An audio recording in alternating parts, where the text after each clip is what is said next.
Madam Chair, we got a slew of electeds in here. I see some of them. I'll ask the rest of them. Glenn Harrison's in the back. Glenn Harrison, Who's the City Councilman in Funiac. And got two mayors on the front row. And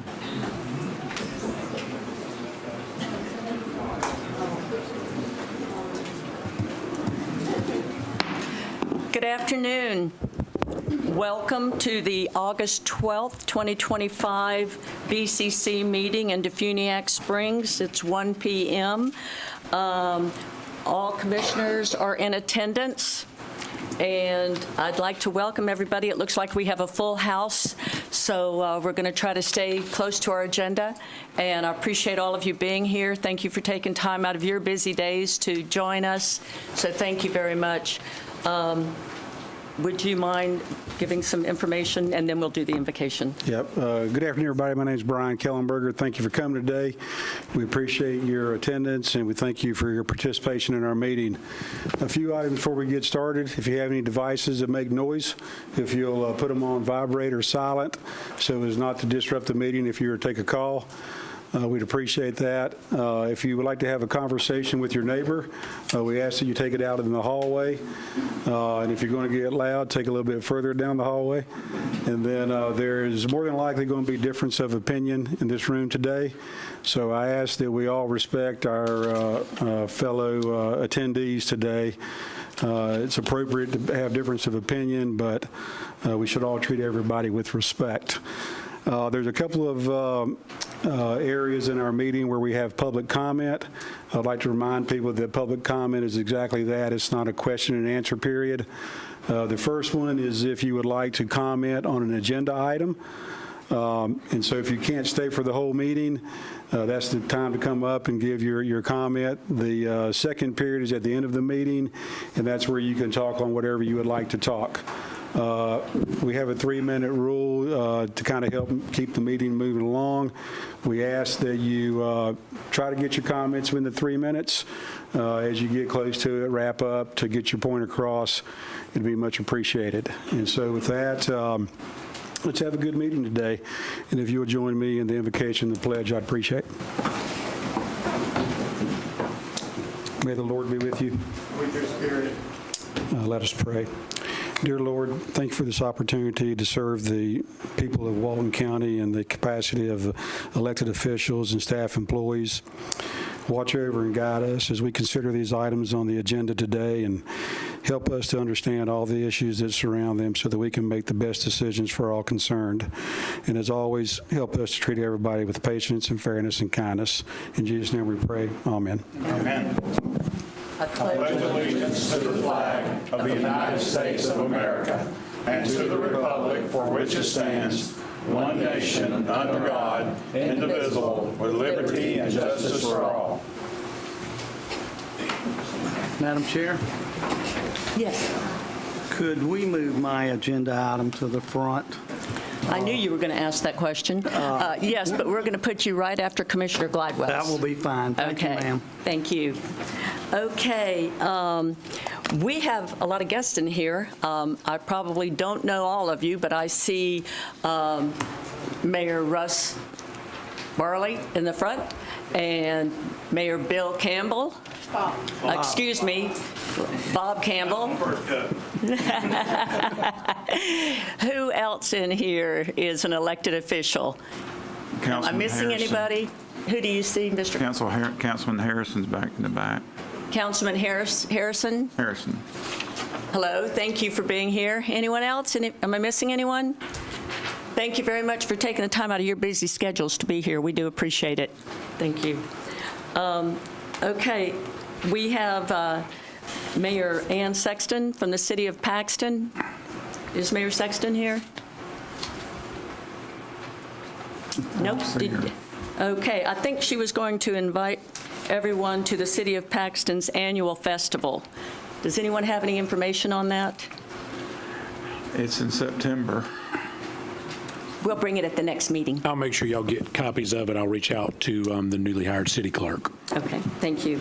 And also, we have the certified public managers. Yep. Mary Wanna go ahead and King, take that? Mary King has some things she'd like to say about that.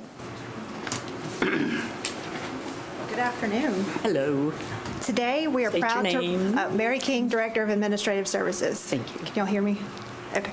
Today, we are proud to recognize our employees who have recently graduated from the Certified Manager Program. This is no small achievement. It requires a rigorous 2-year commitment of coursework, projects, and professional development, all while continuing to serve our citizens each day. The Certified Public Manager Program equips our team with advanced leadership, management, and problem-solving skills. These tools will not only strengthen our internal operations, but will also directly benefit the Walton County community through more efficient services, innovative solutions, and effective stewardship of taxpayer resources. We are incredibly proud of these graduates for their dedication, perseverance, and commitment to excellence. Their accomplishment is a testament of the county's investment in its people and ultimately in the quality of service we provide to our residents. Please join me in congratulating our graduates. Thank you. Mary, would you mind calling them up one by one so we all know who they are? Sure, we can do that. We have Carrie Durkee, Kimberly Jones, Katie Cerise, Jeff Goldberg, Donna Free, Christy Gibson, Justin Misseldine, Frankie White, Wade Wilmuth, Matt Algren, Corey Powell, Paul Hinton, and Devin Payton. Wow, what a great group.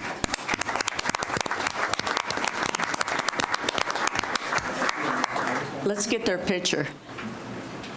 We get to go take And it with ours them? too.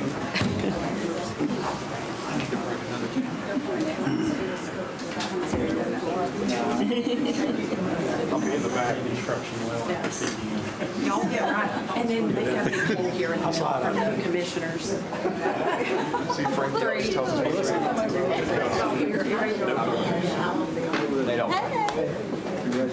Switch. Come on in, Commissioner. We leave it y'all hold. Okay.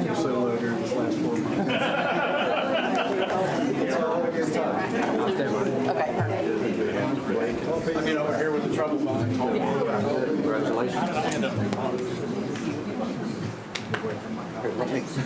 Meredith, are we even now? Look on your side. Thank you. Drives me nuts. Okay. If everybody can see the camera, if you can't see the camera, it can't see you. So Wade, if you'll move one direction there, just right. Okay. Great. And in 3, 2, 1. Perfect. I'm gonna get 1, 2 here just a second. Thank you. Thank you. Congratulations. That's wonderful. Thank you. It was really good. I appreciate it. It really gave me an idea of how to help our people. So thank you. Thanks to the board for sending us. We appreciate it so much. You're the best.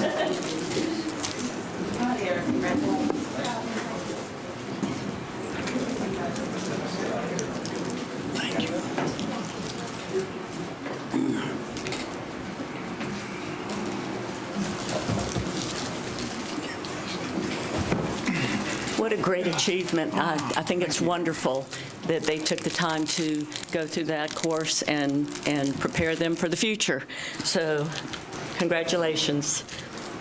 All the Okay, rest of the Commissioner employees need to go to. Glidewell. Pardon me? All the rest of the employees need to go to. Did you all hear that? Wait. Commissioner Glidewell said all the other employees need to go to that as well. Commissioner Glidewell, I think you have something you want to bring yours up now? If y'all would come forward, we got a Eagle Scout with us today. And we are excited that he's going to be doing a project that is in the agenda. It's called Britton Hill Park, but it's the highest point in Florida. And so if you would, it's all yours. Hello, I am Tank Palmer of Troop 30, Scouting America. I would like to build an orienteering course at the Britton Hill Park for my Eagle Scout project. And so for an Eagle Scout project, you have to do something to help your community. So I thought this would be a good way to help out the community. Along with building the orienteering course, I will also be cleaning up the trail, remarking fallen signs, and building a map box with a step-by-step video on how to orienteer, and a compass lending box. So if you are wondering what orienteering is, it is where you go out into the woods, or a pre-made course, with a map, compass, and coordinates, and go to the specific locations to get checkpoint marks. And it'll all be free for the county, so we will raise the money through the troop. Any questions? You got your parents here with you? Yes. You want to introduce them? Heather Johnson and Dave Palmer. You've raised a very nice young man. Good deal. Tell me, you said some of you may not know what it is. Tell me again, what is that? So orienteering is with a map and a compass. So you'll get coordinates, and there'll be checkpoints marked on the ground that you'll go to using the compass. So you turn to, let's say, north 30 or whatever. So you'll turn it to be that direction, and then you'll take the number of paces marked on the ground. Wow, very, very cool. And Well, it'll be made out of stone or concrete or something that won't mess with the environment. So then it will all kind of blend in with the nature and look pretty too. You're taking everything into consideration, aren't you? Yeah. That's wonderful. Well, thank you for what you do. Motion to approve the project. And I need to, before we do that, I need to call the meeting to order. Okay, so. Hold on. You can make your motion. Before you do that, how many hours of community service have you invested in your project? In the project so far? Well, I have not started doing it yet, but I have done the research for it and so forth for, 2 hours or so. But I haven't done anything to do it without you guys' permission. Gotcha. I bet. So we have a motion. Do we have a motion to second? approve. Second. We have a motion and a second. Commissioner Anderson, did you want to say something? I'd just like to congratulate you. What you have accomplished is a very rare feat in scouting. And I want you to know that we're proud of you, Walden County's proud of you, and we will do whatever we can to help you. Thank you. Dr. Sherman, he was your uncle. So he's part of one of the pioneer families of Paxton, and glad to see him continuing the public service route.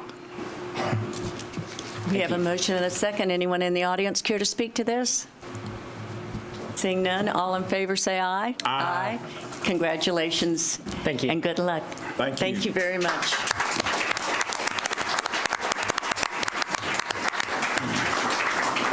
Okay, it's time to consider the additions and deletions. Do you want to? I think we were going to move number 35. Oh, I'm sorry. I apologize. I forgot about That's you. okay. Oh, go ahead. That's okay. After talking with Melissa, I would make a motion to have approval to advocate funding for moving forward on the South Walton Senior Center. I'm asking for $4 million. I've already put $500,000 out of rec plat fees there, and if I need to put more, I will, with the approval of the board. This is something that the seniors have been working on for, I know, at least 8 years that I've been in office. They're using part of my building to have their meetings down. They've just simply outgrown it. I mean, it's 1,200 square feet, and they're having to turn people away from exercise classes because there's just so many people that want to do it. And this will take care of the senior center for a long, long time. And so I would appreciate if we could get this through. And Melissa has said we have it in the budget. You make a motion? Yeah, I made a motion. Second. We have a motion and a second. Identify the rate fees. Is there a location, or are we not going to be concerned with the location at this time? We're going to do it over at the annex. Right, but I mean, Yep. as far as exactly where in that Yeah, location? we can bring Chance up here to explain exactly where it is, so. But that- He's looked at it, Charlie's looked at it. It's a good place, and there's plenty of room to do this. Okay, and it can be believe with, it's- Chance, you don't need to come up, that's okay. I believe it's right across the parking lot from the Chamber of Commerce. Yeah, it is. And they've gone and looked at that, and there's plenty of room there. Madam Chair, Yes. do we have any kind of timeline, since we're budgeting this money? Do we have any of that, conceptual plans, all that stuff? We have a conceptual plan, and there's an architect that is a member of the senior, a very well-respected architect, and he's given Microphone, they can't hear you. there's a well-respected an architect member of the senior, and he's donated his time to make the conceptual plan, and I will bring that back as soon as we've worked out some of the little details. He's out of town right now. That's why we didn't know. Would this cost be, like, we're not going to fund it all this year, so it would be over the next year or two, however long that timeline is? Commissioners, I did want to mention the $500,000 that Commissioner Anderson referenced has already been approved and is in the budget. There's really two sources of funding that I was looking at for this. Ad valorem taxes in the current year, we typically budget 95% and collect closer to 97%. For the current year's budget, we have received $2.5 million over what was budgeted. And also in next year's budget, there is $3,850,000 that's been dedicated to recreation infrastructure. If the board is amenable, we could utilize the ad valorem taxes collected in excess of budget first, and then the remainder in next year's budget with recreation infrastructure. I would also suggest, and it's South Walton's turn on the vendor program, so I mean, if that money is available I've got for that next on year. the agenda. Oh, you do? Yes. Yeah. Well, I was trying to give Yes. your money out, Donna, I'm Yes. sorry. But that's what that was there for, so. Yeah, she beat me to it. I tried, Tony. Now, is there going to be any money for District 4's senior center left, or is that money? There that- would be, because if Commissioner Anderson, if the project he's speaking about would be $4 million, there is closer to, let's say, 6.3. So there is additional funding that would be remaining from that. And if you need to pay extra out of your other fees, you can do that, right? Mm-hmm. Okay. Well, if the board is amenable, then in next year's budget, and I would not need a vote on this because it will come to you in the final budget, but we would bring forward ad valorem taxes in this year's budget, amend them in to go ahead and dedicate to this project. The remaining costs would come from the recreation infrastructure budget, and then everything else over the $4 million, we could go ahead and allocate it to a second project. A first for District 4. First for District 4, yes. Okay, so we don't need a motion. No, ma'am, we don't need a motion right now. I'll bring you the ad valorem taxes at the next budget to put in the budget. Okay. Okay, great. Thank you very much. So we're pulling the motion? We're pulling the motion. Would you mind? I'll withdraw my motion. And you've withdrawn yours? Commissioner Gladwell? Oh, yes, yes. Okay, thank you. I'm just along for the ride. I'd like to, Madam Chair, if you'll give the seniors a few minutes if they want to leave. Oh, absolutely. If y'all don't want to stay for the rest of the meeting and you'd like to go ahead and head back home. Hopefully it's not raining out there right now.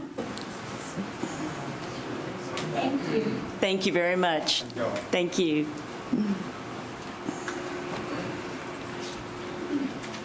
Now we're going back to the top. Thank you, Madam Chair. That's all I have. Thank you very much. I appreciate that. Okay.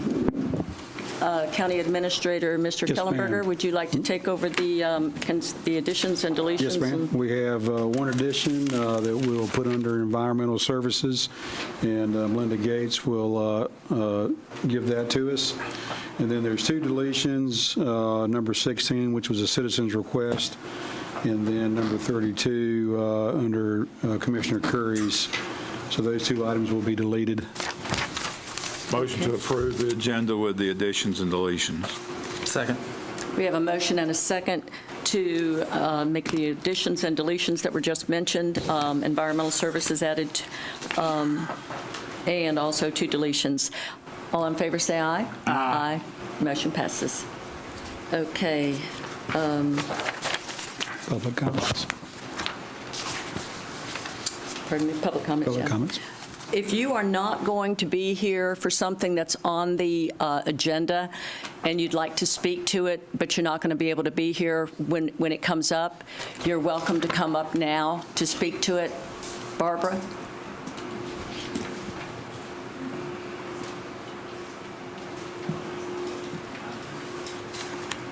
Good afternoon, Barbara Morano. I just had a question because I am going to be here, but I had a question on an agenda item. Normally, you give people a chance to talk on an agenda item as well as anything else. Can I still do that? Yes. Sure. Okay, so. Absolutely. After a motion and second, as always. Okay, thank you. Absolutely.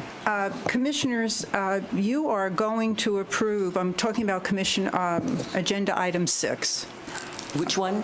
6. 6?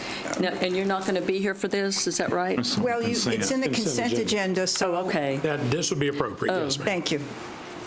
It's a request approval to advertise RFQ for a state lobbying service. Commissioners, I know you're going to approve that instead of a request for a proposal, but from my research, an RFQ is used when you know exactly what you need and what you want to compare prices to. In other words, what do you want the state lobbyists to do? Do we know what we need?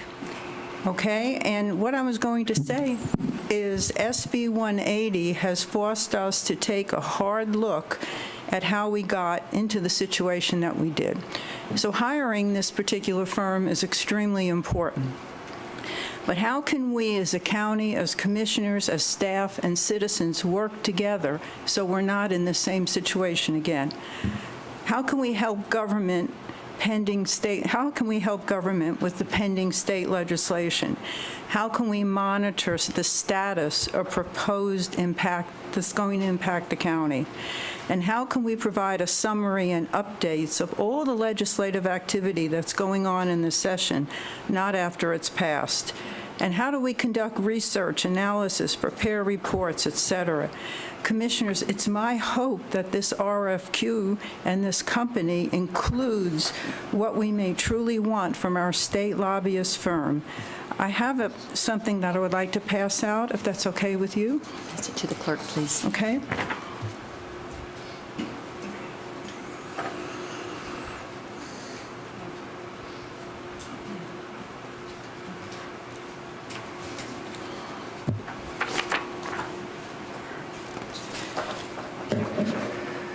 Ms. Morano, keep in mind the 3 minutes, okay? I know, but I want you to see what I'm passing out, and then I'll come to a conclusion. So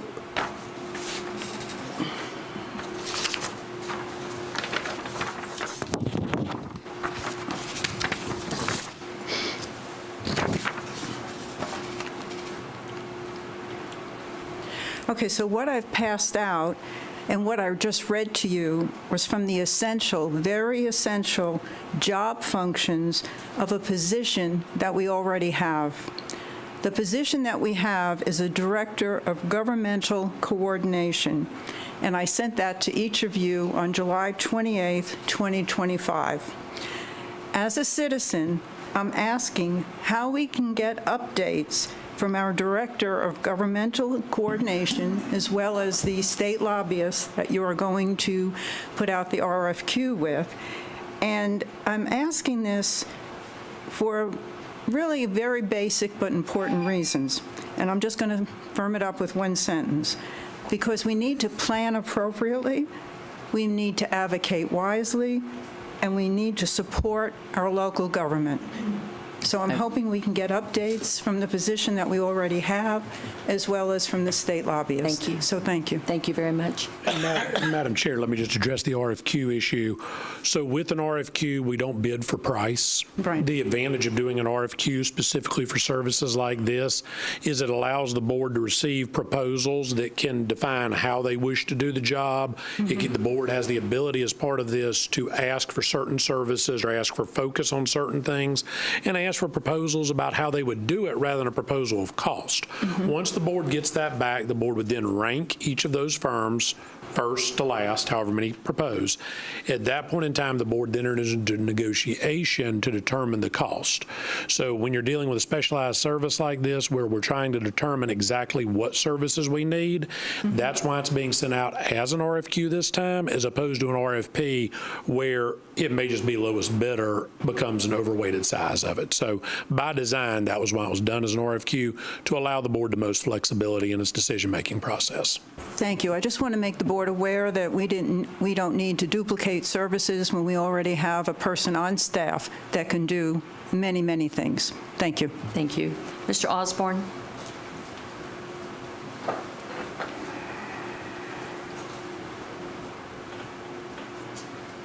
For the record, Alan Osborne. I just want to say I dealt with this kind of stuff, putting out RFQs for a lot of my career.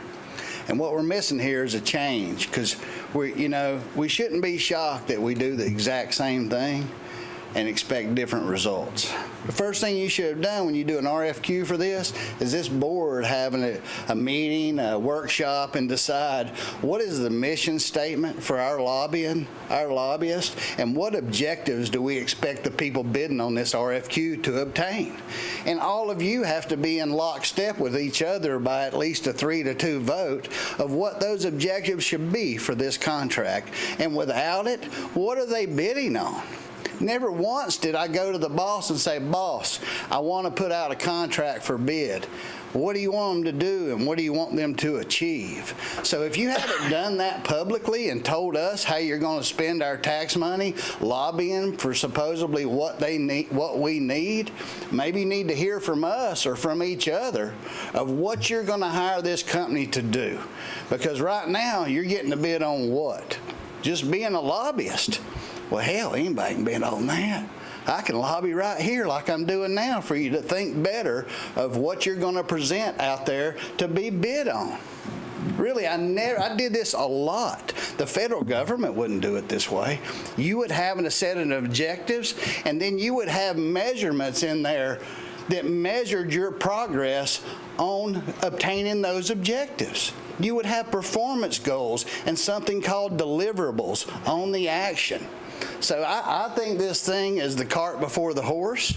Y'all need a lobbyist, but you need a mission statement and what you hope to achieve through that lobbying for the citizens of Walton County and how it will benefit them. And I hope you're not lobbying anything for anybody's private interest in this case. Thank you. Thank you. Mr. Roark.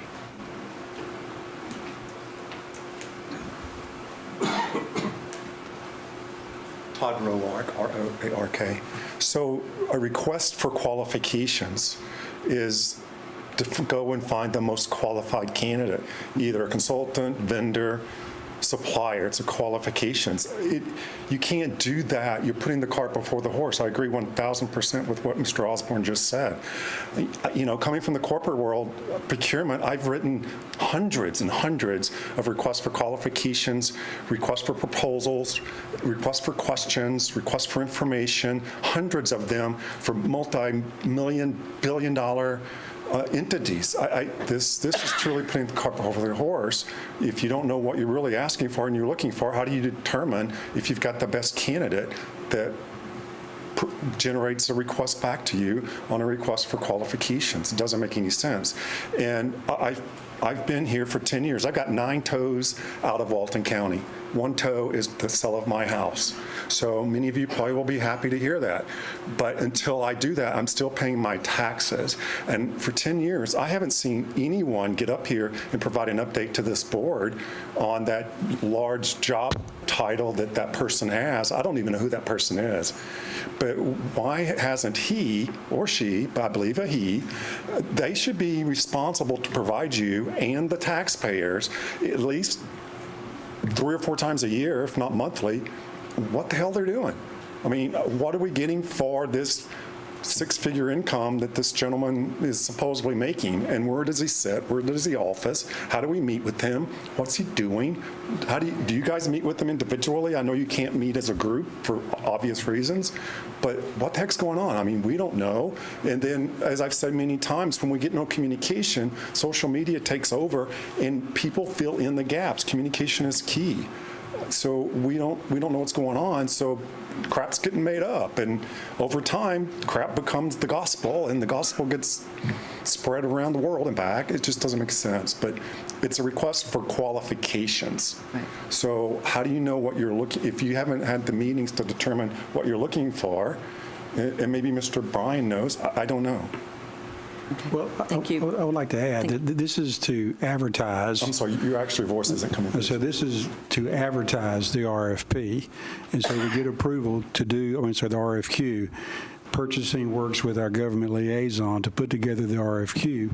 Our government liaison will meet with each commissioner individually to understand. This is not the first time we've put together lobbying services RFQs or RFPs, but I don't think we have the cart before the horse, because first thing we have to do is get approval from this governing body to even advertise and then generate the RFQ based on all the things that you and Mr. Osborne have said, or similar items. We go through those processes.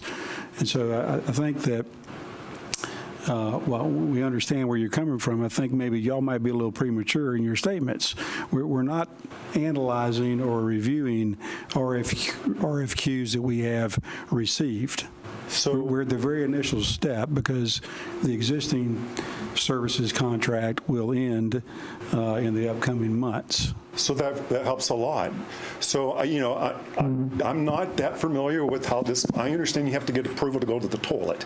So I get that, but it sounds as though the decision's already been made, and it sounds like you're requesting approval for a work group to get together to determine what you need, and then go to RFQ.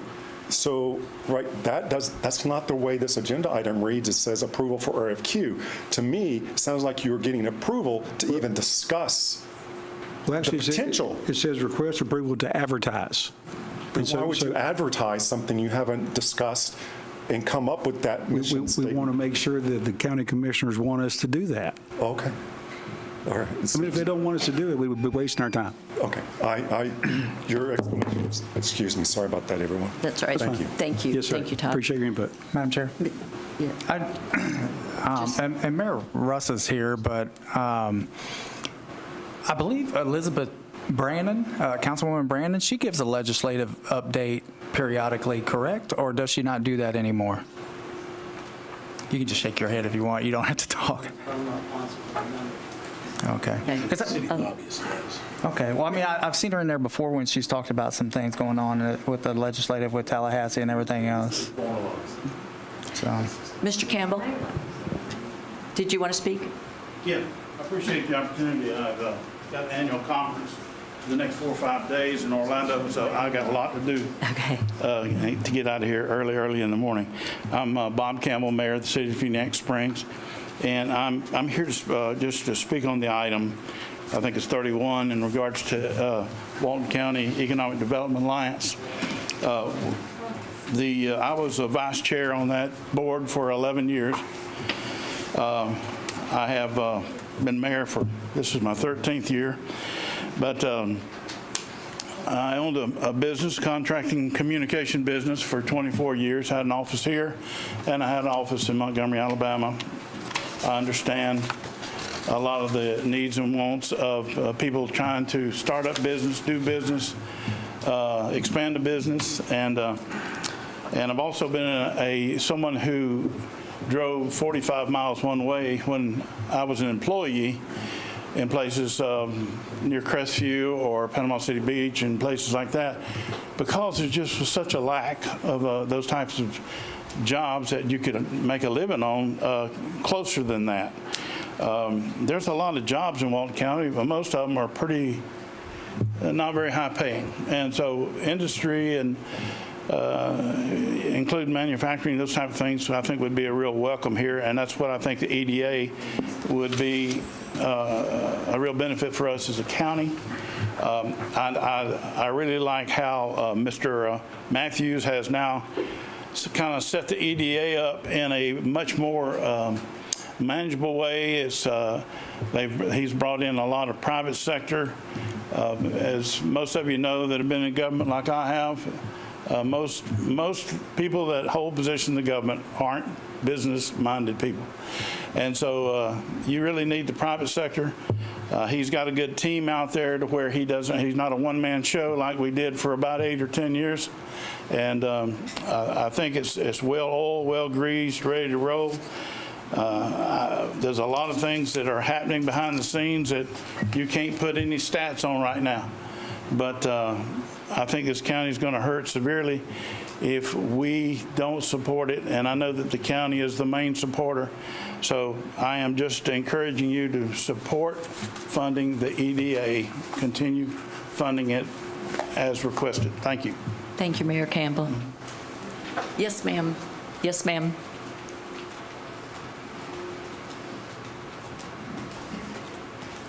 Hi. Karen Doyle. Good afternoon, Madam Chair. Thank you for this opportunity. I'm talking about items 20 and 29. I won't be here for the rest of the meeting. During the May 13th BCC meeting, Mr. Atkinson said that the state has now officially taken the position that the state of Florida does not now require the inclusion of a public dedication or a public easement as part of any restoration project on the beach. Now, that's still going to be something we have to work with the Army Corps of Engineers and DEP. Will you please hold my time and ask Mr. Atkinson to talk about that a little more? There's been a lot of confusion around that, and it would be helpful for him to clarify what he means and what his thoughts are about how he's actually going to be able to work around that new requirement. Madam Chair, those are both update items. I believe Brian's going to take the lead on that. I've talked to you, Commissioner Curry. I'll be glad to address it at that time. And this, of course, will be recorded on the record what both of our opinions are. We'll have it put on there at that time, and then if you can watch it. I understand. Right? Yeah. Okay. I just think the public has a right to know, and I do hope that you all will actively engage in that discussion during that portion of today's meeting. I'm sorry I can't be here for that, but I'll watch it later. Dedications usually clarify and establish permanent intent. I know there's been a lot of confusion about whether an easement will actually be provided during or following a potential restoration project, but I don't know that a whole lot of people would be interested in dodging bulldozers on the beach during a restoration project. Florida Statute 161.141 currently reads, "The resulting additions to upland property are also subject to a public easement for traditional uses of the sandy beach, consistent with uses that would have been allowed prior to the need for the restoration project." As Clay has said, that statute will now read, "Beach restoration projects conducted pursuant to this section do not require a public easement." As currently written, Senate Bill 1622, as amended, does not read like it would uphold the public's rights in court. If the state of Florida does not now require a public easement as part of any restoration project on the beach, I would just like to ask that this commission not proceed any further with any beach restoration plans until the public rights are properly secured. This is not the only or biggest problem I have with Senate Bill 1622 as amended, but it is the most glaring. I have already shared my heartfelt concerns about the potential unintended consequences of Senate Bill 1622 with Senators Trumbull and Pasadomo. I have been told that the intentions are good. Even though I am personally against both beach renourishment, I'm wrapping up, and Senate Bill 1622 as amended, all I ask is that you please postpone any beach restoration plans until the language is reworked to match the intent and the public's rights are protected. The last thing any of us wants is for this legislation to do more harm than good. If you're eager to do something in the best interest of Walton County, please focus on addressing whatever problems are currently playing out in the already nourished area of Miramar Beach. And yes, I'm very emotional about this subject. I have spent the past 2 years. I understand, and we will include this in our discussion. Thank you. Thank you, Ms. Doyle. Anyone else? Okay. Tabitha? Yeah. It's on the consent agenda. Yes, this is something that is on the consent agenda, just because... what number?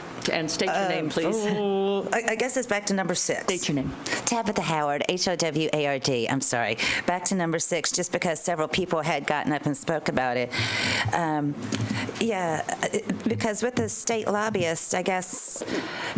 I'm just trying to figure out some stuff myself also with a lot of the funds that we do have, because there's a lot lacking in infrastructure all over the place.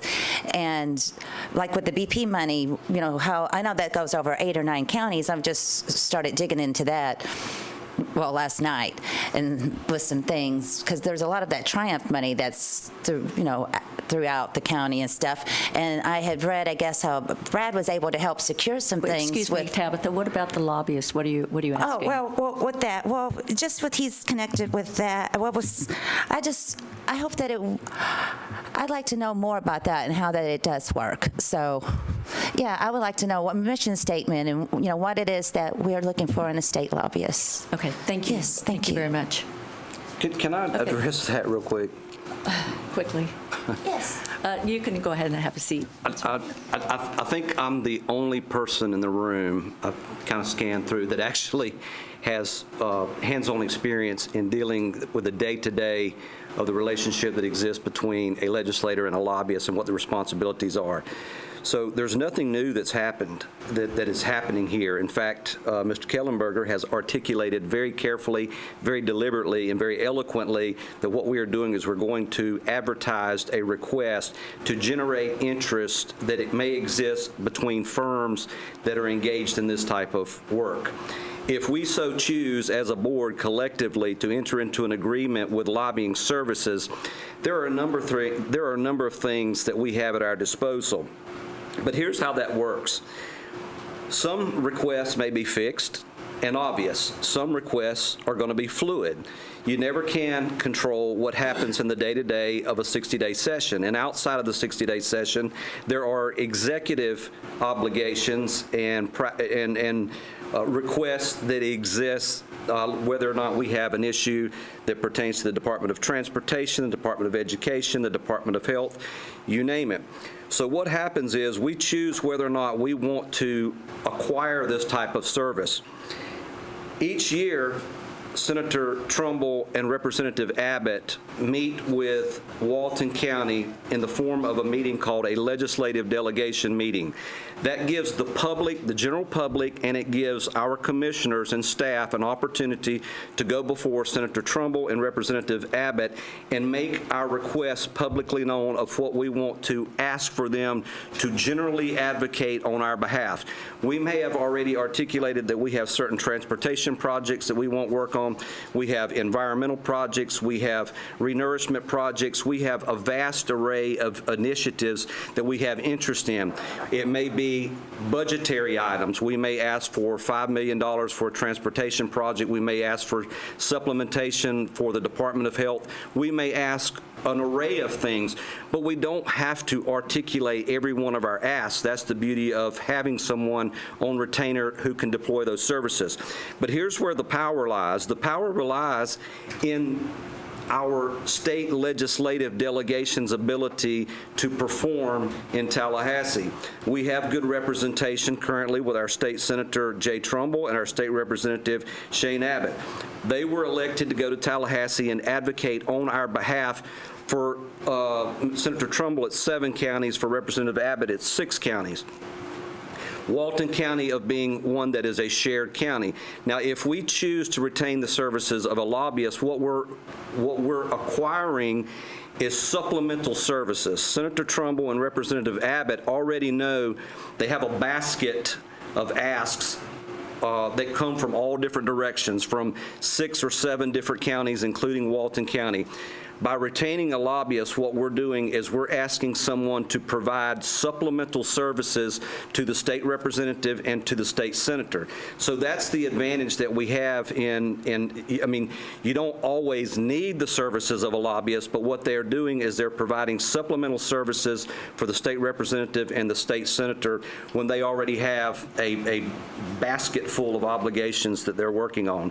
So to kind of explain how that process works, I hope that maybe I give you a better understanding on what it is that the product that we're agreeing whether we're going to utilize or not. I would say that in today's time, in modern day legislating, most every county has a lobbyist at their disposal, and if you don't have those supplemental services, then you're losing out on augmentation to help the senator and the representative. And then once we make that decision, if we're going to utilize supplemental service through a lobbying firm, we're going to work with our state senator and our state representative to find out who it is that they have experience in working with on certain projects, whether that's, something that's transportation oriented, whether it's environmental oriented, whether it's education focused, you name it. And then once we get to that point, then we can articulate the needs, and they're going to change. In February and March, or this year it's going to be January and February, the needs that exist on January 12 are going to be different than the needs that exist on February the 13th. So you can't really just put a white sheet together and say, here's the expectations, because there are some that are fixed and there are some that are fluid. But what we're ultimately going to get out of that is we're going to get additional supplemental hands-on support to provide assistance to our legislative delegates, Senator Trumbull and Representative Abbott, in whatever it is that we need. If something pops up at the latter part of session, then we have a communications conduit to make those real-time asks before the legislature adjourns. So that's kind of basically what we're dealing with. I hope that provides a little bit of clarity. And I think, to sum everything up, it goes back to what Mr. Kellenberger said, in that all we're doing is we're asking to go out and advertise those lobbying firms that have an interest in providing those supplemental services if we choose to utilize them. That's correct. Thank you very, very much. I appreciate you explaining that. Okay. Anyone else that's not going to be here on a matter that is coming up on the agenda and would like to speak to it? Okay, seeing none, we need to go to the consent agenda, approval on the consent agenda. Items to be removed. Anyone want to remove anything from the consent agenda? Motion to approve the consent agenda. Second. We have a motion and a second to approve the consent agenda as is. All in favor say aye. Aye. Any opposed? Motion passes. Okay.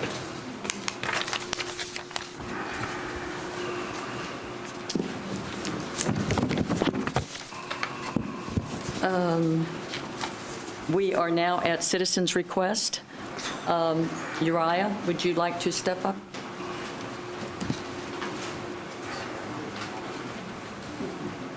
I'll do the Uriah Matthews for the record.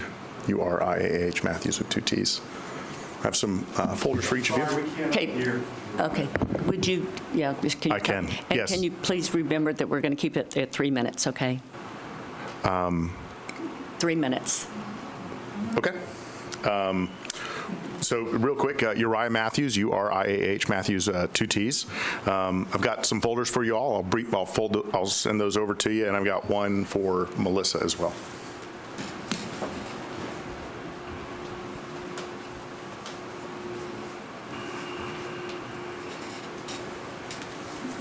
This is free. So I do apologize. I'm going to try to go as fast as I can. In past experiences, we've had more time than 3 minutes. So I apologize for not being able to get full information out for you. With that said, this is the point for a quarterly report. So if you take a look at your back of your front page, there's a couple attachments at the end. There is an increase of 2 jobs over the last quarter at our existing industrial parks. We did win a project over the last quarter, which was Tourist Technologies. We also inputted the capital investment out at the Woodlawn Industrial Park as a new data point for you. One of the really neat items, and we'll just go over the attachments, I guess. One of the really neat items is we hosted a site selection firm. So as you can imagine, our goal is to attract businesses to our community. And businesses, like travelers that find travel agents, hire site selection firms. That site selection firm we hosted is called Vista Site Selections.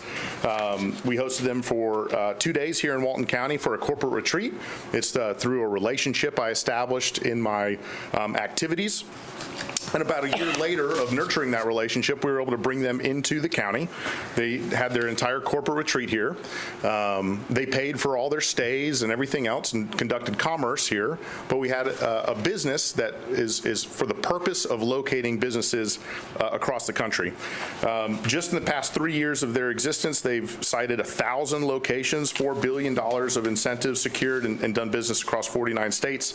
I highlight that as I think that's a key component of what we should be doing in my limited time here today. The other item is, as you know, we did the Tourist Technologies deal last quarter. They bought a small parcel of acreage at Mossy Head from the county. That'll deliver somewhere between 9 and 11 jobs. That is a net new business. For perspective, that business took over 2 years to cultivate into action. Additionally, we launched our wonderful Walton brand. I'll end on that. I've got a few snapshots of the web page there. This website is a really neat new activity. Again, how do people find us, learn about our organization? We've had a 69% increase in views than last year, and 63% increase in new visitors over last year, same quarterly period. And with that, I'll pause for questions. Wonderful. Thank you very, very much. Does anyone have any questions? Do we need a motion to? And I do want to remind the commissioners that as a part of the EDA's contract, the quarterly update must be approved by the board in order for them to receive that quarter's payment. Motion to approve. Second. Is that approved? Okay, we have a motion and a second. Any comments? Any comments from the audience? Okay, all in favor say aye. Aye. Any opposed? Motion passes. Thank you very much. Okay, next we have Michelle Jordan.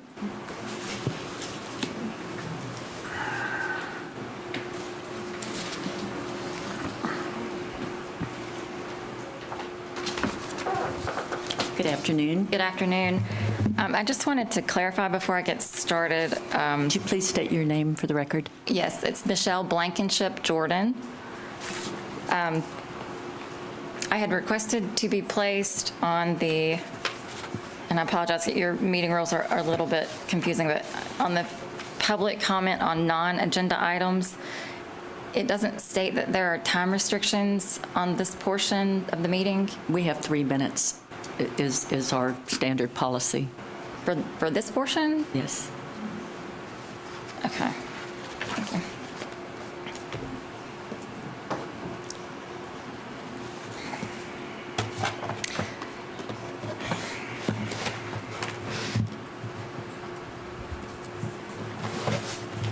I don't think I can get accomplished what I need to get accomplished in 3 minutes, but I am an applicant for the full-time in-house county attorney position.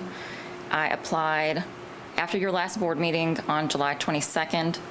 I reached out 2 different times to Mr. Kallenberger by phone and had to leave messages.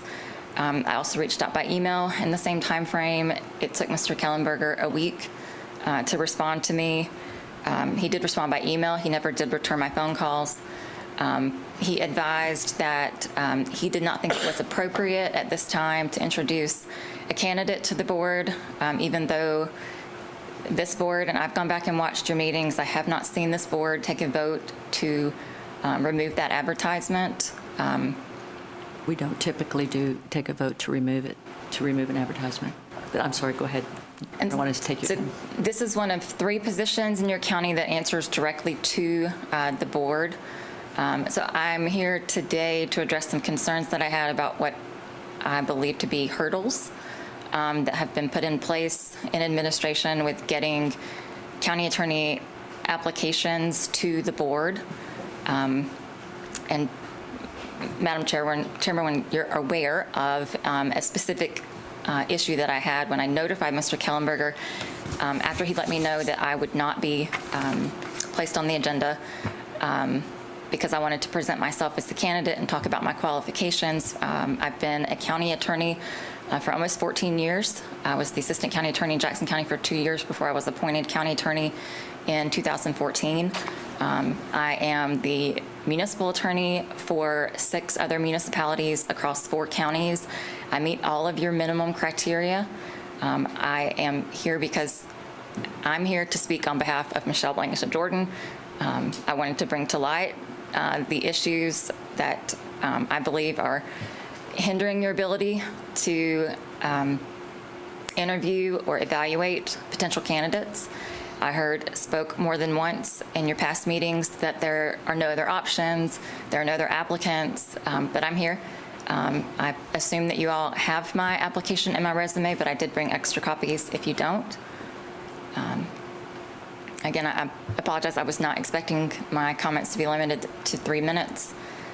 So I'll cede my time if the board has any questions for me. Does anyone have any questions? I don't have any questions. Okay, thank you. Thank you. Thank you very much.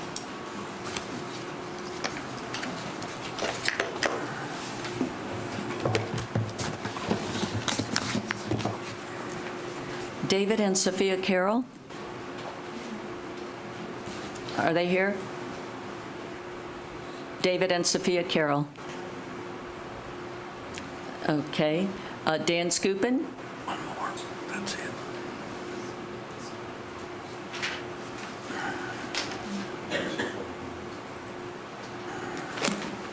Hello, would you please state your name?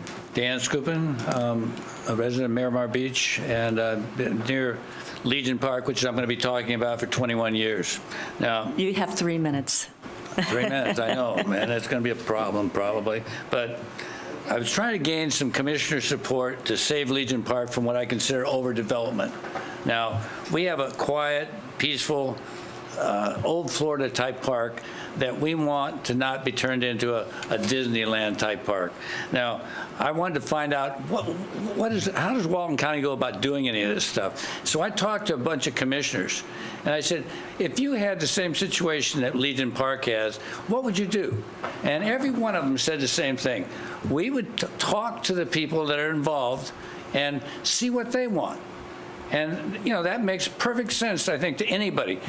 What would the people want? The majority of the people want, and that's probably what you'd want to do. Now, what happened here? I won't go into details because I don't have any time, but we had what's called a technical review committee meeting on June 2025. And Stephen Schoen, planning director, you know him, he tabled the whole thing because we had 10 speakers that talked about all the problems we have with Legion Park. And I'm going to quote what he said because this is really important. He said, ultimately, I'd like to get to a place where the public and the county can agree on what's being placed there. And there has to be some compromise on both sides. Now, that's what he said. This is the planning director.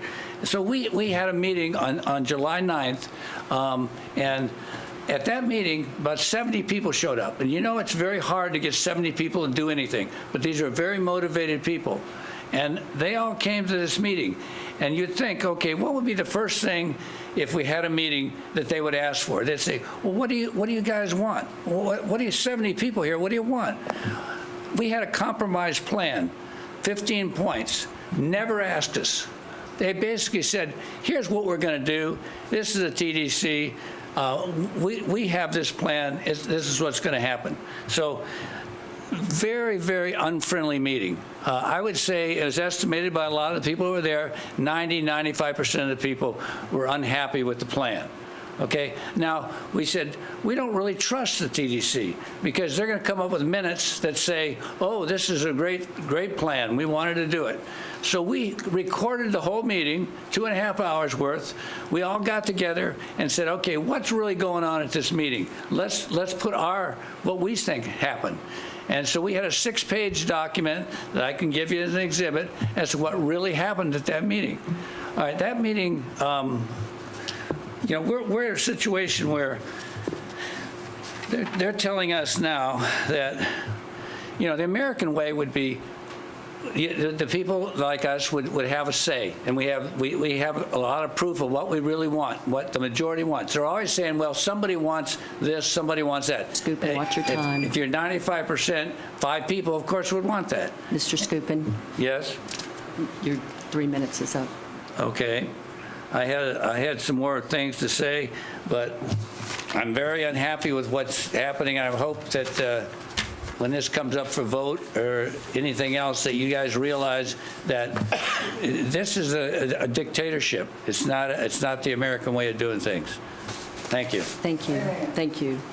Okay, that is the end of our citizens' request. Madam Chair, can we take a short break? Let me close the citizens' request portion first, and then we will take a 10-minute break.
Next thing up is Brian Kellenberger, our interim, or not interim, I don't know why it says that, our county administrator right now. Would you like to go ahead with number 20? Yes, ma'am. Thank you, Madam Chair. So the beach renourishment update, many years ago, we started on a project that was called the Hurricane Storm Damage Reduction Project, HSDR for short. It's a federally sponsored project, as in the Corps of Engineers is involved. We have federal money that's been appropriated and encumbered. And in 2014, we completed or got to a certain section of what we call the project engineering and design phase. And at that point is where we had to engage the private property owners that would be involved in the project. And unfortunately, we could not get the participation that we needed in the form of construction easements. So we put the project on a shelf. Since it was a federally sponsored project, the money was appropriated for 10 years. In 2022, the Corps approached us and asked us if we're still interested in doing the project, and we are. And in 2023, early, the Board of County Commissioners made a decision for Beach Operations, Environmental Department, and Legal Department to continue forth. May I just ask you, Commissioner Curry, since his is beach as well, he's asked that you just incorporate everything that you can. Okay. Gotcha. So we will remove it And I just had a few statements, Curry. that's all I was going to say. Right. Thank you. So the Corps asked if we're still interested. The Board of County Commissioners made a decision for us to resume the project, and that's what we've done. We have encumbered monies that were earmarked for that within the Tourist Development Tax Beach Management Reserve account. The Corps of Engineers has started back the project engineering and design phase. And what that means is they are hiring consultant engineers, surveyors of the sort to revise and regenerate what we call the construction plans. So we are at the point now where they are hiring a survey company. You will see surveyors on the beach in the near future. And then they'll take that information, compile it, put it into construction plan form, and at some point we will get to the portion of the project where we will start an informational campaign to make sure that all the people that are involved, the residents of Walton County, our understanding of what this project means, the benefits of doing the project, the detriments of not doing the project. And there are a few things that have changed since 2014 in how the Corps of Engineers will manage this project. And those are some of the items that we'll put out in what I call an informational campaign. Go ahead. I just wanted to, instead of having another agenda item, pretty much saying similar items or similar concerns and suggestions and all that, I'll just go ahead and piggyback off of Brian's. I just wanted to kind of give an update. Ever since I witnessed the signing of the bill at the restaurant, like a lot of us did, and we were ready to have a ticker tape parade and everything else, we thought it was all over and, you know, the beaches were going to be free again and all this. Well, as you see, that didn't occur. So I wanted, good, bad, or ugly, any and all updates monthly, if not quarterly, to give the folks where we are actually at. I'm trying to get a meeting. Brian's going to set it up for me to meet with the Army Corps so I can kind of be at the table to actually hear what's being said. I did have a meeting. I invited Brian and our legislative liaison in the office when we had a meeting with Representative Petronas, his legislative staff, and I did ask for, you know, if there was any more federal help for beach renourishment. They said that they would look into it, and this topic came up again to where I'm not sure if it's been spoken about up here, but somehow we turned down $130 million after Michael for beach renourishment, and nobody can really raise their hand and tell me who actually turned that money down. So I asked the Petronas folks to look into that. If there's any money, I don't care if it's at the bottom of the barrel, a couple nickels, we'll take it if it's left. But I'm probably pretty sure all that money's gone. But that's all I wanted to say. I'm going to keep bringing this up on the agenda, maybe quarterly, or if Brian wants to do it monthly, then we will do that to keep everybody posted on beach renourishment. Thank you. Thank you. Madam Chair, I'll just briefly touch. No, please go ahead, sir. I wanted to, Commissioner Curry, to clarify, and I've seen this come up on Facebook recently on all the popular pages. When the legislature was considering this bill that ultimately passed, we were getting updates on what that would look like, and then even after it ultimately passed, our county attorney, we had a special agenda item where he articulated to the period, to the comma, to every underscore, and every stricken line, what the net effect was going to be once that bill was signed into law. Yeah, I put that on the agenda. And there were several of us that re-emphasized, including Mr. Atkinson, that what was actually taking place, people can perceive whatever they want to perceive in the change in the law, but all the legislature did is they repealed House Bill 631, a complete and total repeal, which is what it seemed like 98% of the general public was asking for. They said, we want a pure, clean repeal. Okay, so Senator Trumbull and Representative Abbott filed a pure and clean repeal. In the last committee, Senator Trumbull supplemented language.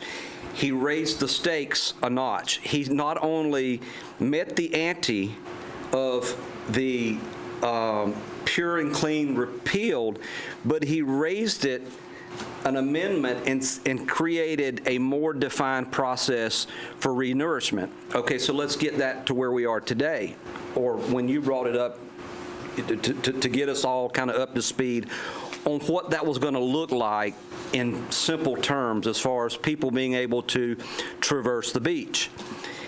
Mr. Atkinson articulated very clearly, and others of us said, what this is going to do is this going to take us back to ground zero where we were when all the bickering and fighting was taking place. It was not going to change anything. There was not going to be this universally accepted paradise of change that was going to magically happen. What we were going to do is we were going to go back to a moment in time where there was a dispute on, can I sit here on this beach or can I not? And that was the genesis of House Bill 631. It was an attempt to resolve that dispute. Can I sit here? Can I not? Okay? The county tried to answer that question, and it failed, and it cost millions of dollars. Then the legislature tried to resolve that dispute with House Bill 631, said, okay, somebody's got to resolve this, so we'll let a fair and impartial judge make that decision. Let him or her call the balls and strikes and say who can sit here and who cannot, who can walk and who cannot. That didn't work. So the process failed twice. So the people's will was recognized in that it was given to them what they asked for. We went back to status quo, clean slate. And there were people that argued and articulated in committee that said, hey, this is not going to resolve this, okay? And I agree with that. I'm like, well, this does get us back to square one, but we're back to answering that question, whether or not we can sit on the beach or whether we can walk on the beach. That is to be determined. All we are is we're back at ground zero before House Bill 631 passed, and we have some supplemental language that provides a little better path to beach renourishment. Now, what to look forward to is if and when the beaches are renourished, then the statute looks at that land differently. And the way that I have described it, and Mr. Atkinson has agreed, is it basically puts it under sovereign submerged land statutes, guidance and governance. Once we get there, then the answer is clear. But I don't know, and maybe this is what Mr. Atkinson was going to follow up with, is our pathway to renourishment. I don't know if that's clearly defined or it's clearly described as whether it's achievable or attainable or not. I don't know if we have to get certain easements, and if we do, how we do that, what that looks like, and maybe that's what you were going to explain. But I wanted to respectfully, Mr. Curry. I think it was just a phone call. But I wanted to underscore, because of what I'm seeing on Facebook as confusion on people saying we were sold a bill of goods. No, it was clearly articulated by our legislators, by Mr. Atkinson, by several people that were familiar with what that was going to look like. So the legislature has done their part. They've gone back to ground zero. They've added some supplemental language for renourishment, and now we're in no man's land. We're in that area to where, once we can get some renourishment dollars, and then that happens, then magical paradise may potentially exist, but there's no anticipation on a time frame if that's going to be 6 months or 6 years. So basically, everything you just said boils down to a bunch of ifs and whens. It takes us back to what the people, and I say the people, 98%, I'd say there are 2% that are on the other side of this issue. 98% of the people wanted a clean repeal. They got it. But now there seems to be some disdain in that it's not doing what they expected it to do. And what I was saying is I want to take us back to a moment in time when that dispute was spilled out all over into the public, in the news media, and to remind us the reason the legislature got involved, the reason the county got involved, is because there was a disagreement among parties on how that land can be used, and there have been several attempts to try to fix that. What the legislature did is they went back and they put the law in place as it was prior to 631 passing. Now, is there an expectation that something else was going to happen? I don't know. I mean, I believe that there were false expectations, but it was not because people were led astray by their legislature or by the advice of council. It was because there's a misunderstanding on how the law applies. And who's going to ultimately make that decision? We're back at ground zero. So we did, well, wait a minute, let me finish. We did all of this. We did all of this to go back to ground zero, but there's really no true ground zero because you already have judgments from courts out there. You already have settlements from out. So there is no ground zero. It's new ground. And we were sold something, and you could see it in Facebook that you like to reiterate, and a lot of those are my quotes on there that you're saying. I think we were sold a Corvette, and when we popped that hood, it was a Briggs and Stratton underneath it. So I think the people got something that they didn't expect, and you can see it from A to B out there, everybody talking about it. So I want to know, with these updates, where are we actually at? We could sit up here and give word salads and all day long, but the facts are, where are we at? When's this going to happen? And if all we're going to do is give a bunch of ifs and whens up here, then it's ridiculous. Let's let Commissioner Gladwell speak, and then Clay Atkinson would like to give us an update, and then I want to say something, so go ahead. Mr. Atkinson, do we still have a customary use ordinance on the books? Not a valid one, no, sir. What would it take to make it valid? It's impossible, because the county has forever waived its interest in customary use based on the judgments obtained, based on the court rulings, and at this point in time, it's passed. And I would encourage the board to go look at what, not me, but your legal counsel in the First District Court of Appeal discussed at the oral argument in July about the validity of a prior ordinance, that the ordinance was invalidated the moment 631 passed. The repeal of 631 did not automatically restore those ordinances. So to now go back and put a customary use ordinance in effect, we will be almost immediately sued under the judgments that have been entered by courts against us and otherwise. Could we put a customary use ordinance for the properties who are not part of the settlement? So the properties that have been dismissed, part of that is a court judgment has been entered that says those parcels are not subject to customary use. The language used was now and forever moot, meaning the issue has been adjudicated and resolved. Understand, the case was scheduled for full trial in summer of '23, and it was made very clear by the court that the court would not tolerate the case being resolved piecemeal because it had been postured to go through the entire beach. It was the way the county, and under the interpretation of the statute at the time, believed it had to proceed. What I would encourage the board is the board's position in resolving customary use came back to exactly what the update on this agenda was. If I may recharacterize the discussion a little bit, customary use, whether you're back to ground zero, not at ground zero, just step away from it for a moment. The public's use of the beach is something different than just customary use. Customary use is a legal theory. With all due respect to my colleagues and brethren in the legal profession, it is nothing more than that. It is a legal theory. The public's ability to use the beach derives from a wide range of different circumstances.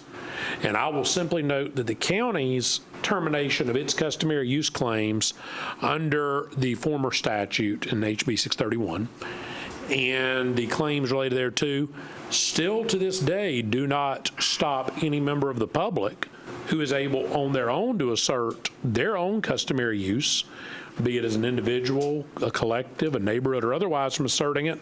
Those rights may still well exist under the common law, but I don't advise them. So I advise you, so I'm going to talk to where we are, which is this bill, as Commissioner Drake pointed out, and I'm going to read no more than 6 lines from that bill, but I'm going to do them in reverse order because I think it's critical to go to Ms. Doyle's point. And then, yes, sir, Commissioner, I'll try to address time frame. The legislature declares that such projects, referring to beach restoration projects, are in the public interest. That is a definitive declaration by the state legislature that these are in the public interest. That has been a challenge that has come up time and again, not just for us, but around the state. Is it really in the public's interest to do restoration? Now, we went to the Supreme Court once as a county along with DEP and prevailed on it. I think everybody would have loved to have had that language in a state legislative finding when they went to the Supreme Court and were questioned by Justice Scalia on those issues back then. The next line up is any additions to property seaward of the erosion control line which result from the restoration project remain state sovereignty lands. So before I go into any discussion of easements, Senator Trumbull made abundantly clear, you do an erosion, when you set an erosion control line, you add sand to the beach, everything below that, state sovereignty, sovereign submerged lands doctrine, as we heard earlier. We have seen that to be successful in this county. We have seen that successful in our neighboring counties, and we've seen that successful all over the state of Florida. There are a lot of people, many far smarter than I around the state, who've suggested that the lack of a erosion control line and a renourishment project across all 26 miles of Walton County Beach are more created the unique scenario that allowed customary use as opposed to in our neighboring counties. I don't disagree with that position at all. I think it had a lot of factors, but that certainly was one of them. So now to the last line. Notwithstanding 161, 141, which is what Ms. Doyle quoted, beach restoration projects conducted pursuant to this section do not require a public easement. So I want to be very clear. The purpose of that, and I'm confident our legislative delegation was well aware that they can't write one statute to directly conflict with another. It either overrides it or it doesn't. All it's saying is they don't require it. The challenge that we have seen previously with easements, some of these easements, specifically for the HSDR that are up at the top of the dune line and the vegetative line, have language that says it's now public. Well, that could cover the bottom 3 or 4 steps of somebody's walkover. Someplace like Fort Panic could get you up on their deck. And so one of the issues we've had is, well, are we going to be allowing people to go somewhere where they've never been allowed to go? No. And that bill helps try to clarify that, and that's what Senator Trumbull tried to assist us with. Going to 161, 141, I'll just briefly sum it. If you do addition to upland property, those become subject to a public easement for traditional uses consistent with the uses that would have been allowed prior to the need. So if you couldn't go on somebody's private boardwalk, you're still not allowed to. If you can't go up into the vegetative line because of sea oats and endangered plant life, you still can't. The two do not override each other or come into conflict. But I will say this, it is very clear in 161-41 that there's no intention of the state to extend its claims to lands that are not already held by or to deprive any upland landowner of the legitimate constitutional use and enjoyment of his property. And that calls back to the Supreme Court, the U.S. Supreme Court opinion, in which it found that, yes, everything seaward of that ECL becomes public or inures to the benefit of the state and available to the public, but that is not to be to the detriment of the upland owner. Share and share alike, I believe, is the conversation you have seen in probably multiple legal and scholarly articles on this. Time frame, very simply, we've got to continue working forward on a weekly, daily basis with the Corps to establish those initial reaches, the first 1 mile stretch and then more of where we can look at getting at HSDR. We will continue working with the Corps, and I would encourage everybody up here on this board. Commissioner Curry's asked. I know Commissioner Anderson's already been in a meeting we had right over there at admin 9 months ago with DEP and the Army Corps where they came over to talk to us about it. And I would encourage them, and I know Brian would welcome you as well, whether I'm there or not, to be in some of these meetings so that we can talk about how we can engage this process. But also, now that we know that this is our path, what can we do not just for the HSDR, but for expanding the depth of the beach going seaward? More beach accommodates more use. More use, that's what this is about. So I'm not going to tell you that we're on a years and years time frame because, frankly, our projects get expire before then, right, Brian? Well, the money's appropriated for 10. I'm sorry. Yeah, the money's appropriated for 10 more years. You know, we'll get to a point where we have some decisions to make and engage beachfront homeowners that are having sand placed on their property. I'd like to ask one question just for clarity for everyone. Is there any portion of our 26 miles of beach, any portion at all, that disallows anyone from walking along the water's edge? Generally, no. What do you mean generally? Because I can't speak for the state of Florida on their beaches, and if you're on their beaches at a time when they say you're not allowed to be on their beaches, you've got a big problem, even if it's down. Okay. If you somehow are down there behind topsail, and there's no way you could have gotten down there, you may well get in trouble, whether you're in the wet sand or not, if the person says, well, where'd you come from? I don't want to lie to anybody about that.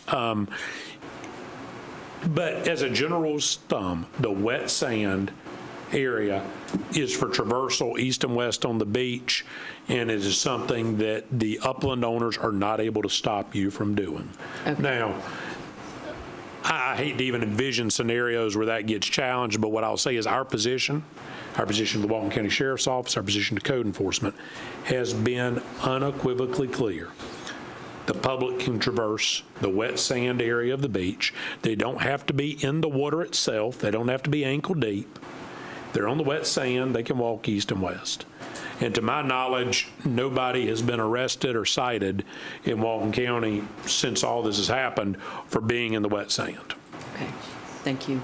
And if that has happened, I would encourage you to tell your constituents, I'll say to the public, please let Mr. Kellenberger and I know, and we will get with code or the sheriff's office to figure out what that circumstance was so that we don't have the exception proving the rule.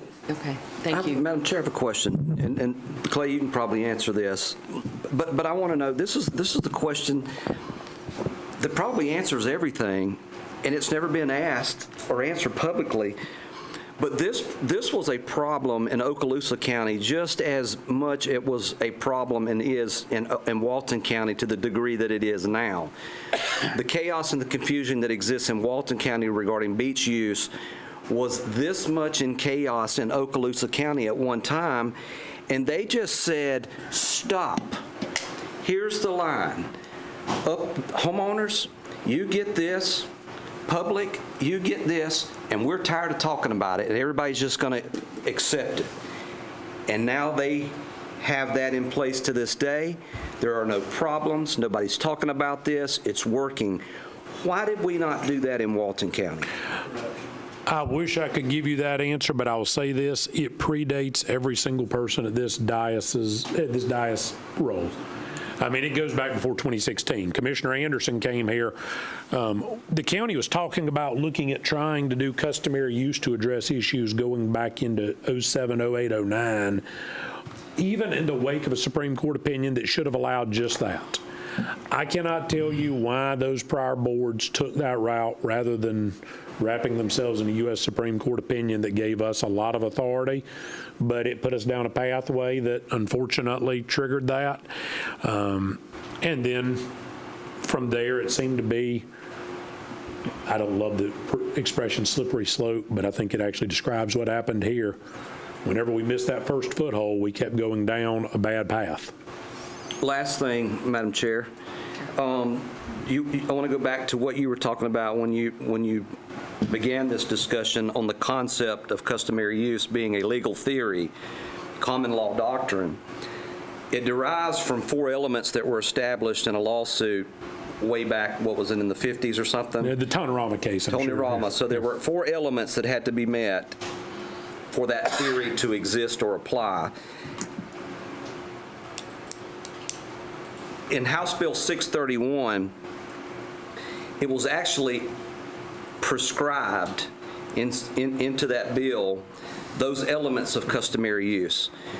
So 631 actually created customary use that would have existed prior, or it would have existed upon judicial affirmation. So my question is, had 631 been in place and the county passed an ordinance that said this would apply ubiquitous from Phillips Inlet to Whale's Tail, Pompano Joe's, and the judge would have said, I agree, we wouldn't even be having this discussion, would we?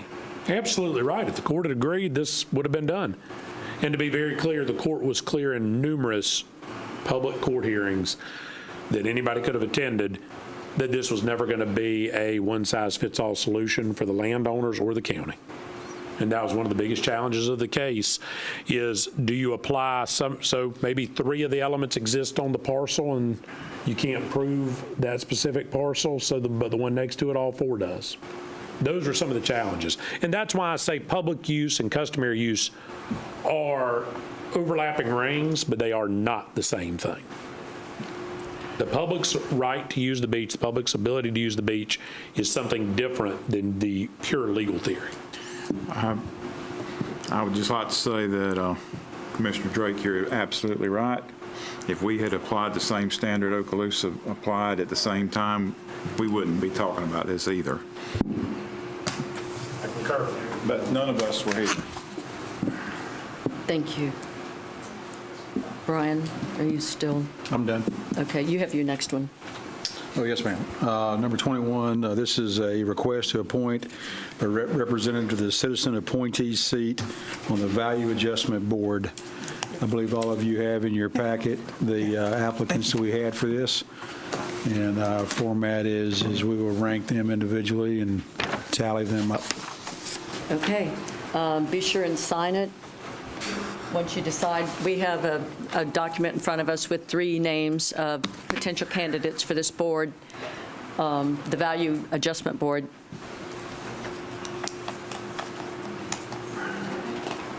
Where's the ballot? Oh, right here in front of me. And we'll pass them down to the clerk.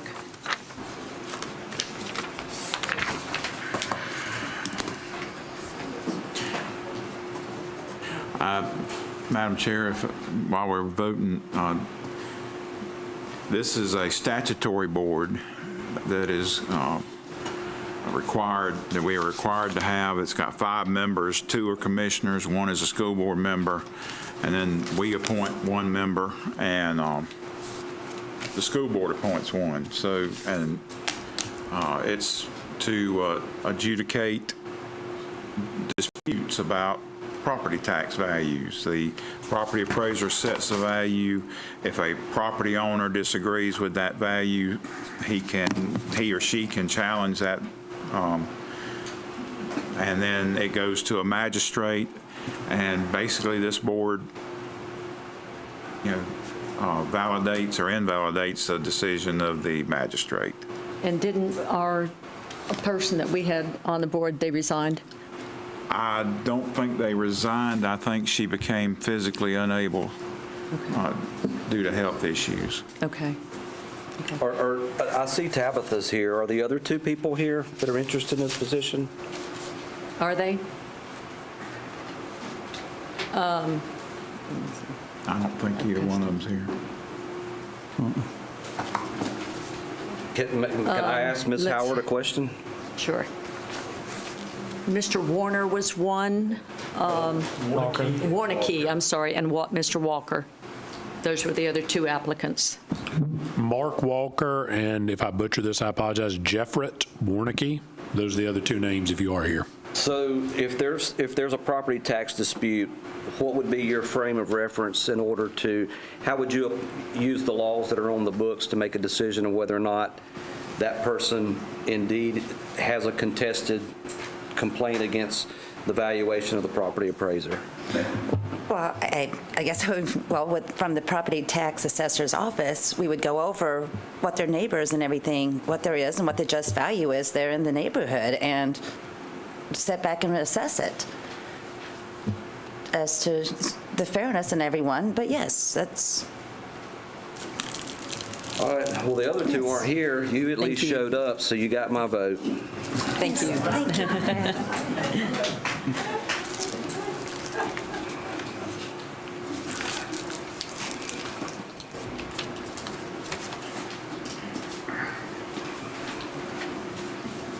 She's going to tally those up right now.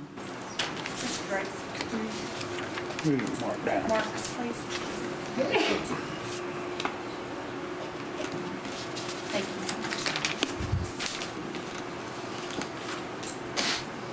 you. Tabitha Howard, 1. Mark Walker, 4. Okay. Mark Walther has it. So thank you very much, Tabitha. I appreciate you putting Let's have your a name. motion to appoint Mark Okay. Walker. Motion to approve. Second. We have a motion and 2 seconds. Commissioner Curry was the first second. So any comments from the audience? Okay, all in favor say aye. Aye. Any opposed? Motion passes. Thank you very much. Madam Chair, our next item is number 22, and Chance Powell will present that.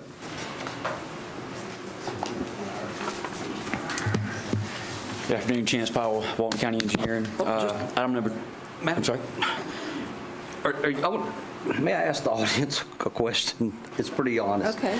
Are y'all cold back there? Yes, we're freezing. Is there a way we can make a motion to raise that temperature a notch or 2? I don't think we need a motion, but Mr. Alfred back there might be able to help out. Maybe 2 degrees. Give it a whirl. Thank you. I just thought we were trying to hang meat. Go ahead. Mr. Alfred's got it. Go ahead with number 22. This is a request to approve and authorize the chair to sign contract number 2516 with Southeast Construction Company, LLC, in an amount not to exceed $2,650,557.72 for the construction of the County Road 1883 Improvement Phase 1 project. This is a mill and resurface of 1883 from State Road 83 to County Road 183B. It's about 4.97 miles. Motion to approve. Second. We have a motion and a second. I just want to mention this is all grant funds that It we're is all using on this. ARPA funds, yes, ma'am. And that road definitely needs it, so, okay, thank you. Any comment from the board? Any comment from the audience? Seeing none, all in favor say aye. Aye. Any opposed? Thank you very much. Motion passes. Ms. Gates will be handling this next item. This is the ad that we put under her Environmental Services Department. Good afternoon, Commissioners. Melinda Gates, Walton County Environmental. I just wanted to take a quick moment and actually provide you the information as well as the public. We have a great expo that's coming to Walton County. It's going to be hosted at the fairgrounds. Our extension office has been pretty instrumental in putting some of the details together, but Florida Fish and Wildlife will be hosting a Florida Panhandle Landowners Assistant Expo. So what this particular expo is going to have, it's going to have a full day of presentations by different agencies, both federal, state, and local, as well as some nonprofits on different things that can help you facilitate environmental activity for your property. So if you want your property to be more in lines with nature, this is a great expo for people to come to. Doesn't matter the size of the property that you own, but there's lots of great information. So I just wanted to let you all know and let the public know there will be advertisements on Facebook and so on forth, but that particular expo will be Saturday, August 23rd, coming up, and it'll be from 9 to 4 p.m. Or 9 a.m. to 4 p.m. Excuse me. Let me clarify that. Sounds great. Thank you very, very much. I appreciate that. Again, that is August 23rd at the fairgrounds from 9 to 4. Okay. Kelly Carter has our next item, number 23. This is the event grants program that we have discussed before. Several times. I'm back. Kelly Carter, Director of Marketing, Walton County Tourism. As requested during the July 22nd meeting, the program was brought back before the Tourist Development Council for further discussion. Following that discussion, the council made the following motion. Josh Conyers made a motion to recommend the BCC approve the proposed slate of event grants for the 2026 year with the exclusion of Maddie Kelly Arts Festival, Destin Charity Wine Auction, and Sinfonia Gulf Coast, and for the council to reconvene to review those applications and determine those as part of a separate recommendation. Bob Lacasse second. After further discussion, the motion was amended to include funding for the Harvest Wine and Food Festival in the original recommendation because it is put on by Destin Charity Wine Auction. The motion and amendment were made by Josh Conyers, and the second was amended by Bob Lacasse, and the council voted 6-0 to approve. The council also said that they are going to further their research based on the merit of the actual applications and then get a solid recommendation so that they can stand before you all and say they have fully vetted this as a council and the events that were perceived to be in the Destin area, and this is our recommendation as a result of that vetting process. So in accordance with that motion, the TDC team, which is my team, has reached out to initiate outreach for Maddie Kelly Arts Foundation, Destin Charity Wine Auction, and Sinfonia Gulf Coast to provide additional information regarding them, and that's where we stand today. So you need a motion to approve all of them but those? Yes, sir. Yes, at this time, if you could approve the current events for your consideration, we could move forward, and then I will bring the other information back after the TDC meets in September. Motion to approve. Second. We have a motion and a second.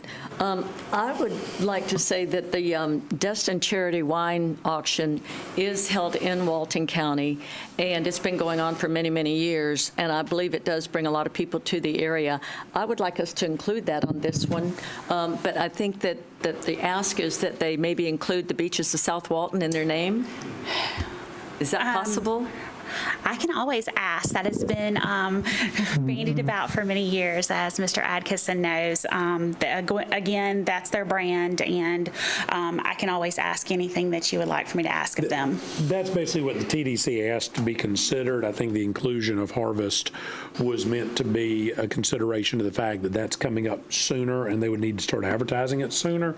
So I think that, not to speak for the council, I think some of those council members may be here to speak for themselves, but I think that was the gist of where they were going, was to have those conversations to make sure that any marketing included South Walton sufficiently. Okay. Yes, I appreciate the chair's desires. However, I also understand that the wishes of the TDC Council, and I think we need to try to follow them as best as possible. Harvest wine will be included. That actually happens at Watercolor.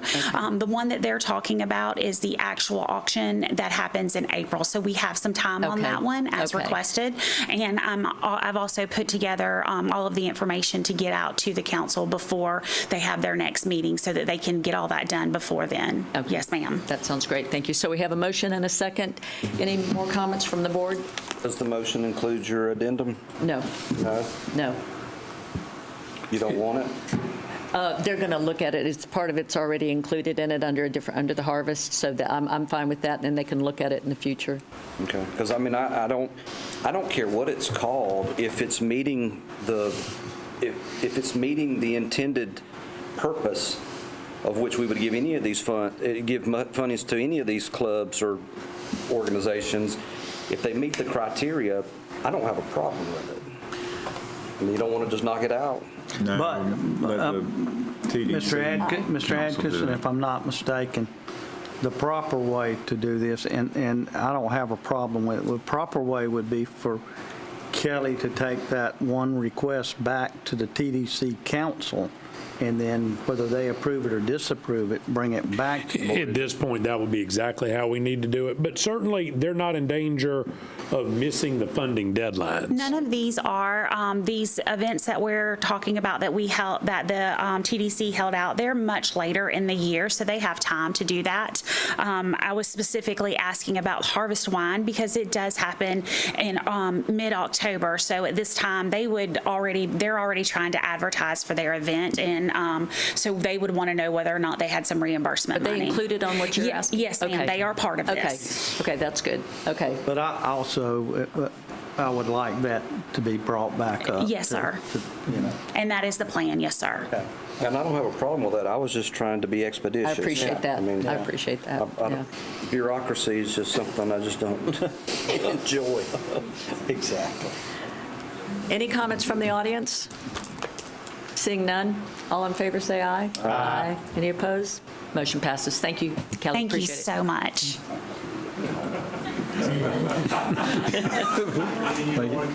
Thank you, Commissioners. Ms. Thomason has the next couple of items for us.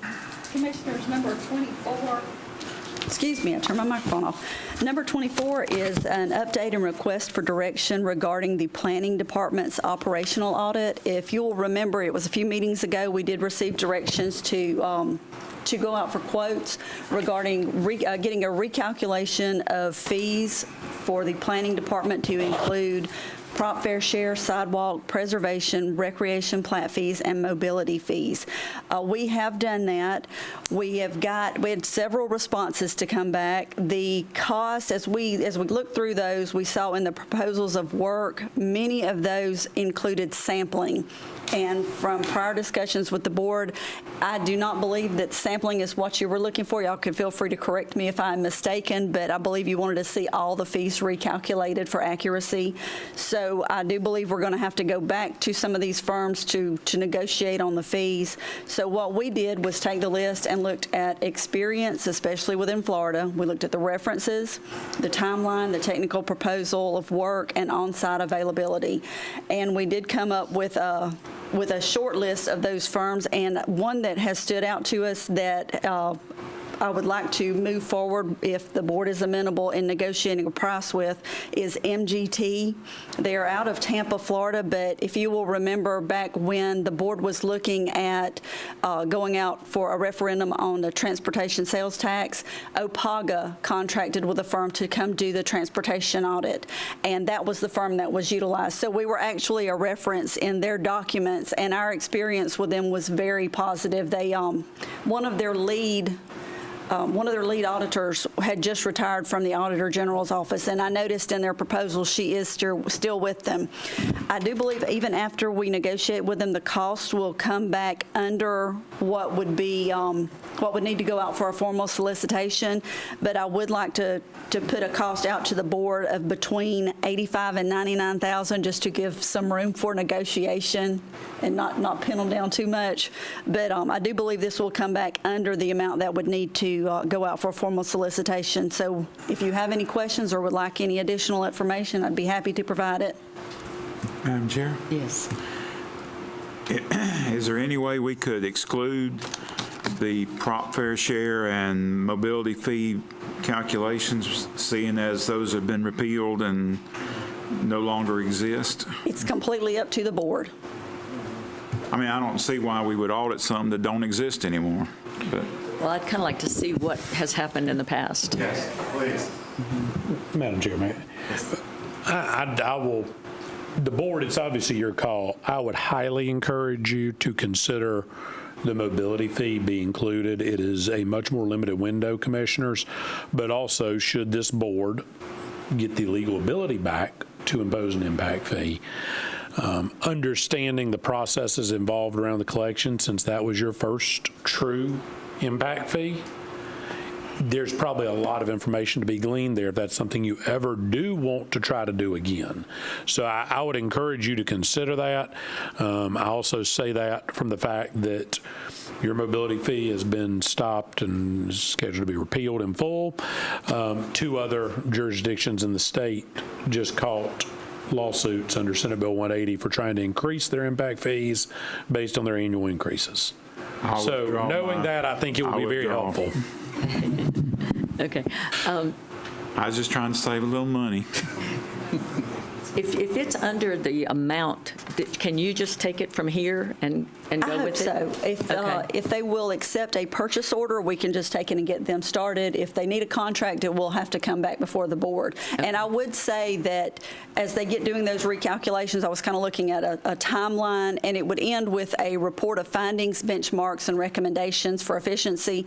We will not wait until the very end to say whether or not there were any issues. You're going to be updated as they do those. And I know that it's come up, well, what if there are errors and they could go back further? We'll come to you with that before that final Need report. a motion? Yes, sir. Motion to approve. Second. I wanted to ask, too, if while we're in the middle of this, we had talked about before bringing someone in to kind of help the planning department right now, because they need some guidance in there. And if we talked about bringing someone in there to kind of help them along and to show them, see what the problems are and kind of streamline things as best we can while this is going on, kind of in concert with that, and at the same time looking for applicants, to fill some positions in there. So can we kind of include that in this, or just give you direction to move forward with having someone? If it's board direction to move forward with getting outside assistance for the planning department, I would think that it wouldn't be a part of this, but Not part of the motion, but separately. Okay, we'll break it up separately then. You need another motion? Well, we haven't done that one first. Okay. We Go need ahead the and do first that one she wants. Okay, so we have a motion and a second. Anyone from the board want to speak to it? Anyone in the audience? Yes, Todd? While he's walking up here, Melissa, I can't remember. Did you tell me a timeline, like 6 months, 5 months? it was 4 months. 4 months. And they were going to be able to start pretty quickly. Okay, thank you. Todd Rowark. It's okay. I'll ask, but it's for her, I know, understand. So is this audit self-limiting? Is it? Which part? Is it limited to just, as an example, Commissioner Glidewell wanted to extract a portion out. Is this a true process, all-in audit of the entire process of planning to the point that it would cross over and impact you for those connectivity points and process controls? It could, but it would be limited more to the financial piece. Financial piece. Financial piece. It would not be on how an actual development order is processed according to land, but it'd just be the financial piece. But no, it's not self-limiting. It's to look at how they're operating and how to make it more efficient and effective. So if there was any, I'll just use the stupid word. Shenanigans. I like, who said that? Perfect. Just say it like it is. You know what, I didn't want to say the word. If there's any shenanigans, would that come out in the financial audit without looking at the true processes? And will the processes be tested? Meaning, Yes. will we take a development, whatever this first step of of an attorney or individual submitting anything into planning and test it all the way through till it gets to your point where cash is credited to our bank account. Yes, it would ensure the accuracy of those fees that were, and it's going to start too with the fees that are calculated as well. And there will doing all be the boots on testing. the ground. It will be no virtual. There will be people asking questions. It will not be a virtual audit. Now, some is going to be virtual. Well, but there will be people, boots on the ground, having gone through literally thousands of audits. Every one of those thousands of audits had one thing in common: boots on the ground. I never had an audit that I didn't have boots on the ground. Yes, it So does include, it's not 100% virtual. There will be, exactly. there are on-site There's some visits, stuff that's going to happen off-site, and I'm just asking for clarity. Thank you for the word, shenanigans. That was it. Thank you very much. Thank you very much. But one final thing. It has to be all-inclusive. We need to know everything that's happened in the past, because that's the only way you're going to shut, to your point, social media up. We need to know everything that's happened in the past. But I appreciate it. Thank you very much. Thank you. Thank you very much. Alan?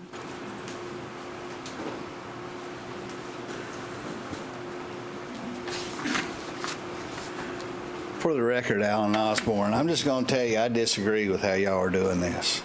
I mean, I agree that you need to go through and find these financial things, and we found them before. I mean, and people good employees can actually make a mistake, admit it. It's when they cover it up that it stinks. If you just say, hey, I did this and I did it wrong, and here's how I'm not going to do it again, that's called establishing policy. But some of the things that need to be audited is who didn't follow policy. Not did the money get collected, but how did it get approved in the first place? And every single lawsuit that's over, so you can't claim that litigation thing where we don't want to look at it, every one of them should be audited to see, did people not following policy put us, the taxpayers, into lawsuits? Because you ain't going to find it with this kind of audit. You're going to have to go look at these things that became contentious and see, did he follow it? There was a lot of things going on. By the very statement that y'all say that they need leadership from outside just proves my point. And nobody said they didn't. And nobody cried because he left. But the fact is that we spent a fortune putting ourselves into position, and planning was severely involved in what Mr. Gladwell said and not doing it right when CU started. I actually own property that has no public beach access and has private beach access in Okaloosa, and guess what? There's no issues, just like y'all said. Because they drew a line in the sand, they said that's what the rules were, and even the people who own the private stuff, that doesn't give them the right to violate walking on sea oats or digging up sea oats. They still have to follow those common laws too. So they don't have any of these issues. To be clear, that issue was created by Larry Jones and some other people that needed it created. So this audit needs to look into everything, because there were shenanigans, and that's why our legal matrix looks worse than Miami's. It is, and it all circled around the planning department and code enforcement, because honestly, if y'all owned every bit of the beach, you ain't got the infrastructure to get anybody to it. So it's like arguing over, do we have enough sugar in the bag of sugar? Yeah, and the sugar jar ain't got enough sugar in it. So you just get them useless points. But if you want our faith that you've really looked into the problems of the past and you've held people accountable, not let them resign, not let them walk. You've held somebody accountable. You've sent a message to everybody else that we're not going to put up with this anymore, because we're going to enforce standards and written policies. Thank you. Mr. Osborne, what tool or instrument exists that we can utilize that would capture the type of audit, the type of audit criteria that would meet your satisfaction? I don't know, but I just know that you're leaving out all the other issues with planning, and she said this But I mean, is we a have to know- financial audit. You're saying, okay, I don't like how you're doing this. This is what's on the table. Yeah. What is it, what instrument exists that we can do it to measure those things that you want to capture? Well, we don't have an instrument. That's why you're hiring somebody. You just have the complaints of the citizens. No, but what can we go, who can we go hire? How do we find the information that you're saying we need to collect? Forensic audit, possibly? Yes, exactly. Okay, what? You got all, and this has been suggested many times. If you want the documents that you need to look into, hell, I got copies of them. Some of them are right there. And everybody knows I'm not bluffing. Got about 36, 37 boxes of them. But there's all kind of things that you've been in lawsuits, and the first place I would start is every place where this county in the planning got sued and had to pay out either our dollars or our state's insurance dollars. That would be an excellent place to start, because usually when we start in the big government of auditing something that's not working right, we pull out the policies in writing. And I never led a section where I was not required to have all employees' policies out there. So the word policy is used here every day, but I challenge either of you to put your hand on a comprehensive list of it. So I would start, if you want an instrument, your legal matrix will be an excellent instrument, and so would your code complaint process of how many were dismissed by that code director that we suspect of shenanigans. I'll call it corruption, but I'll use your word if it makes you happy. But all of it leads to the waste of taxpayers' money, and we all deserve standards and policies on both sides of everything that both sides can understand. So that's where I would start. Thank you. Madam Chair? Yes. Mr. Atkinson, what exists, what is at our disposal, a consulting firm, an auditing firm, whoever, that can measure what has been described by the last two audience participants? So I think it's a threefold approach, Commissioner. I think what is on the agenda today is one step. I want to get it all. I agree. I But want to get it all. I want to be clear. It's one step, and it's the group you'd bring in, MTG, and I would very much encourage you and every other commissioner, and including anybody in the audience, go look at what MTG did for OPAGA related to the sales tax audit.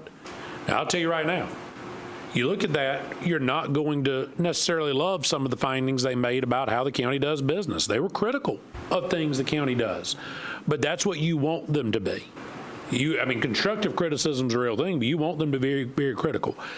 You need an outside group that is going to come in and look at this. To Mr. Roark's point, I do think that this is going to be a little more tailored to finance and the tracking of monies. To do that, and I think that's a very specific thing that needs to be done, because there are certainly monetary issues we've identified that need to be chased down. Commissioner Johns brought up the discussion of consulting services. I highly encourage that.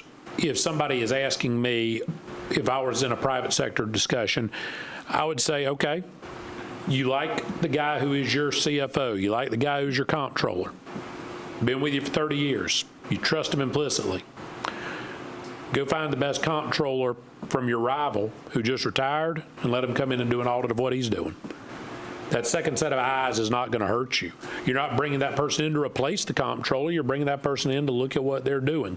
So to Commissioner John's point about having an outside set of eyes, whether it is some type of consulting service to look at management practices, what I would think is that person comes in and identifies certain things they see, that could then potentially be married back up to MTG, to MTG, and may expand their scope of services for you. But now you have a full top-down process audit. The last part, and everybody sit down, I think people will get shocked I'm about to say it, couldn't agree more fully with the point Mr. Osborne made. Every time you get a lawsuit, you have to look at what got you into it, and you have to look at why it happened. And now I want to be clear, I'm not referring to you denied a project sitting up here and somebody files a petition for writ of certiorari. You're going to get a court order on that. And reasonable people disagree. This board has to make tough decisions sometimes. People don't like it, they go to court. That happens. And I'm not going to talk about specific cases at the dais, but I think most of you understand them, and if you don't, I'll beg you, please let me talk to you outside of the meeting. But we just had a very similar conversation, Commissioner, in one of our last cases that we've handled, where we talked about how we're going about the resolution there and the problems we saw. And I can tell you, as I told you in that case, we've identified that ongoing right now. The similar issues were happening with another development and another ongoing business in this county. So whether it was shenanigans or not, I'm not prepared to tell you, but I'm telling you, we figured it out early. So rather than get sued, we found a way to work through that. And so that's one thing that we do for you right now. I will tell you that is a very active scenario. When we deal with employment law cases, that's very common. Fact and risk management comes and talks, hey, look, this is something you should or shouldn't have done. But you have to do it with the planning side of things. Right now, the amount of planning litigation we have open that is directly attributable to somebody in planning having done something wrong is greatly reduced. And I will tell you, a lot of those processes have been cleaned up and identified. What this board did right here at the dais about 2 months ago, where it repealed a section of its code that was being interpreted and applied in a way that would have been preempted by state statute dealing with an ADU, is not something you see happen every day. Why don't you see that happen more often? Because unfortunately, right or wrong, there have been many years in Walton County where that would have just kept going on and it would have been brought to the board's attention to take action. You have to have a staff that sits here with you, and sometimes it takes that outside set of eyes to look at this and say, guys, this isn't working, this isn't being done right, please stop it. And so we are all, I can tell you right now, you've got people up here who are proactive and deal with that every day. Melissa and I have talked about that. We're going through a contract management process with the clerk's office for the past, 8 months now, Melissa, that we're coming to the end. Part of it's, tell us we're doing something wrong or tell us there's a better way to do it. Let's figure it out. We may not always agree, but to your answer, threefold. Outside consultant dealing with the finance, outside consultant dealing with your processes, let those two marry it up, and then take a hard look at every area where it is clear the process has failed. If you do that, you're not going to solve it all, but you're going to be 98% of the way to that. Can we do that? Yes, sir. 100%. Can we make a motion to do that today? Yes, sir. Is that a But we have to do it in two. It's going to be a second phase. You got to approve this first, because I don't want Melissa throwing I got a something at question us. before we start motion and everything. Is there any way that we could look into price points on maybe departmental categories for forensic audits and bring back some pricing? When you go into a forensic audit, we would probably need to do a formal solicitation on that, because I think it would be over the $100,000. Would you, I'm asking you, would you break it up by department or would you do an overall? I would break it up by department. Absolutely. Yes. They're so independent. You would need to. Let me ask this of you, commissioners. If the motions pass in sequence, I would ask you to ask the question to both MTG and any outside consultant brought in during their process, not at the end of it. Is this something where a forensic audit's needed? A forensic audit is necessarily targeting a specific defined wrongdoing. If you hire a company to come do a forensic audit and just say, look at everything and see if there's anything, you run a substantial risk of running up a huge amount of money looking at everything, not looking at the specific issues. I'm not telling you don't need a forensic audit, but what I'm telling you is I would encourage this board, if MTG identifies monetary transactions that are anomalous and could support theft, embezzlement, fraud, mismanagement, waste, abuse, or otherwise, send your forensic auditor after that line specifically, because that is the laser focus you want of a forensic auditor. And I say that to you not because because I think you're not going to need one. I have used forensic auditors in my private practice in a variety of scenarios. And all I can tell you, the difference in cost comes down to one thing. Do I give them an open-ended scope of service, or do I give them, I need you to go identify money that's coming out of that account, where's it going? Well, I think And that's all I'd ask y'all to I consider. think my reservation is that we don't exactly know what all the problems are. That's what MTG is going to help identify. That's why I'm asking you to talk to them so they can say, this is where you want a little deeper, because they're not doing a forensic audit. Because I don't want them to focus on one thing, but there's all kinds of shenanigans happening over here. I think what Commissioner Drake asked gets you that answer in the sense that you're going to have a comprehensive review of processes, and we want to send somebody looking at this. I mean, right now, we could probably identify 5 or 6 specific transactions you want to hand to a forensic auditor, and you have them run that down top to bottom. They could. But with that being the case, what I'm just saying is I would recommend you spend the taxpayers' money to get the process audits, get the financial management side of this thing dialed in, and then go identify whether it's 4, 20, 200. And I will say this, Mayor Barley's sitting out there, I'm not going to put him on the spot, but we went through a forensic audit not too long after he and new council took over in Freeport. And the concern was they wanted to make sure there was no issues with monies. At the time, the council said they wanted a forensic audit. We had a lot of conversations. Is that really what you need? Hundreds and hundreds and hundreds of thousands of dollars later, nothing was identified of any real substance or materiality whatsoever.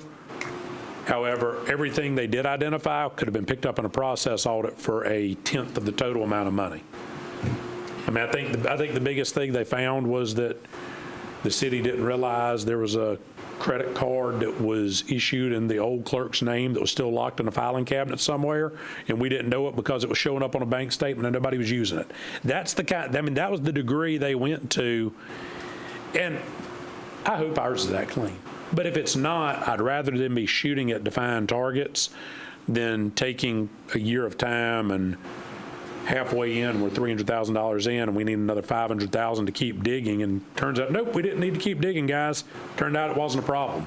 That was what I've seen happen, and so I just don't want this board shooting in the dark. I want you shooting based off facts. So who's going to define the targets? I'm sorry. I brought this up at a previous meeting and asked for a forensic audit, and the board decided to go with this kind of audit instead initially. And depending on what the results of this audit is, if we feel like we need to go in, then we would go in with the forensic audit. We've had this discussion, so. County Administrator.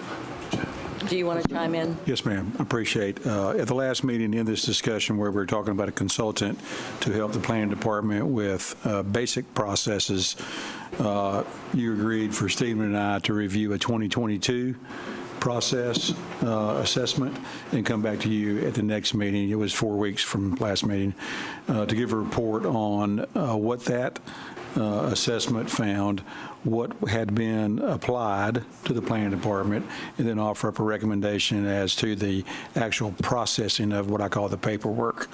So I think that accompanied with what this will be a financial, how do we process fees, I think will get us in a good position of what do we need to do in addition to that.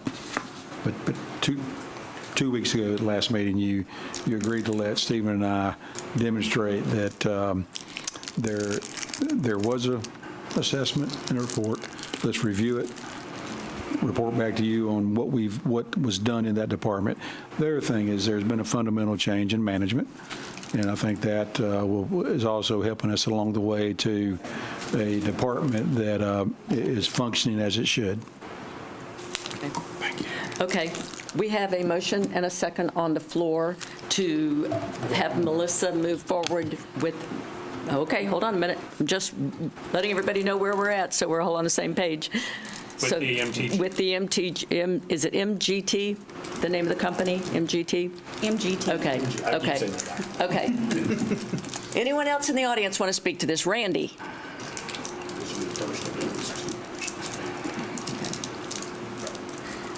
Randy Lightner, Lightner. I was planning to step up here and say, I don't know what kind of audit you need, but I think the attorney cleared that up. You need a forensic audit, if that's the only way to find criminal wrongdoing. the hybrid deal that the attorney said the last time, sat right there and said the last time someone did something like this, planning director wound up in jail. The DO to Mossy Head that was expired years before it was ever even issued.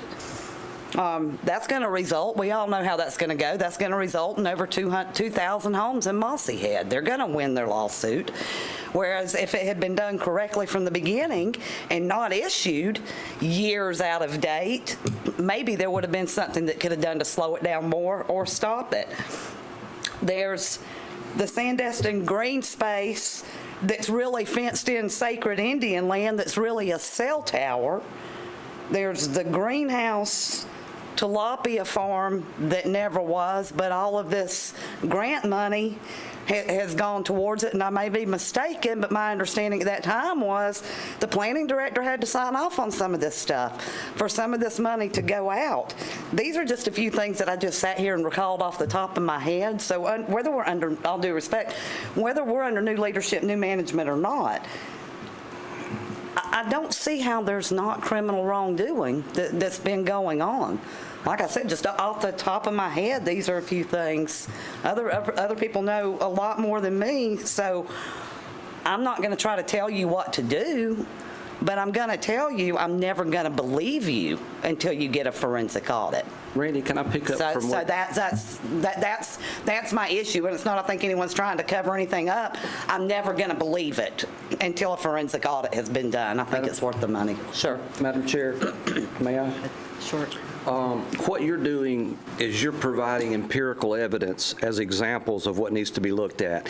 That's meat on the bone. You're moving in the right direction, and that's what I'm trying to steer this conversation toward, is that if we talk in generalities, corruption, shenanigans, things like that, we're not really accomplishing anything until we hit those defined allegations. And you're right. What I think would be feasible is if we allowed the general public, just like you just rattled off 7 or 8 things, and probably 6 of those I've been curious about myself on what was, was there a resolution to it? Was it ever looked into? That's great. You're 1,000% on target. Could we, as a board, ask the general audience to give us the metrics that we're looking for, to lay out what it is? If you've got 8 things that you can recall that needed to be looked in, could we submit it to the county manager? If Mr. Roark has 2 or 3 things that he knows right off the top of the head, he could submit to the county manager. If Mr. Osborne has 7 or 8 or whatever he wants to submit, that way nothing gets overlooked. That it's something that you have identified, it's legit, it's not a general statement, but it is specific. If we can get it to him, then she can get it to Ms. Thomason. We can get it in the right posture to be investigated. Well, I'm sorry, go ahead. I was just going to say, maybe we could recommend and have our PIO put something out where people could just fill it out online or whatever and send it back to him, and he could put it in a spreadsheet so that we could know. But one of the things that you mentioned in particular, you mentioned the Indian land that Sandestin uses as part of their green space. That was done by a board long ago, approved it. I don't understand why. I don't understand how. Yeah, I'm not accusing anyone. I don't even know the time frames. I'm just saying, you're absolutely correct. Yeah. You're absolutely correct. Yeah, but no matter how long ago it happened, it needs to be looked at to see how long has it been going on. The further back you say it goes, the worse it seems. So my only thing is, if whatever audit you guys decide to do, if it can't look into these kinds of, not these specifically necessarily, but these kinds of things, and if it can't end in someone in handcuffs, possibly behind bars, then it's not worth wasting your money on, in my opinion. Thank you very much. Well, I didn't recognize you because I didn't look out there, but come on up. Hey, Tabitha Howard. Yeah, as far as with the planning and stuff, because I had some issues because I had to go to planning last week, and we do need to figure out what is going on with that because Kristen Schell's gone, Renee Bradley, and also Matt Carpenter, so I asked where I needed guidance, be it Kelly or Stephen, and no one knew. And that was because of the open space thing, but I had some issues myself because I was being asked to pay to have some wetlands cut in Sandestin through my HOA, but I have no one to ask if I can do that or not. But actually, they did cut the wetlands and stuff. Now I have to pay for it, and it's on SDI's land, and I don't want to get in trouble for that. So I don't know where to go. But yeah, there's a lot of things with Walton County planning that needs to be addressed, and we need to look into a lot of it. And I think looking into Sandestin would be one of the first things to go to. So, thank you, Tabitha. I don't disagree that there are a lot of things that need to be looked into, and I think that's what this is about. But what I wanted to say is that what the board had decided before is to go with this audit initially, and then once things are identified, if something's identified that we need to dig deeper in, then we get a forensic audit for those things. And that way we're not just opening up one big box and getting a forensic audit and not really knowing that there's anything we really need to dive into. That's why I'm asking for a consultant to go in there, because I agree with you, a lot of the big players that worked in there are gone. A lot of the knowledge is gone. And to nobody's fault that's working in there now. I mean, there's a lot of great people that work in planning. I mean, they work hard. It's a busy office. I mean, they get lots of phone calls every day along with everything else that's going on. But we need to get somebody in there to help them and streamline things and make sure that things are getting done properly, because a lot of knowledge has walked out the door. Ms. Harris. Madam Chair, while she's coming up, may I? I like your intentions are good, but you're leaving a lot of meat on the bone. So the object of this exercise is to hire this company to find some of the things like Randy has already articulated. If it's already been identified as something that raises a flag, why would we not include that in the ask? I don't know why we couldn't. Okay. It just sounded like you wanted to get the firm in place to go hunting. Well, that's what this board decided a couple of meetings back. No, but I'm saying we're a living, breathing board. We can change direction. We want to get it right. Absolutely. I mean, and there's nothing wrong with doing it in real time. We don't have to put it off but that's up to 5 of us to decide. Right. My question is, why would we not, if we've already had something that's been identified that looks suspicious, why would we even wait? Why wouldn't we go ahead and include it? I don't know why we couldn't include it. I mean, I would think that we would be able to include that. Would we be able to give them certain areas that we want them to look at and specifically? Absolutely, and if it would be amenable to the board, I would go ahead and move forward with an initial agreement, and I would need to know what transactions you would want them to dive in depth to, so they would be able to. Them based on what input we get from the community. I know Ms. Harris is waiting, but I was going to just say, perhaps we could set up an internal repository where we allow the citizens to email us or file specific issues they want us to look at. Let staff sort those, not cull them, not eliminate them. I mean, if someone put something ridiculous. That's the direction I was going. I said Mr. If you do Kellenberg, that, but I don't care who does. if it's financial, send it to MGT. If it's process management based, send it to that outside consultant, and then let us make sure those are addressed so that what you get is a comprehensive report of that. I mean, it is no different than anywhere else that has the we call it anonymous. It's not a complaint they're making. They're just raising, I have a concern about this in the past. How's it handled? But I'm fine with creating an anonymous process. If somebody doesn't want to be identified, if they want to drop something off or mail it in, repository, like you said, however we want to create that receiving mechanism, I'm fine with that. I want to put everything out there.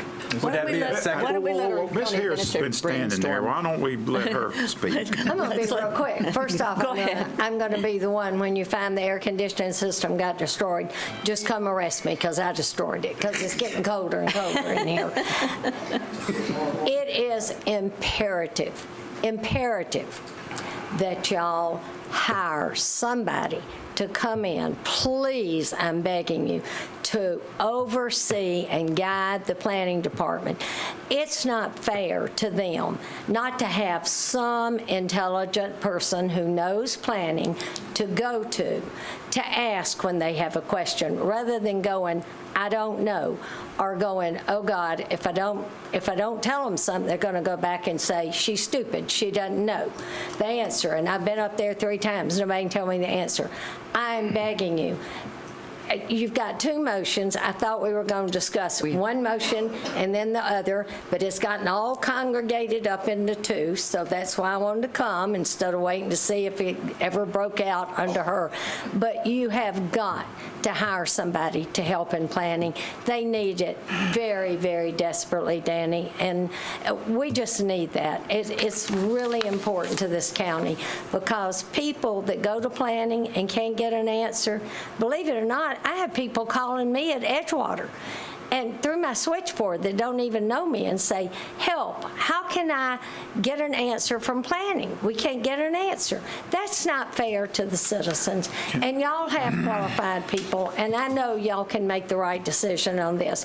Now, as for the audit goes, I think there's one employee that probably should be audited for the last 10 years. And y'all know who I'm talking about. But I think when an employee makes a statement public to a citizen, I'm not signing a liquor license because I don't have to. When asked, why didn't you sign that liquor license? Because I don't have to. That's not the right answer. So in my opinion, you need to go back to the planning director and have a forensic audit on everything he did. Madam Thank Chair, you. can we vote on the first motion? Yes, let's Because I vote. got a second Okay, motion. we're calling this question. We're going to go ahead and vote on this first one. The first one is to go forward with the audit with MGT. We have a motion and a second. All in favor, say aye. Aye. Any opposed? Motion passes. Okay, so the audit is set. Now I would like to ask if we can go forward with bringing in an outside consultant to help planning. And can we just give you direction to make that happen? Absolutely, and I'll be working with Mr. Kellenberger on that, and we will move that forward. Is everyone in agreement with that? Well, what does the county manager need? So I would like to finish out what you gave me the opportunity to do 2 weeks ago. Me and Mr. Schoen have been working pretty close on that formal report to review it, understand what was implemented. He has offered up to me already this is going to sound redundant, a report of the report. I've read through it. I will meet with him again before I meet with you at the next meeting, and we'll offer a recommendation. More than likely, it's going to be, let's take a hard look through a audit of the processes. How does a development order get processed? What different compartments or silos within the planning department touch the different types of development orders and the other permits that they issue? That's what it really comes down to. Ms. Howard says, I called up there with a question, I couldn't get an answer. Okay, I don't know the intimate details of it, but that is a area where a person in the planning department should be able to say, in our land development code, under section such and such, you would have to do this. Once again, not knowing the complete details of it, but as what I look at it is, the planning department is a public service department that administers our land development code when people would like to develop their land or do something to their land. And so it seems fairly easy to me. There's been people that have been doing planning for quite a long time. I think we identified that there may have been some issues before. I don't want to talk derogatory about any singular person, but we have changed that. We have now decided we're going to review how we processed fees associated with development. We're going to take a good look at it. It may identify some very particular instances that we have to look at in deeper. I would assume the same thing with the processes. If there was an overall look at it and we decide that, we should do this differently, in general, we'll do that. If there is one particular instance where it looks like we deviated drastically, we would go back and look at that much harder to figure out why. In the construction business, we had a rule that when something got sideways, our main concern was to get it going forward again. It's not that we didn't want to understand why it went sideways. It's just that we know that we had to move forward in order to not spin our wheels and waste more money. I would hope that if we could demonstrate to the people that have frustration with our planning department that we're doing that we have made a step forward. I get it. We want to place blame on somebody, but I think we should be really focused on how do we move forward. I think Mr. Schoen wants to talk. Yep. Come on up, Stephen. Thank you. I just want to reinforce what Mr. Kellenberger said, as well as to add a couple things. There's been a number of recent statutory changes that directly impact the way we process things. We're currently in the midst of reviewing those and making changes to our procedures and our processes. I personally think that bringing someone in from the outside to look at what we're doing in that respect will serve to slow and potentially complicate what we're already doing.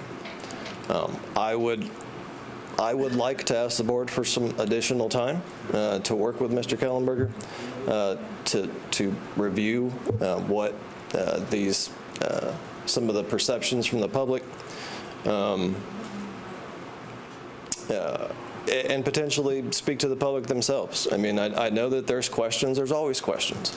A lot of that, and by no means do I mean this, in a bad way, but it's due to ignorance of the planning process and what's required by law for us to do.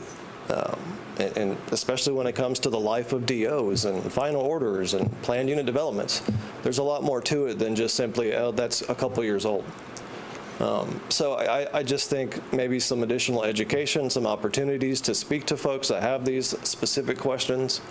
I would just ask for that opportunity to do those things and to continue to try to hone in on where some of our gaps lie in our processes and procedures. How much time are you asking for before we ask somebody to just come in and kind of help, really? And I mean, you could direct the person in which areas you felt necessary, but what kind of time frame are you looking at that you think you'd be able to manage this? I mean, I would.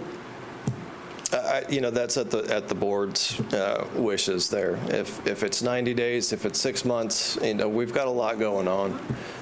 We have. I have to ask the audience to please refrain from speaking because they're not able to take the minutes when they can't hear. Madam Chair, what does, between the county manager, these are the ones that are going to be overseeing this project, between the two of those, I think we should ask them what tools from us do they need to let them do their job. Ask them. Go right ahead.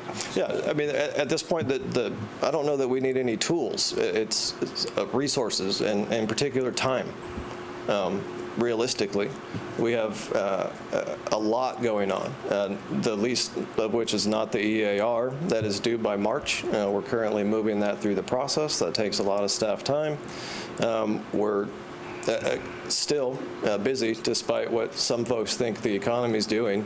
It's not slowing down for us, or very little anyways. So it just takes time to work through these things. Well, my issue is that I have a lot of people calling my office with issues on the time it's taking for things to happen that is apparently a lot longer than it took in the past. Yeah. And people are really questioning things and they're frustrated. And so I just want to do something to move this along and to be helpful, not a hindrance, to help the department so that it can get things moving in a streamlined fashion, because a lot of these are these people's homes or businesses, things like that, and the delays that they're encountering are extremely tough. And I just want to do the right thing. So if it includes, something outside the box a little bit, then I think that we need to at least look at that. Do you just don't feel that that would be beneficial? You think that that would be getting in your way to have somebody from the outside come in and help? A part of me, yes. I do think that it could serve to just be a cumbersome process while we're already in the midst of doing some of this work already. In conjunction with the statutory requirements that we're having to review our processes and procedures already, I think it could add a level of complication to it. I'm not saying there wouldn't be value in there. I'm not saying it wouldn't be a benefit. I would just ask for a little bit more time, as Mr. Kellenberger indicated already. We have some guidance, or thought we did, and we're moving through that process currently. Now, and I just do want to speak to some of the delay. There is no doubt a recent history of delay with our building permit review applications. It took us about 9 months to get into the hole that we are currently climbing out of. That was through a number of staff changes and resignations, as well as some general issues with the program.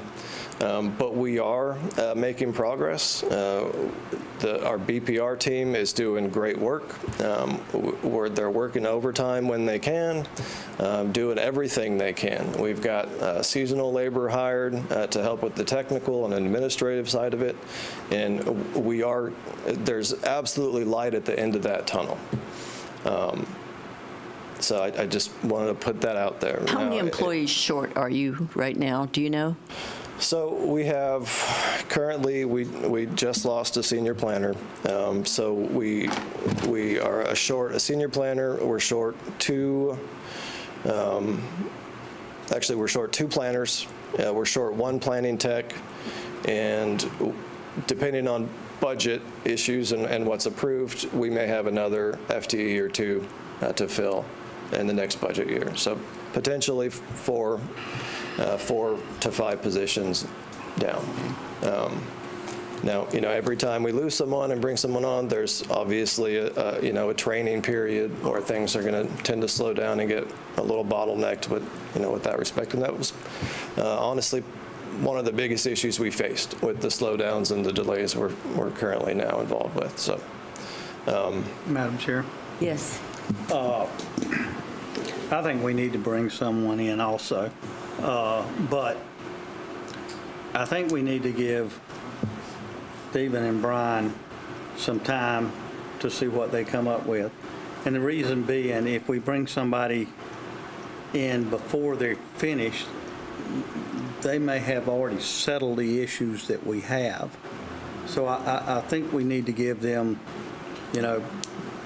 I'm not sure how much time you need, but you need to state a time for the board and the audience. But eventually we need to go through I'm not against a forensic audit or any of that, but I do think that as far as planning's operational, because the firm we've hired will be going through the economic side of it. But I think you guys need to work on the operational side, and if we feel like we need more help in that department after they come back to this board, then we say, hey, we're going to do this or that, whatever it is. But I think I would be more comfortable if we give them a little time to go through it and see what they can find. And I'm not saying what they can find is the end result, but I think that, we ask them to do this and we need to give them enough time. But I want to know what enough time is. Right. Okay. All right, Commissioner Gladwell. I understand what you're saying, but I also understand that I get phone calls almost every day about you can't get a building permit, or you get the wrong information, or we're still telling people they got to have a permit for an agricultural pole barn. It is a never-ending deal that I'm getting phone calls, or I get talked to about it at breakfast, or I can't go through Walmart without somebody complaining about the fact that it takes 6 months to get a permit to put a trailer in. And while I also hear good stories, the bad stories overcome the good. And, you know, we keep talking, and one of the things that just really frustrates me is it takes so long to do something. And, I mean, we need to do something. And it has been talked about on the street, and it has been talked about behind closed doors to hire Ms. Neal as the consultant. It's been Latilda, and, you know, we just keep beating around the bush. I would say that we need to do two things simultaneously. One, we need to negotiate with her, and two, give y'all a month to work this stuff out. But we can't wait 90 days. I agree, 90 days is too long. 90 days is just not going to work. And so let's get on with it. And I believe it is getting better. And I believe I believe you want to do the right thing, and I certainly believe Mr. Kellenberger does. But we've got to get on with it. We've got to move this stuff. The board policy that was passed 4 or 5 years ago is that in the north end of the county, it is 1 to 3 days to get a single-family building permit. And 2 weeks on the south end. 2 weeks on the south end, and we are nowhere near that. Haven't been for months. And, you know, we keep talking about it in private, but meanwhile, the people want something done. And that's no reflect. I don't mean to be ugly or nothing towards either one of you. I just telling you, people have an expectation. And I mean, when a couple calls you and they tell you, our lease runs out on our rental property Friday, and I can't get a building permit, or I can't get a permit to turn the power on to a trailer I've been paying mortgages on for 2 months. I've been paying a mortgage and a rental, and now I got to get out of the rental, and I don't have anywhere to go. And it just seems like we need to make sure everybody understands that there are real people behind those building permits. There are real people behind those requests. And there are real people having to sleep in their car because they can't get our department to give them a permit for something they've already paid for. And that's not acceptable. And I'm not going to sit up here anymore and not say something, because those people will look at me and they want to know why we're not getting something done. I want something done. And I don't care about hearing excuses. I want something done to get back to where we said we would be. And I'll quit preaching, but that's the way, that's what I want. Let's get on with it. Commissioner Curry? I don't disagree with anything that Commissioner Gladwell just said, other than I think we need an outside consultant looking in. You know, I don't have any issues with Latilda or anything like that, but I just think it would be a better idea to get an outside-the-box type consultant looking in that is actually does planning. So I don't know what consultant firm you would call or get a price on or whatever the case may be, but I just think somebody outside the county or outside the current municipalities or governmental departments would be a better choice for, you know, new ideas, current ideas, something that's being done elsewhere that we're not doing here or not doing in Freeport, whatever the case may be. I just think an outside consultant would probably be better. So. Commissioner Anderson? Listen, if it's the board's wishes to go ahead and hire somebody, I'm 100% for it. I think those two need to continue working, because as we know, if we're getting whoever we're getting, it's going to take a month or 2 months to get on board. So I don't want them to quit working and coming up with ways to improve. But I have no problem, getting someone to come in and look things over and tell them where they think we should improve. Can we give direction to just looking at? Yes, but I wanted to ask Commissioner Drake if he had anything he wanted to add. Yeah, I think this is a good question for all of us, or a good exercise for all of us. We recently made this gentleman right here in charge of running the operations of the county. Whatever he wants to do, I want to give him an opportunity to entrust him to do his job. I don't think we need to do his job from the dais. Mr. Kellenberger, I'm one of five, but it's very important to me. I want to know what you need from us. Do you need outside resources immediately? If you say yes, you have my support. If you say, give me 2 weeks to get things together, you have my support. I want to know what I can do sitting right here and casting my vote will actually help resolve this issue. I appreciate it. So 2 weeks ago, I asked for 4 weeks. So the immediate need, I'd like to have that opportunity to come back to you at the next meeting with me and Mr. Schoen's recommendations of how we plan to move forward. That includes a comment or statement about the 3-year-old assessment that we did. I'm going to go ahead and be honest about something. I read through that report, and when I got through with it, my immediate reaction was this was something that an administrator and a director could have done themselves. Okay, it's not hard to do an internal look at what you're doing. You just have to be objective and open-minded to understand exactly what Mr. Gladwell said, the human element.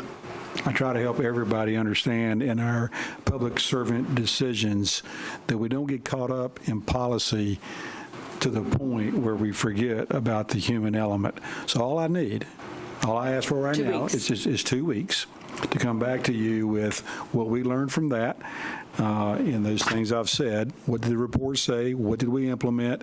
And with that, we're putting together a plan of action. I have a little bit more review to do of that department to completely understand what they do, how they do, and when they do.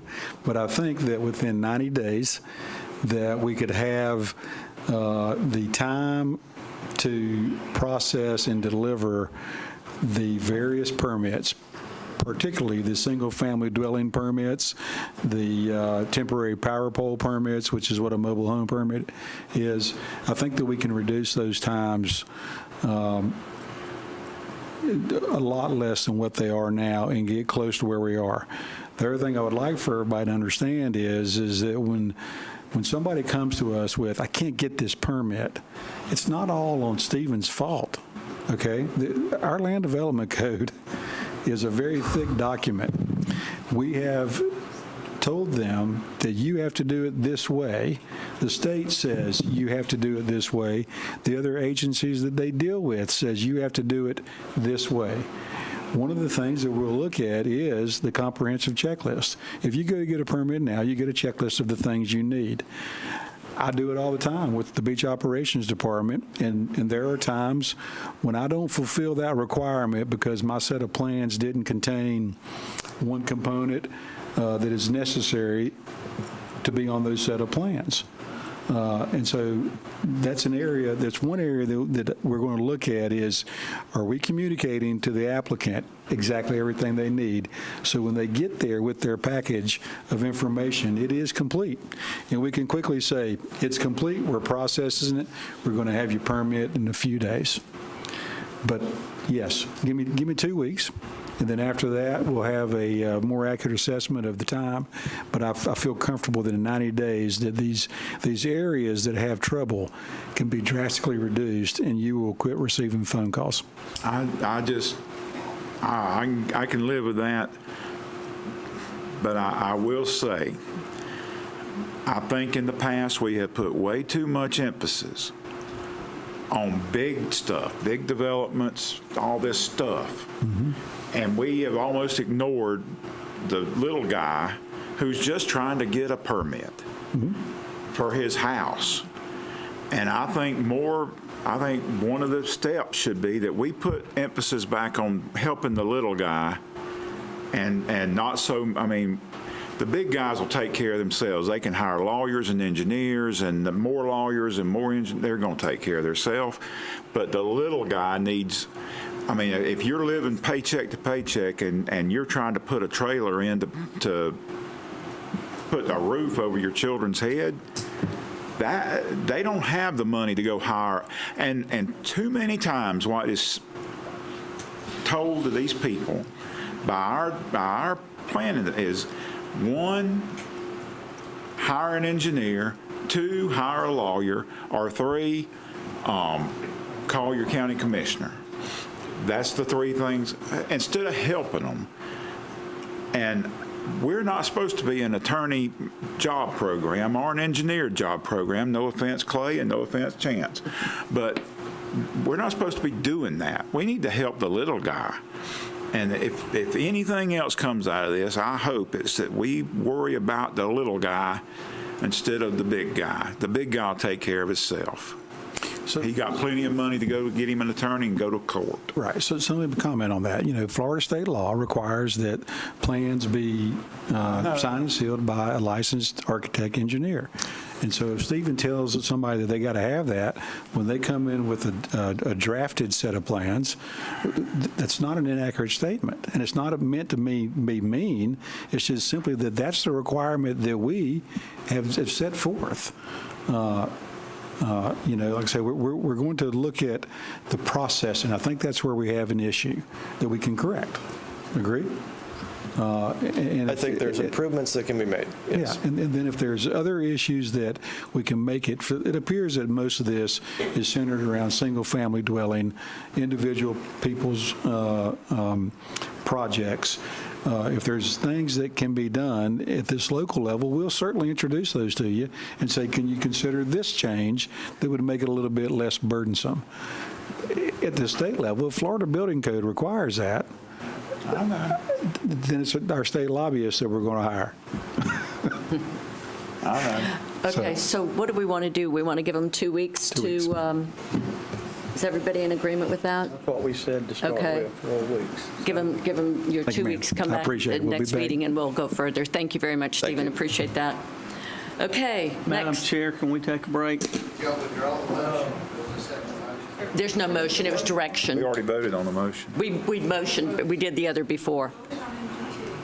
We already voted on the motion, and then this was just direction. We didn't do anything. But before we escape this conversation, I want to make sure that we did establish a process, or we do establish a process for people to share ideas like was articulated earlier, things that have already been identified. I think we did Brian, that. you can. We did. We'll have it set Right. up and have an update for you in 2 weeks on exactly how that'll function and flow. Okay. Okay, we'll take a 10-minute break.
Session. Report to the dais.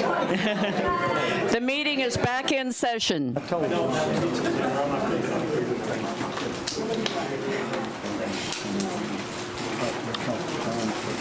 Melissa, I believe you have this one. Yes, ma'am. Our next item is number 25, request to approve and authorize the chair to sign the county attorney agreement with Atkinson Law Firm. A couple of weeks ago, the board had requested that Mr. Kellenberger and I negotiate with Mr. Atkinson regarding a agreement for permanent county attorney services. That agreement is attached, so at this time, we would just take any questions that the board has regarding that or any discussion that you would like to have regarding that agreement. Motion to approve. Second for discussion. We have a motion and a second. I would like to ask Melissa if you would, I know you have broken this down for us as far as the pay, if you would explain to all of us exactly how it's broken down and what it actually means. Please. Yes, ma'am. And of course, my computer decided right this minute to freeze. What we did, I have a copy. Do you Discuss want the it? buckets of service and then let her discuss the financial numbers? Okay, I have the copy if you need it, Melissa. So broadly, the buckets of service would indicate there's a standing retainer amount that would cover all legal services provided to the county outside of standalone litigation. It would include all service the county attorney provides towards fact-covered litigation unless required to actually try the case on behalf of fact counsel. But that is everything.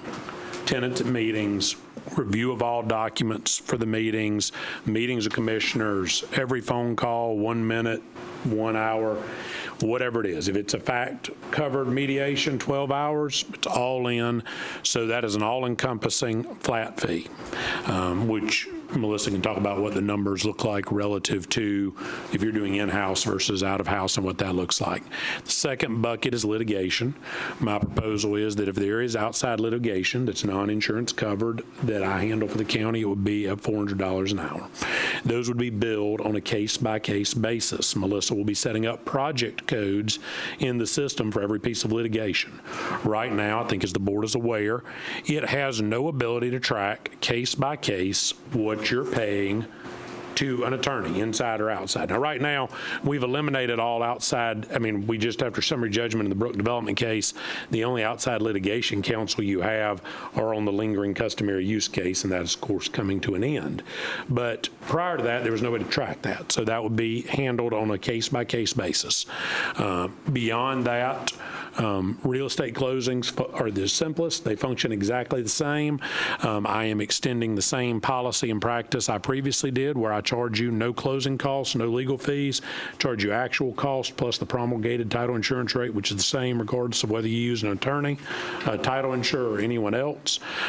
Pursuant to the old Carr Allison report this board received on the Chad Holly property many years ago, it was indicated that the county attorney should be the one to issue title insurance rather than simply review it, so the county would never get into a situation where the seller's attorney tenders a title insurance policy with certain exceptions on it to the county. The county's attorney reviews it or fails to review it, and then the county ends up potentially purchasing land it already owns or has title defects. The last, we discussed financing. The board does not engage in financing, candidly. The board may at some point choose to do so. My approach there was to discuss the way this would work with existing bond counsel, which is a percentage of the overall debt service issuance is paid to cover all legal services related thereto. It would be based on the nature of the transaction, no less than 1% nor more than 2% to be divided between bond counsel and local counsel. So standard debt issuance, I think Melissa and I talked about 4.5% to 6.5% origination fees, inclusive of legal fees, are what you're seeing. So I think we're coming into under about a third of what you would expect elsewhere. Those are the 4 buckets for which compensation would be paid. And then I'll turn it over to Melissa if she's got everything back up to talk actual numbers. It's working for right now. What we did was we looked at a salary range of $200,000 to $400,000. And what we looked at was Mr. Atkinson's tenure as the interim county attorney. And if he had been hired in at an original salary of $200,000, $300,000, and then $400,000, ran each scenario. So you would have cost of living increases. I'm going to use the $200,000 scenario first. He would be at a base salary of $252,825. Well, when you add the retirement, health insurance, FICA, Medicare, long-term disability, all of the benefit side of that, you're at $375,598. The county attorney is a position that works directly for the board and is under contract and typically does have a severance component to the contract. So looking at the severance component, which is typically 20 weeks, the maximum allowed by statute, that was $104,679. While that would be a one-time payout and not an annual cost, that was also something that just needed to factor in as a potential expense of the position. And then we also looked at annual PTO costs because those hours upon separation from the county, some of those hours do get paid out as well. 234 hours annually equated to $40,073.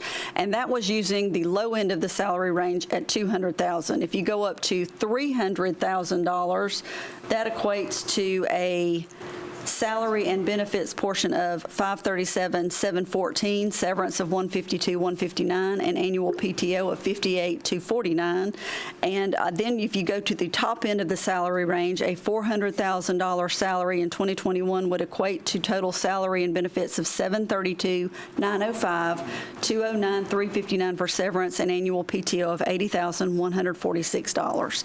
That was kind of what we just, in our negotiations, we went ahead and prepared that just to have a frame of reference for what the positions actually do cost if they are employees of the county.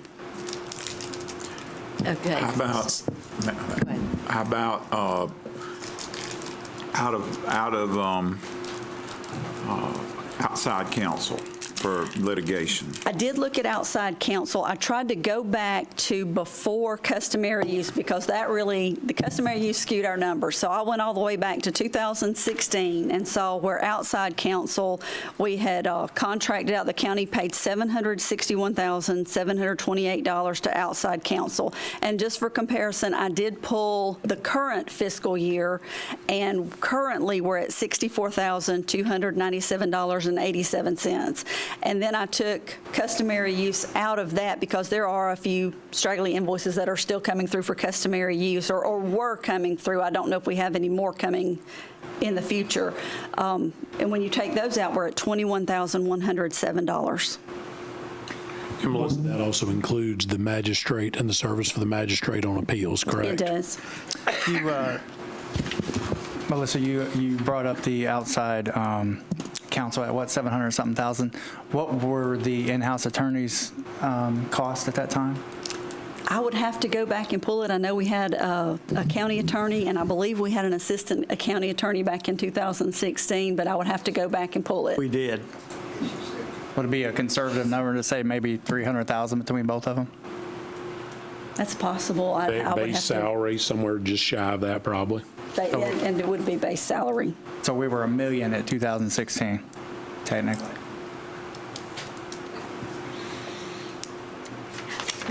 Absolutely. So the fact that you don't have the PTO, you don't have severance, you don't have benefits. No retirement, anything like that. I mean, when I first saw it, it sounded like a lot of money. I mean, a lot of money. $50,000 a month is a lot of money. But I was talking to a friend of mine and mentioned it, and quickly they said, well, that breaks down to $313 an hour for a 40-hour work week, which in today's world, that's kind of on the low end. So I don't think the salary, I thought it was bad. It kind of shook me, but when I look at all the things that he does not get and the fact that in 2016 we were about over $1 million there, and we know that he provides a fantastic service. He's available pretty much 24/7, and I don't know how he does it, but he does. And I think if you went back and looked at 2008-ish, we were paying over $1 million back then, a year. We were paying Burke and Blue, I believe, $400 an hour in 2008. There were some higher years. I'd have to go back and pull them individually. In that old system, it's a little more difficult to run reports, but there were some higher years. I do have one question. Well, actually, I want Mr. Atkinson to explain it. And I've talked to him already about my reservations with him being the attorney for the cities, and you know, how does that conflict, and who do you represent when we're sitting at the table? Can you explain that to me? Yes, sir, and I wrote that into the contract. My natural inclination was simply to say that those will be governed by the rules governing the Florida, or regulating the Florida bar, because that's what I have to adhere to. I provided additional language in there, but the simple reality is this. My firm's represented those cities for a long time, certainly longer than I've represented the county. So if we handled something for one of the cities that is still in effect with the county, that becomes a point of contention, then your in-house county attorneys, Ms. White, Mr. Richardson, whomever it may be, are going to handle the county side, because I'm already conflicted. I can't advise you on something that I've already worked on the other side of the case for.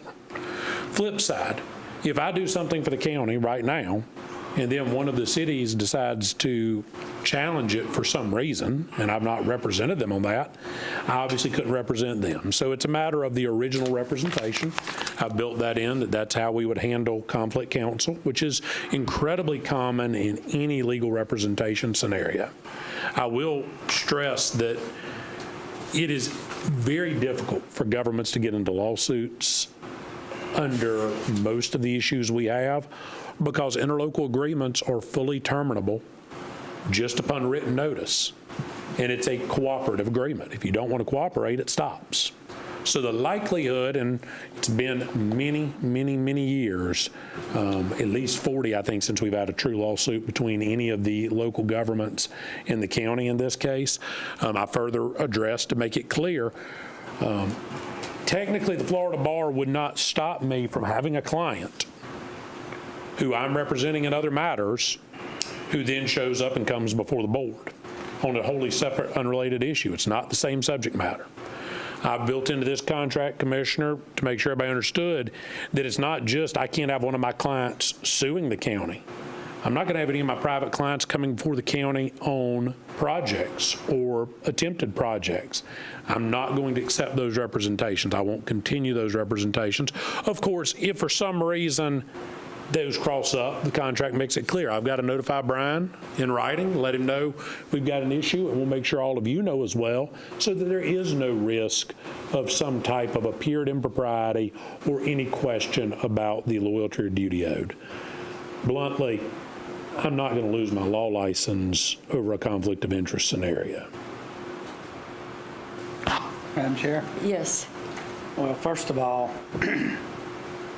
I have a huge problem going from 120 a year to 600,000 a year. We currently have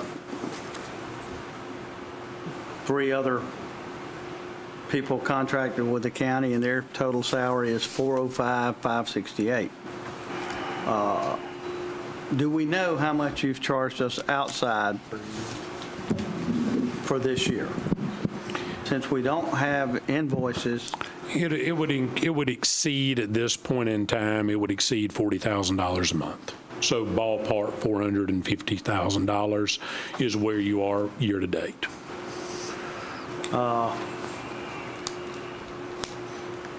But that is in addition to the FTE position you have held open for 4.5 years, with all due respect.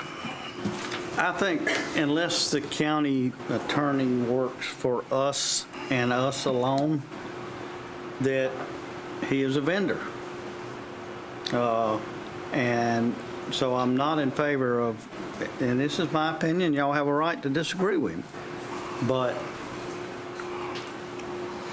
I have a problem with a supermajority, because I feel like if you're not working for us entirely, you're a vendor. So I have a problem with that. I have a problem with the conflict of interest, and of course Clay and I have battled back and forth on that since he was hired. So those are the issues I have. I personally think we need to hire either an individual or a firm that works strictly with us. I think that, I just can't vote for this contract the way it is. Anyone else? Go ahead. This is never easy talking about, the positives and negatives of people that you know, but we have a fiduciary obligation to the general public in how we spend their money. Commissioner Glidewell has said on several occasions the objective was to save money, and then Commissioner Curry has on a number of occasions advocated that we run things like a business. Now, what Ms. Thomason, and this is not personal, but the way it was described from our CFO earlier was numbers, figuratively speaking, based on anticipation of board decisions to award things taken into certain accounts, where if you start at 200, you end up at 600 or something like that. But market forces is what dictates that sweet spot in a contract. And if they're, like for example, I asked Clay if he wanted this job, and he told me he did. So if you're running a business and you're trying to crunch numbers on how you're going to determine what a salary compensation package looks like, it's going to be based on market forces. So if Clay had said, no, I really don't want this job, but I'm willing to stay here if the demand for me to be here is such that it will keep me from foregoing other opportunities, the market forces would cause us as a board to go to him and say, well, wait a minute, what if we up the stakes? What if we offer this? What if we give you this benefit? What if we add this on? And he still may not be interested in that. He may want to pursue opportunities and have that freedom. So we have to come to the table. But he already told us he wanted to do that. So now we're taking taxpayer monies and we're putting the cherry on top, or we're adding frills to a contract that exists when we know that the demand and the leverage is on the side of the taxpayer. So that doesn't make sense. Secondly, if you look at our county, we are right at about 90,000 in population. Santa Rosa County is at 200 and something thousand in population. So we're talking about a contract you said in 2016 was worth $1 million. In 2025, the entire Santa Rosa County Legal Department is just this one retired judge. And he is a retired judge that's making $230,000 plus the benefits that you would pay to any employee. So if you ran the numbers on their entire legal department in Santa Rosa County, which is double the population and twice the development of Walton County, you're talking about $300,000 in tax monies is what Santa Rosa County Board has chosen to run their legal department. And we're wanting to get up into the potential 1.5, up into the super $1 million range, when the market forces don't dictate that. So I don't understand that. Now on the 4-to-1 contractual arrangement on termination, me personally, I believe that's illegal, because we're not a municipality, we're not a special taxing district, we're not a charter county, which means that Florida statutes governs what our ability is, and we can't negotiate or contract away our police powers or our legislative authority. So what you're saying is it'd be like, the sheriff or the chief of police trying to contract away arrest powers through a contractual arrangement. You can't do that. It's just like any other the basic principle of law and separation of powers. You can't forfeit that away. So that's unlawful. So I can't, I think there's work to do. I think that there's negotiation that needs to exist.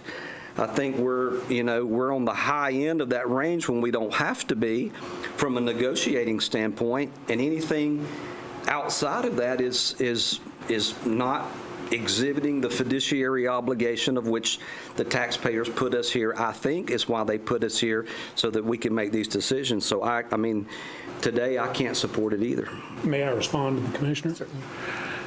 The board is free to enter into contracts, of course, and determine the scope of termination. It has a 4-1 vote with Ms. Thomason. The next contractor on your agenda also has a 4-1 vote. Supermajority clauses, if that's what the board wishes to do, are well within your authority. If there's a specific reference in Florida statute that governs a county attorney's contract, I've yet to see it as a direct reference to county or municipal hires. But I want to talk about the budget, because I think you do raise some fair points.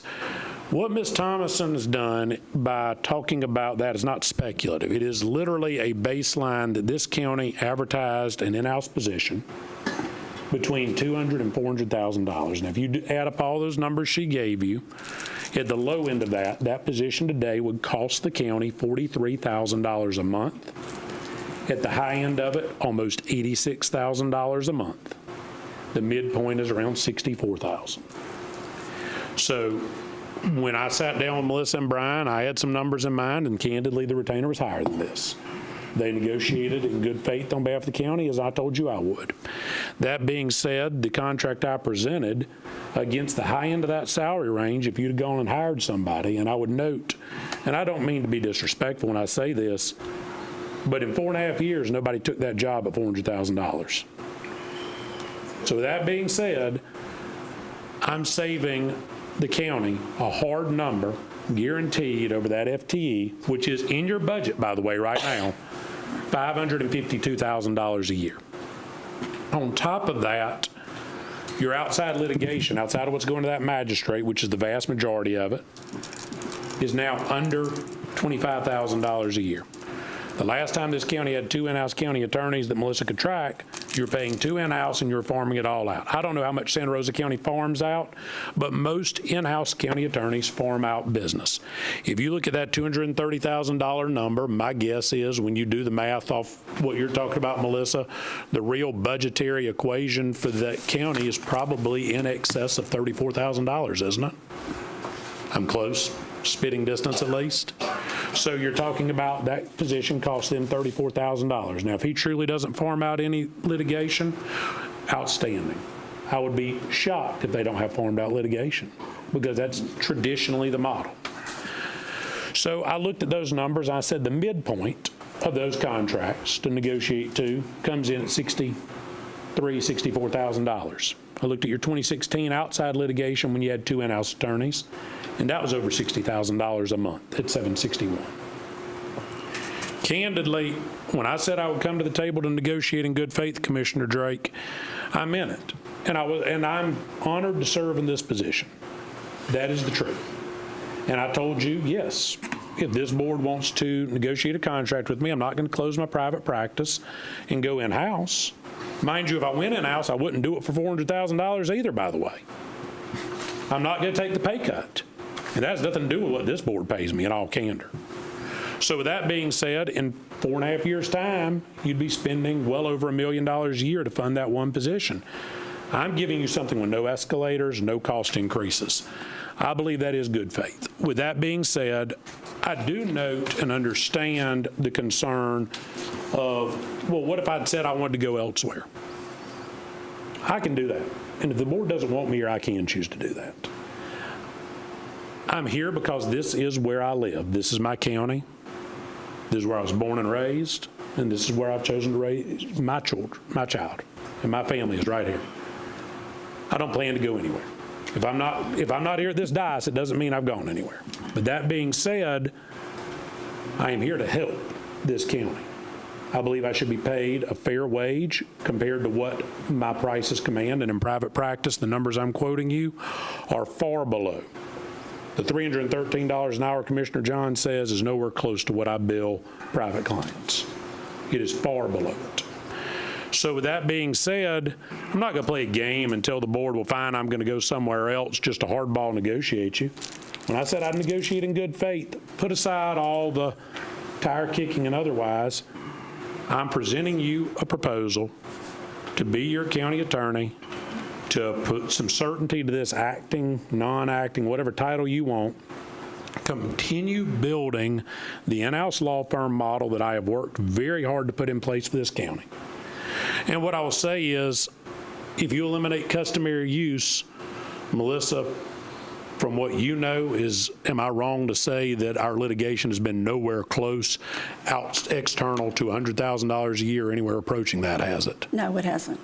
So I've taken you from $760,000 a year the last time y'all were tracking it, take customary use off the table, and in 4.5 years, I've broken it down where you haven't paid close to that number in 4.5 years combined. And that's a cost savings this county's realized. This is a cost savings the taxpayers have realized. Your litigation matrix, when I took over, which we've heard about before, and I think it's fair to comment on, was almost 40 cases. And of those 40 cases, almost half were outside counsel. So you had 2 in-house county attorneys, and you're paying all the firms outside, plus you're paying the customary use. We've winnowed that down. As we sit here today, the last litigation matrix I sent out to you, because the way I track it is until a case is fully closed, it's going to show up.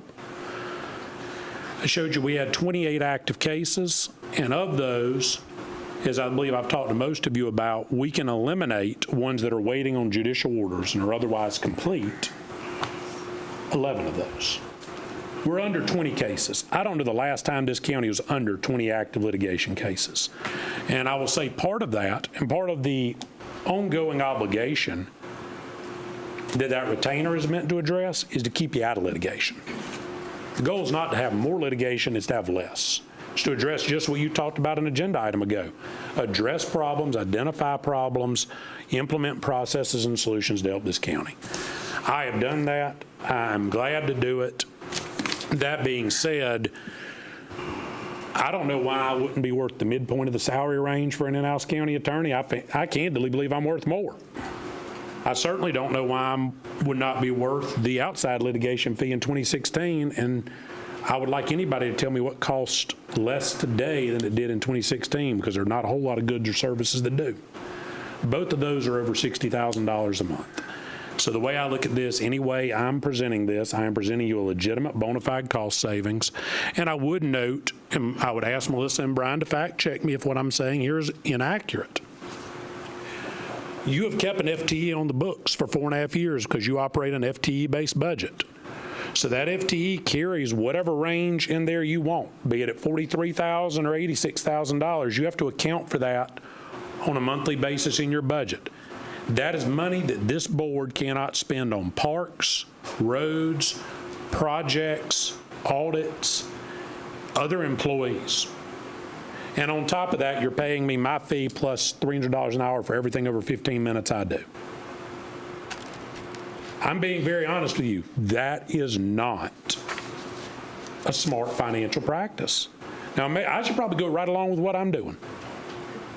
But I told you I would negotiate in good faith to save the taxpayers money here. I told you I would negotiate against what the real numbers are. So I hear you. I understand your point. But to compare what we're doing, saying it's speculative, those are hard and real numbers, and that's where I came to my numbers at. As to the supermajority, I'll simply say this. I firmly believe your county attorney, whether they're in-house or not, should have the same support of this board that your county administrator gets, and I am telling you right now, you need to approve that man's contract at a 4-1 vote. Regardless of what you do of mine, what this man's done over the past month for this county, and go ask your employees, has been eye-opening and stellar. So regardless of my contract, His contract has it, and it deserves it. And I don't think I need to say one word about Melissa. Her contract has it, and she deserves it. But if you're going to give it to 2 of the 3 direct reports, you should give it to all of them. And in terms of the board contracting away its power, no, the board's deciding whether or not it wants to have certainty or security. Now, as always, if you want to talk negotiation, if you want less certainty and security, and I know that I'm turning down private business and continuing to do this job and orienting my practice towards the county with less certainty and security, and you want it to be a 3-2, as I told Melissa and Brian, the trade-off there would be I'd want more money on the front end because I don't get a severance. Everybody else gets almost 6 months. They get almost a year to go to the House and figure out how to transition. So I believe what I presented is fair and reasonable. I'll respect the board's wishes.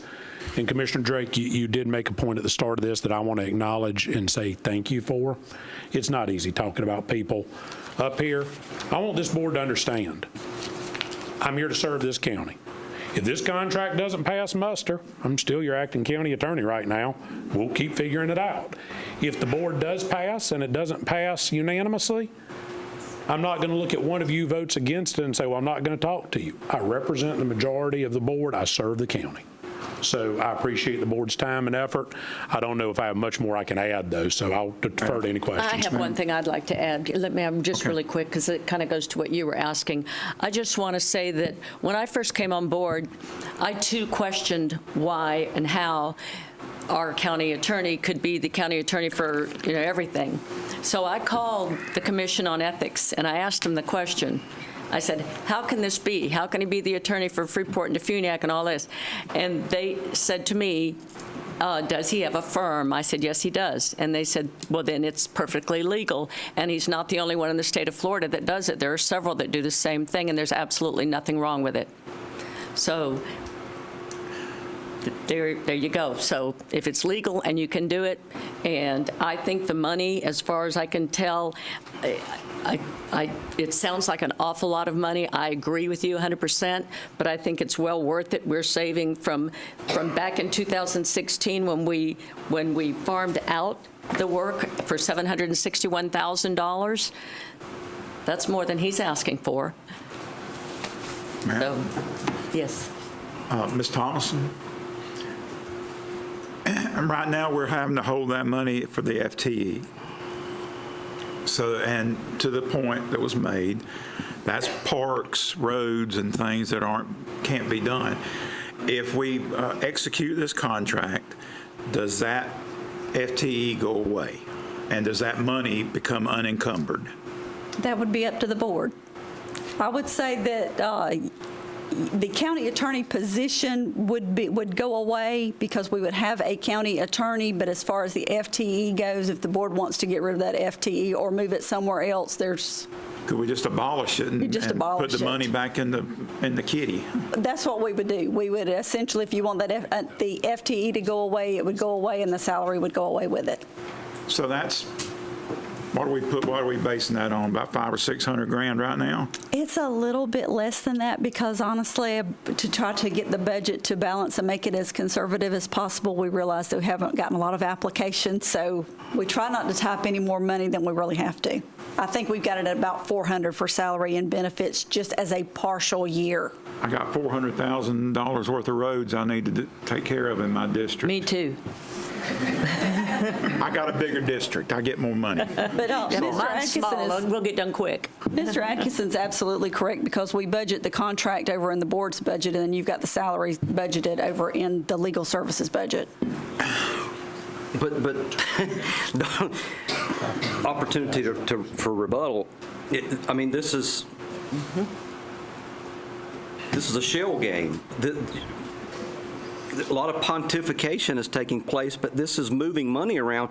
Yeah, you can, if you've got $250,000 in FTE, if you move it around and now you have it at your discretion, the money didn't go away. It was still $250,000 or what's equivalent to maybe $400,000.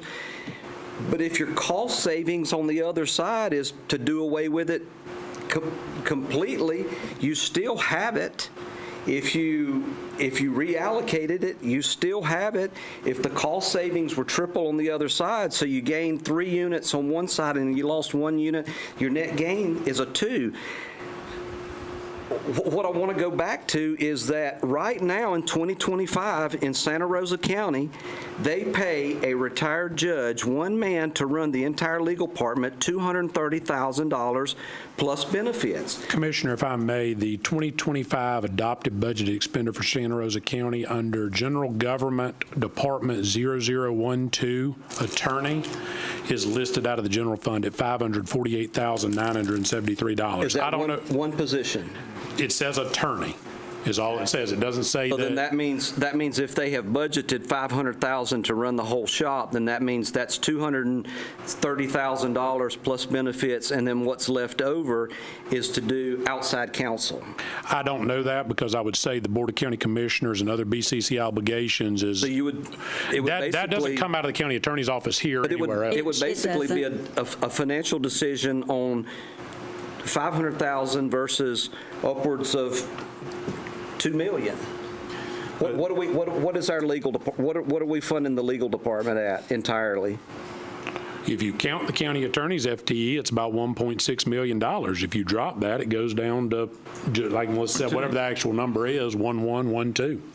So $500,000 And that is versus also that is also not just the legal department. That is your entire public records department, which is housed in that building, and it is also your contracts coordination department. That's not just for Ms. White and Mr. Richardson. That is for the entire staff over there that handles all contract coordination for the county as a full service. But let's be clear, it is a shell game, but government finance is a specific way of doing things. And we have to put that money in an FTE until that FTE is filled or abolished. So that money's tied up. And then. But it doesn't go away. But let me finish. And then over here in the county commission budget, our budget, is that outside litigation is there. And it used to be $700,000. There is no cap on what that could be. So right now it's $25,000, but it could. At 2016 we were paying over $1 million. That's not inflation. That's deflation on a grand scale. I mean, when you think about it, we're paying right now about $700,000 plus $400,000 in an FTE that's going to go away, and he's going down to $600,000 all in. We're not retirement is 30% for almost 40. Almost 40. And FICA is, I mean, we all know what FICA costs, and we have to pay for unemployment, and we have to pay for insurance, and we have to pay for long-term disability. I mean, when you add up all this stuff, it's a lot of money, tons of money. And none of that applies except $600,000. So we're going from $1 million to $600,000, and I figure that's about a $400,000 savings, which is oddly enough what the FTE cost. And we can take that money and apply it. Maybe we could give a tax decrease. Maybe we could pave a road. But I mean, money's money. And this is real money that we're going to be saving the taxpayers by executing a contract and taking one word away from the position, which is the word interim. So from one point, if you go from 1.6 million to 500,000, if you go from 500,000 to 1.6 million, how's that a tax savings of $600,000? I believe the 1.6 is you're going to have your county attorney's office and all those staff positions and everything that goes with it. I know, but the either commissioner, way. the point he's making is that by increasing the expenditures, we're saving money. Let me attempt. I'm going to say this, and I'm just going to say my piece. It doesn't matter, Clay, honestly, and I love to shoot straight because I try to be authentic. You know, sometimes people think that I'm one way, I'm one. Authenticity is what I like in people that serve in government. So I'm going to be authentic. It doesn't matter if your contract was $100,000 a month.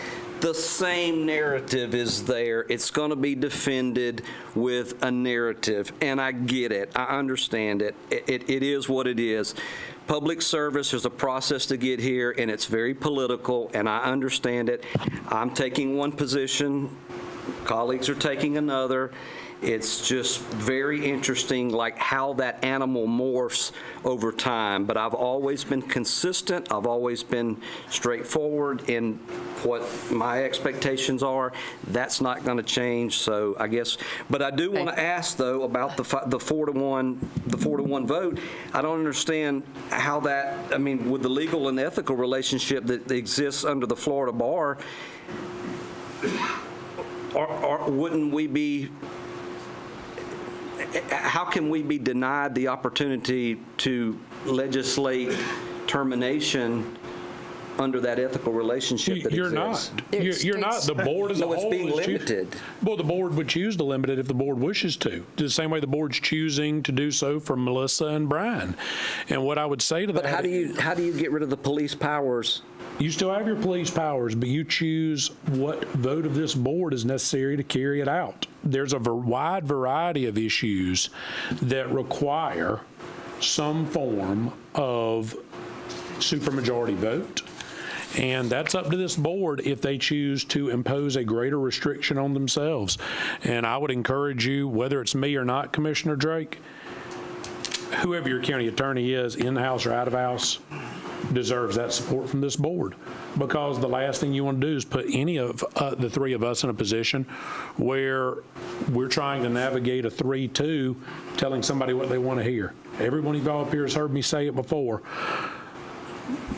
My answer sometimes has to be no, and that's a complete sentence. Now, we collaborate, and you say, well, is there any way I can get it done? I may have to say, well, Commissioner, this is how you do it. It's just not what you proposed.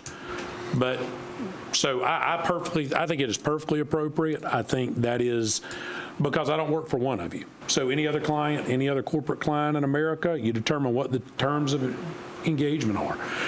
If the county wanted to talk about a severance, they wanted to talk about all the other things that go with just a bare minimum, those are all conversations, but I think I'm saving you money and I'm asking for a little bit more security that matches this position, not just for me, but for anybody up moving forward and putting in the ordinance moving forward. Yeah, I think that's fair to everyone up here at this dais, and I think it's fair to anybody who has this seat after me. Thank you. We have a motion and a second on the floor. And is there anyone in the audience that would like to speak to this? Okay, let me remind you that it is 3 minutes. Please keep it, when you see 3 minutes, please be sure and be wrapping it up, and keep it courteous and respectful, please. Alan?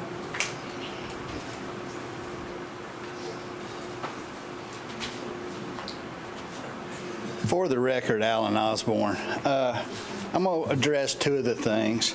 First of all, I'll address Clay by telling Donna, listen, Clay's a good attorney, and I hate saying that. He's a smart dude, and he knows what's going on, but the problem is this. You can't unconflict yourself. Now, except in public, I've never talked to Tony in private. Every one of you at some time in your point have told me Clay is conflicted. And you just can't unconflict yourself. Your opinion that he was a firm, he's a firm of one, and I think that would have been a critical information to tell you this firm is him. It's it. Okay? To my knowledge, there's not another attorney. So, and what I would tell you is this. You can't, like you said, if Clay wanted to tell you guys that he was your exclusive attorney, and he was only going to protect you, the staff, and the citizens of Walton County, I'd say sign that contract. But you're signing a $600,000 contract that's non-exclusive. Nobody else in Florida has that. And this salary's high. Is Clay smart? Yeah, but he ain't that smart. He ain't $600 smart. I'm hiring very experienced attorneys at $250 to $300 hours, and my father sat on the bench for 24 years, and we owned a law firm. Yeah, I get it. But you don't get 40 billable hours a week. You don't get paid $300 an hour to go to lunch unless you're with the client and you're talking business. It's just not reasonable. and I'm not going to enter into evidence today, but I've gone through my history of books, and I've got a series of stuff on Crawford, the airport, all these other issues, these private emails that clearly I'm happy to show to anybody that we have conflicts. Now, how do you go forward with that? So I'm going to take the last part of this. I think he's conflicted unless he wants to be exclusive to you. Then I'm okay with it. But I will tell you this, the 4-to-1 thing. All of you were elected on a process that one vote, if we had 1 million votes in Walton County and you got 499,000 and you got 500,001, that's enough to satisfy constitutional requirements. No employee in the federal government, either in SES executive service or anywhere else, needs to be fired by a majority of 80% of people. Just one person. Why would you do that? Why would you give somebody and create a hierarchy of aristocracy, is what it is, that you're above everybody else when it comes to being held to standards? I'm not saying Brian doesn't deserve the 4-to-1. I'm saying nobody does.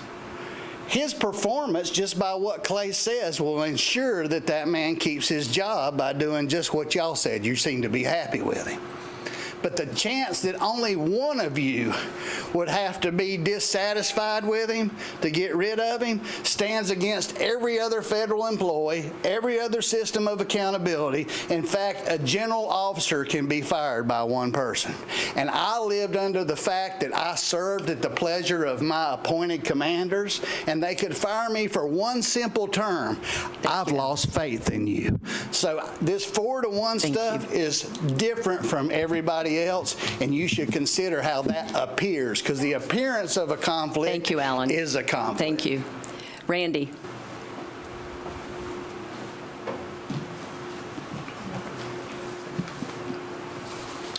Randy Lightner, Lightner. I want to start off by saying I personally am very happy with the job that Clay's done. And I'm perfectly content with $600,000 a year. With that said, I do have some questions, maybe some issues with this contract. First of all, number one, we're not hiring Clay. We're hiring Atkinson Law Firm. We know what Atkinson Law Firm is right now today. We don't know what it's going to be next year, 5 years down the road. Maybe there's 4 or 5 other attorneys, and God forbid, Mr. Atkinson gets killed in a car accident on the way to work one day, then we're stuck with whoever runs that firm. So if you continue on this path, I'd like to see that cleaned up to where you're hiring Clay. You're not hiring anything to do with this firm. You're hiring Clay Atkinson, because we don't know how that can change in the future. And you know, the garbage contract, what it looked like, Liberty Baptist Church, probably 2 gum wrappers and a box of Kleenex a month.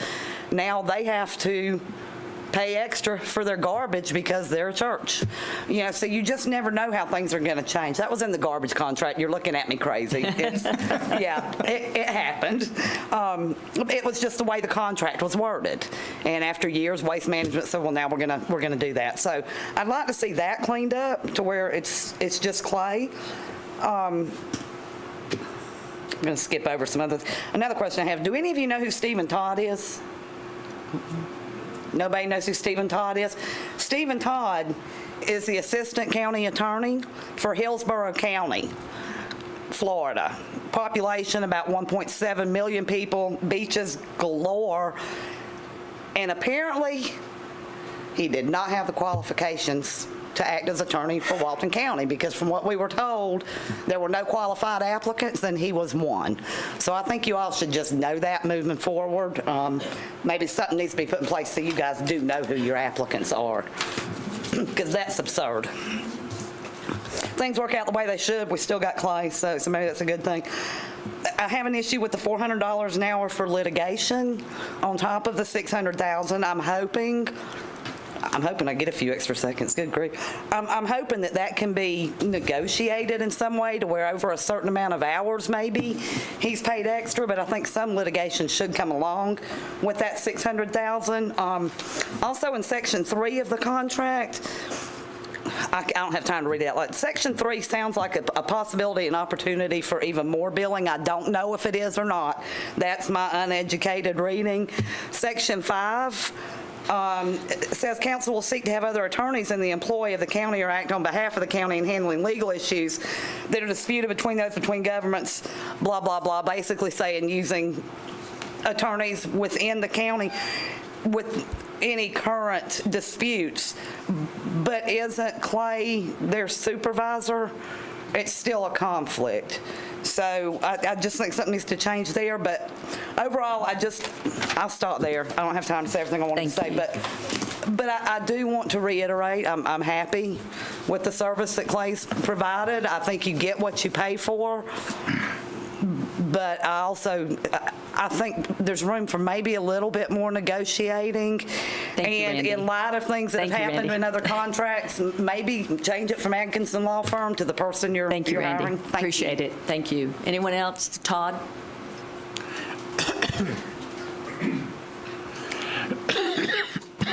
Our clock is not working, and it's a lot later than our clock. No, I'm talking about that clock is not working. If it were, it'd be a lot earlier. Oh, that countdown thing, it's 5:08, Todd Roark.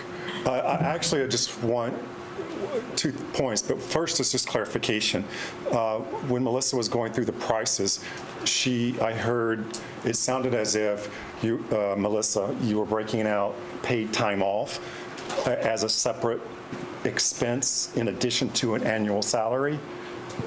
Only to the extent that upon separation with the county, an employee typically does receive some payout of so leave they're time. receiving the paid time off. Okay, because in my world, it doesn't change. Paid time off is annual salary. You take it. It's upon separation from the county. My question would then be, is Mr. Atkinson, you going to take time off? I mean, so how does that work? I'm just curious. Very simple. I commit the time needed to do the job, and sometimes it's going to be more than 40 hours a week. Sometimes it's not. It just depends. This board meeting, we're at 4 hours and 9 minutes. If we'd had a quick board meeting and done in 2 hours, that's what it is. Some months I'm going to come out ahead. Some months I'm going to lose. But the short answer to that question is, no, I'm not going to. I mean, you could work 80 plus hours a week in this job if you chose to. It's no different than in my world, you know. Most of the time I lost a lot of money. If I was an hourly paid employee, you know, I'd be somewhere else right now. Because I did work 100-hour weeks way too many times. The last question, Gabe, darn it. Oh, back to very quickly, exactly. I would the reason we've talked about audit so much, someone needs to investigate exactly what Ms. Leichner just said. So why were you not brought that applicant? Where was that applicant, and why were you not aware of it? Nothing against anything. It's just a process that I continue to say, you know, Walton County's processes need to protect the integrity of the outcome. And you not knowing that applicant applied, maybe you did, maybe you didn't, just figure it out. But that's it. Thank you. Thank you very much. Appreciate it. Thanks, Ms. Thomas. Anyone else? Yes.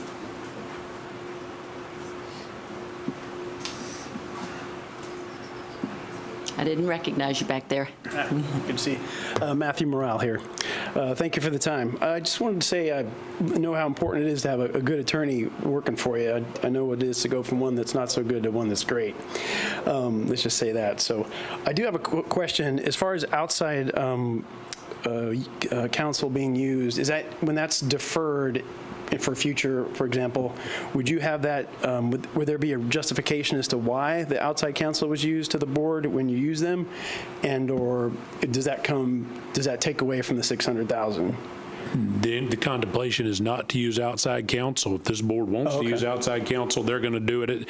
The idea is to completely, and my whole conceit for the board, and please make sure it's time stopped. Okay.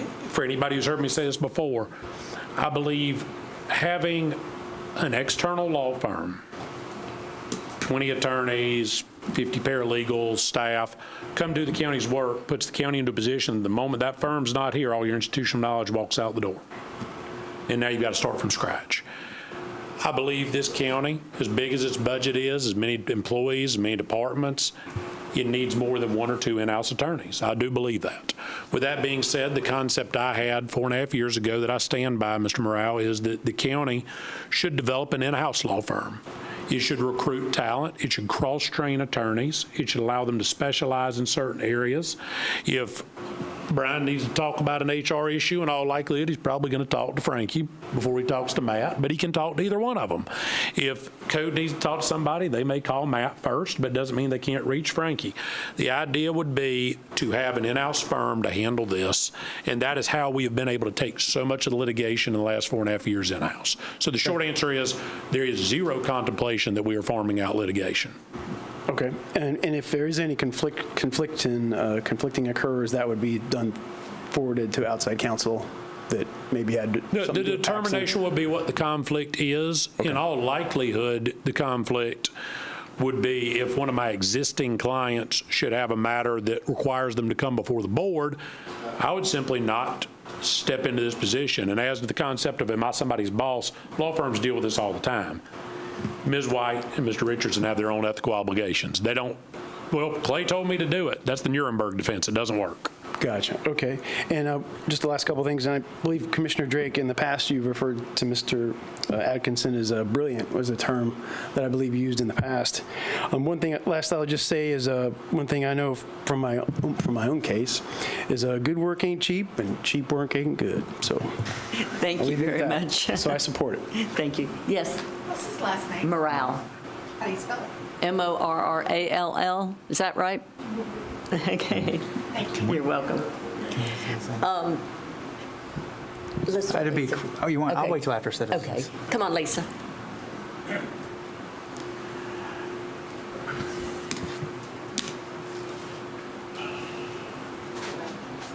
Lisa Vega, VEIGA.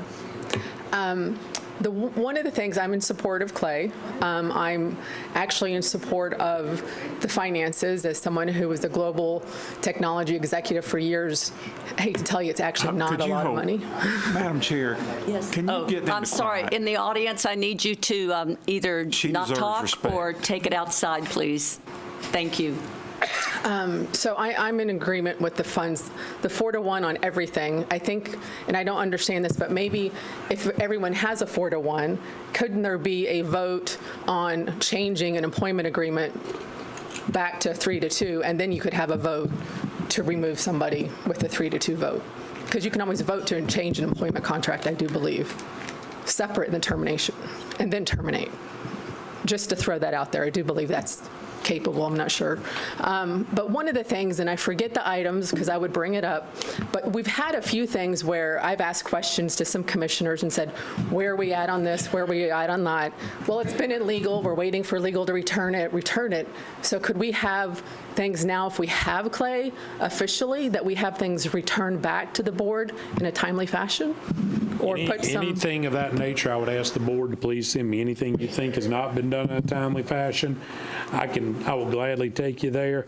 Ms. Vega, I'd be glad to let you walk in and look at our tracking sheet in legal. I can tell you, I don't think that whiteboard is going to show projects that are sitting up there very long whatsoever. Okay, yeah. I'm not There's saying been a that few nothing things, ever I just gets forget what they stuck. were, but I know last year we were waiting on something for a while. Ordinances. Yeah, some ordinance, just some things. So I just want to make sure we maybe have some timeframes around things. And I would note those, unfortunately, do have to go through multiple departments, and much like our fire fee ordinance that was generated, unfortunately, that was said to be illegal, but we have the emails that indicate where it ended up. Okay, that's it.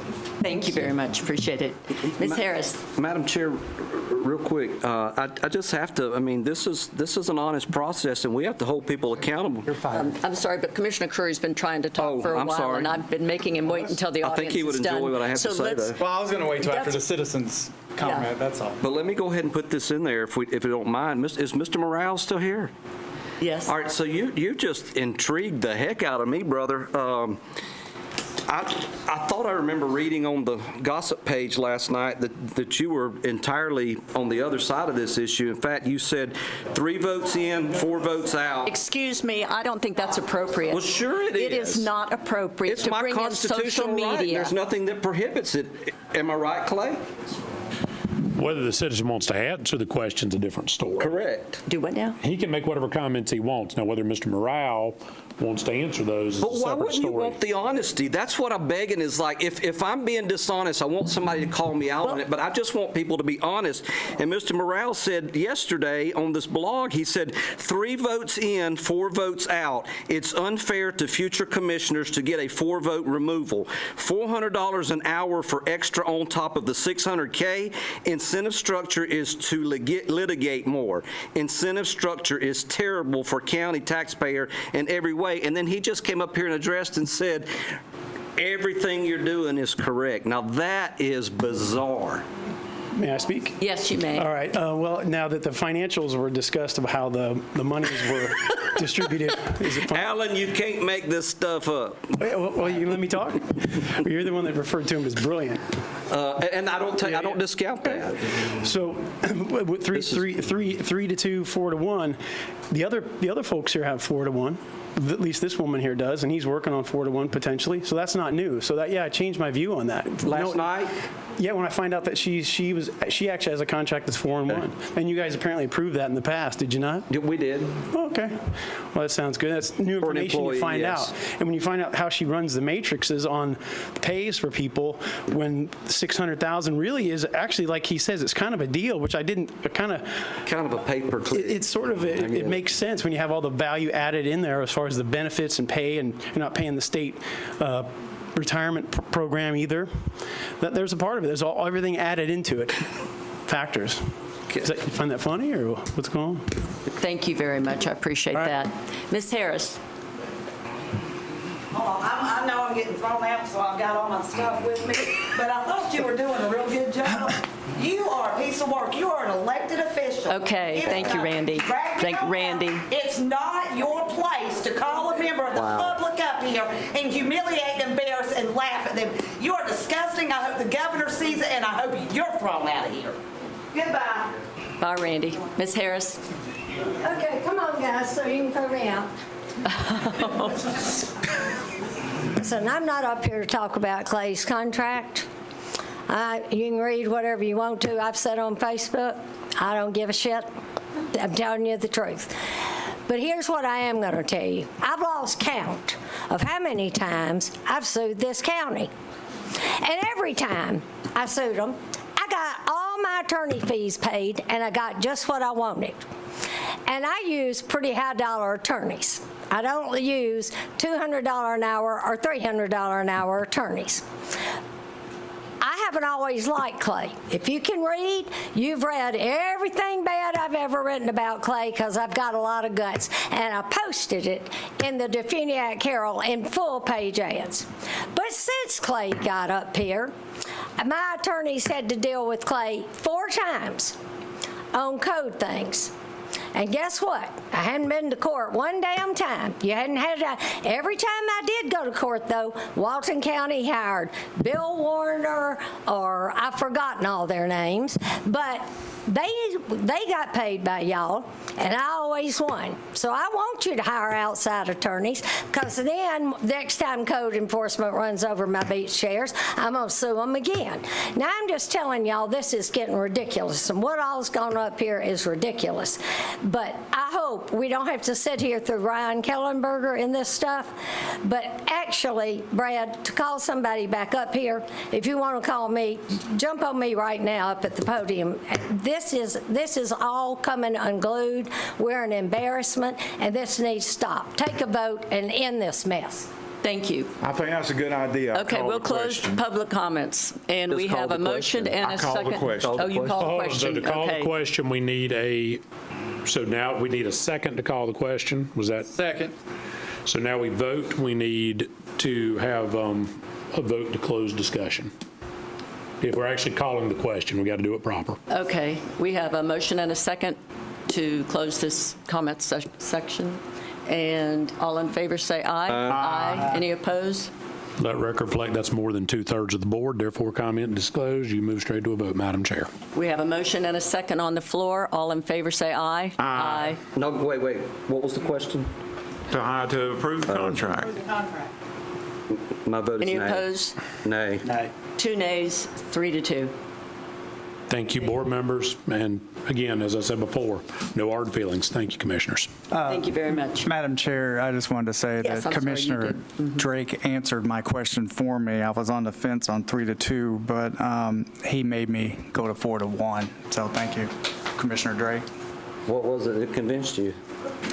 With your word salads, with your demeanor on this diocese, I mean, what wouldn't make anybody?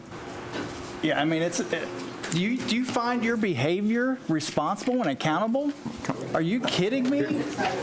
And you know what the thing is? The governor appointed you to this board. Okay. That's Okay. Thank you all, everyone. Thank you very much for putting up with us. Clay, would you tell the next commissioner what item? diocese The is? next item is up. Let's bring up the next item, please. Our next item is number 26. Request to approve and authorize the chair to sign the county administrator agreement with Brian Kellenberger. And this is another one the board had directed myself and Mr. Atkinson to negotiate with Mr. Kellenberger for an employment agreement.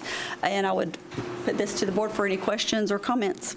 Motion to approve. second. We have a motion and a second. Any comments from the board?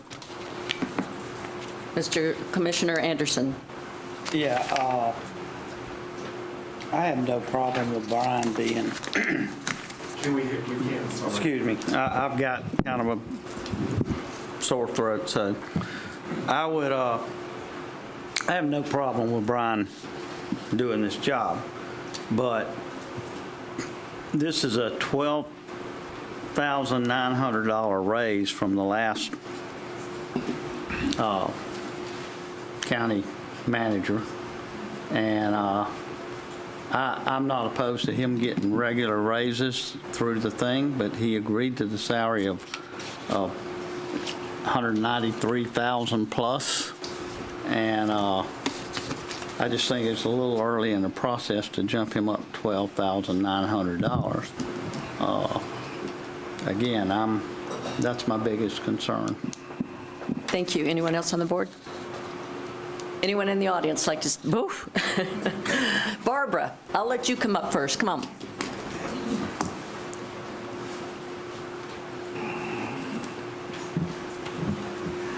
Barbara Morano, I'm delighted that you have chosen Brian Kellenberger for this position. I'm also delighted with the contract. I like the idea of definitely 4-1. Look how long we have waited to have a full-time administrator. I've worked with Brian when he was with the tourist department. I've worked with Brian. I met him as a new resident, always listening to the citizens. Brian also, if you remember in the budget hearing, he brought up that there was a study on the planning, and I requested that study, and I sent it to each one of you as I sat there. So he was up on things. And he also knew that planning needed 2 FTEs, and the budget people said, oh, no, we're just going to give him 1. And now you're talking about a consultant. But I know that's another issue. My point is Brian knows what he's doing, and I want you to give him a 5-0 with this contract. So thank you. Thank you very much, Barbara. Alan?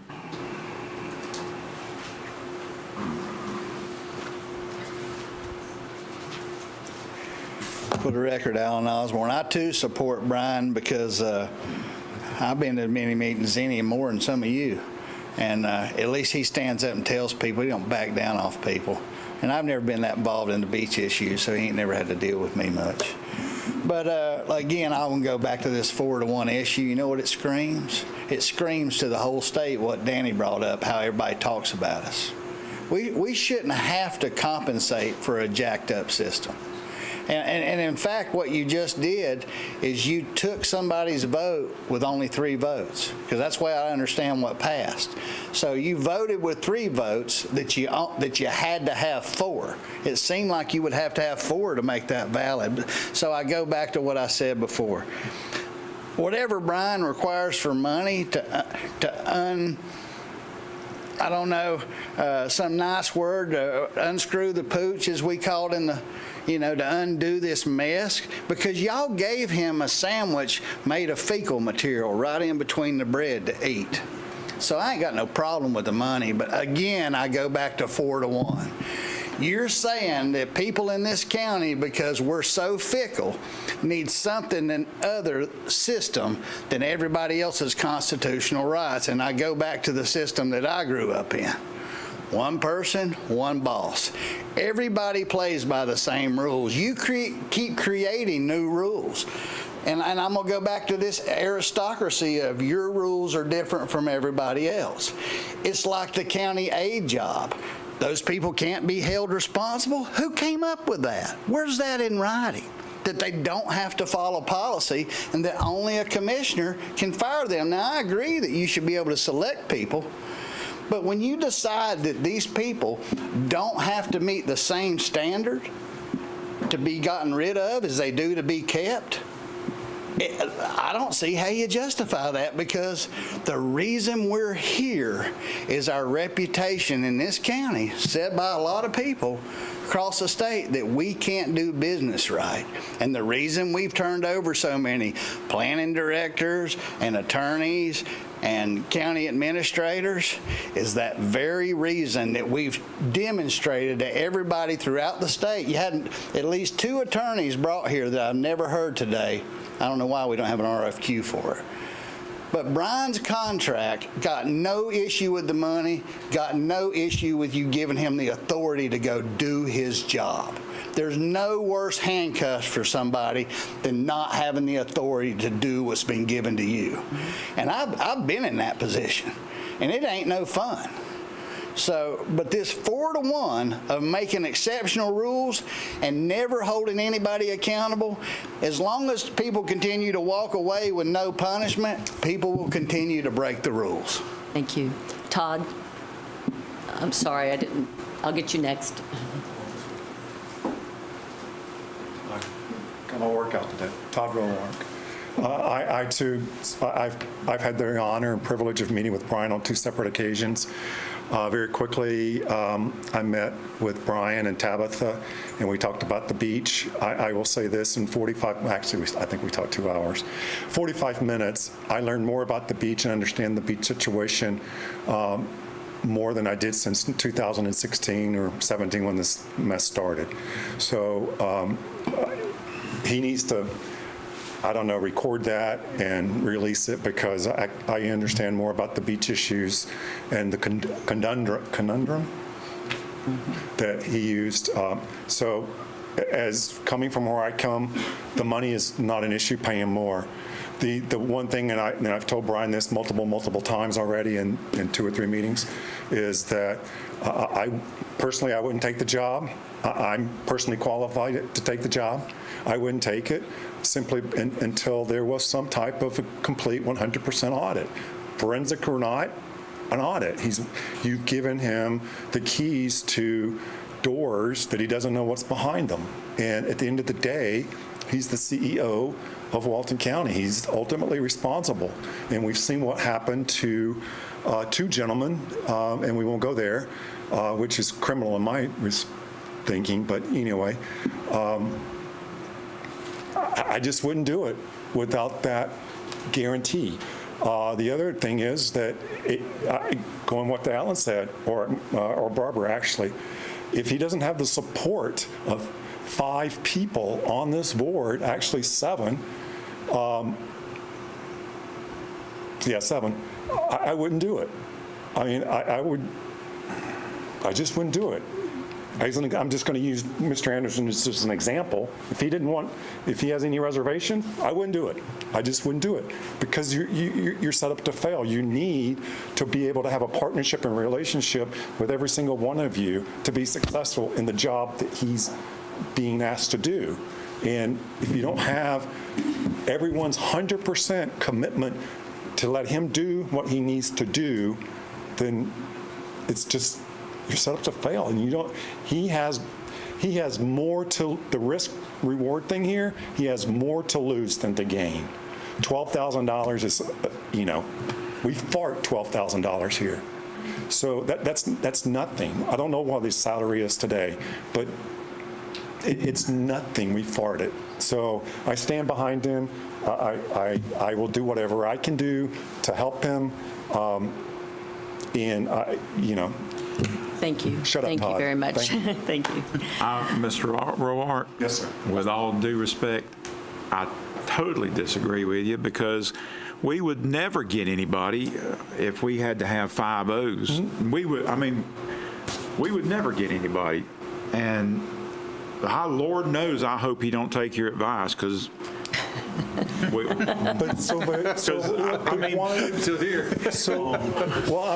might tackle him if he tries to leave. Oh, okay. But I'm just saying. But you're asking him to. Well, I'm asking him to do the job, and I'm Has hoping. everyone spoken to him? Has everyone met with him individually? Of course, yes. Everyone? Yes. I have. I meet with all of them all the time. Mr. Anderson met with him? met with Brian. I understand your point. I was really sort of picking at you, but. No, I understand your point, but at the end of the Thank you. day, if he doesn't have the support of everyone, he's not going to succeed. He's always going to have something. Well, we can get by with support of 3. No. Okay. Thank you. Thank you. Thanks. Yes, ma'am. I didn't realize who that was either, so I can't see that far. Amy Wise Coble, and I'm going to have to be on the way out the door. I'm 30 minutes late, but I was not going to miss the opportunity to say how excited I am to have Brian Kellenberger in this position and how grateful I am that you guys have given him this opportunity. He has everything it takes to move us where we need to be. And just very quickly, I didn't stand up. It's been a long meeting, but Clay, you certainly have my full support, and I've not always said that. I am a Suzanne. It's been up and down for us at points, but after I got re-engaged and more involved, I've certainly opened my eyes again. So thank you both, and I wish you both the best. Thank you very much. Appreciate that. Have a safe ride back. Anyone else? Seeing none. Okay. We have a motion and we have a second. All in favor say aye. Aye. Any opposed? Passes 5-0.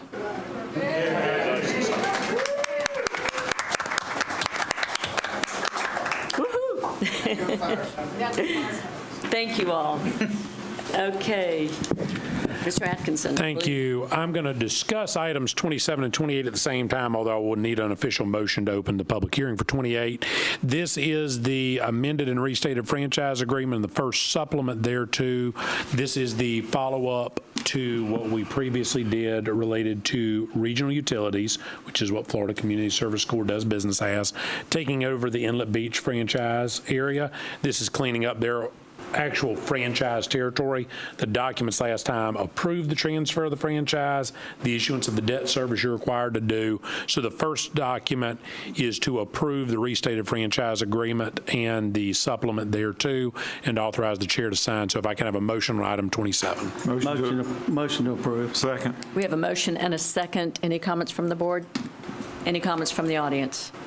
Seeing none, all in favor say aye. Aye. Any opposed? Motion passes. Thank you, Motion to Anita. open the public hearing. Thank you. Okay. We have a motion and second to open the public hearing. All in favor say aye. Aye. Okay. Public hearing is So this is the ordinance that officially amends the territorial area and incorporates what you just did because it was originally approved by ordinance for Florida Community Service Corps. So I need a motion to approve the ordinance. Motion to approve. Second. We have a motion and a second to approve the ordinance. Any comments from the board or any comments from the audience? Seeing none, all in favor say aye. Aye. Any opposed? Motion passes. We need a motion to close. Close the public hearing. Second. Okay. All in favor say aye. Aye. Okay. We're out of public hearing. And I am complete with my items. Thank you again. very much. Vice Chair Curry, you're up. And we've already done the beach update? Yes. Okay. So I took some notes down from the last time we had a meeting, and I got with Melissa and asked what would be a good compromise between Commissioner Drake's suggestion on the millage and Commissioner Glidewell's, and that's the number that she gave me, the middle ground number. But then I had a meeting with Buddy and Chance and everybody else, and they gave me some numbers when it deals with resurfacing roads, bridges, so on and so forth. And my eyes just, I guess, got deflated because I thought I was going to go after some middle ground, but I'm back to Commissioner Glidewell's number because Melissa had stated that we would have to take something out of capital improvements or staff in order to get to that number. So I'm really not even asking for a motion at this point, but if somebody feels free to discuss this, and I want to ask Melissa the numbers. I tried to find that middle ground and see what that middle was so we could maybe lower the millage a little bit more. But I mean, like I said, after seeing how expensive resurfacing roads are and bridges, and then Melissa telling me we'd have to take it out of, the two pots that she said, I'm back with Glidewell's suggestion and motion. I appreciate that because I was concerned that I've got some projects going on in District 4 right now that some of them, they've been waiting for like 13 years. And so I'm really excited to get them done. It's stormwater problems, and I'd hate to have that cut because of the millage being cut. So I appreciate you backwalking that. You can thank Buddy and Chance and everybody for bringing me all, and Anna bringing me all that data. I was floored at some of the numbers that they gave me per mile. Just for resurfacing. I think some of the numbers were $300,000-$400,000 a mile for just resurfacing. That doesn't count drainage. That doesn't count all that. Now you're looking up, close to $1 million, and then you got a traffic light. That I think the latest traffic light cost was $1.1 million for a traffic light. Yep. So, and these legislative bills aren't helping us out any with no mobility fee or impact fees too. So, correct. I would say you took away Mr. Cook's opportunity to be because I had my pens ready and he's got a board over there and you were fixing to show me where you were going to cut.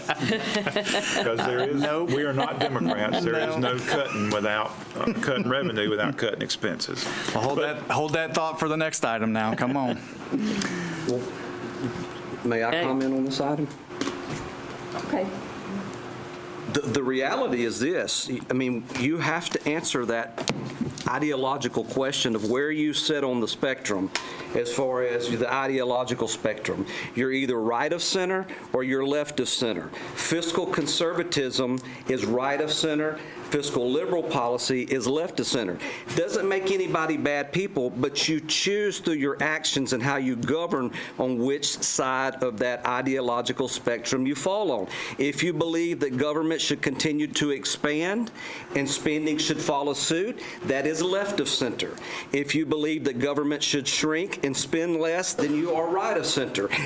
I advocated to the people that elected me that, one, I wanted to become the lowest property tax county in the state. I didn't hide it. I put it on all my mailers.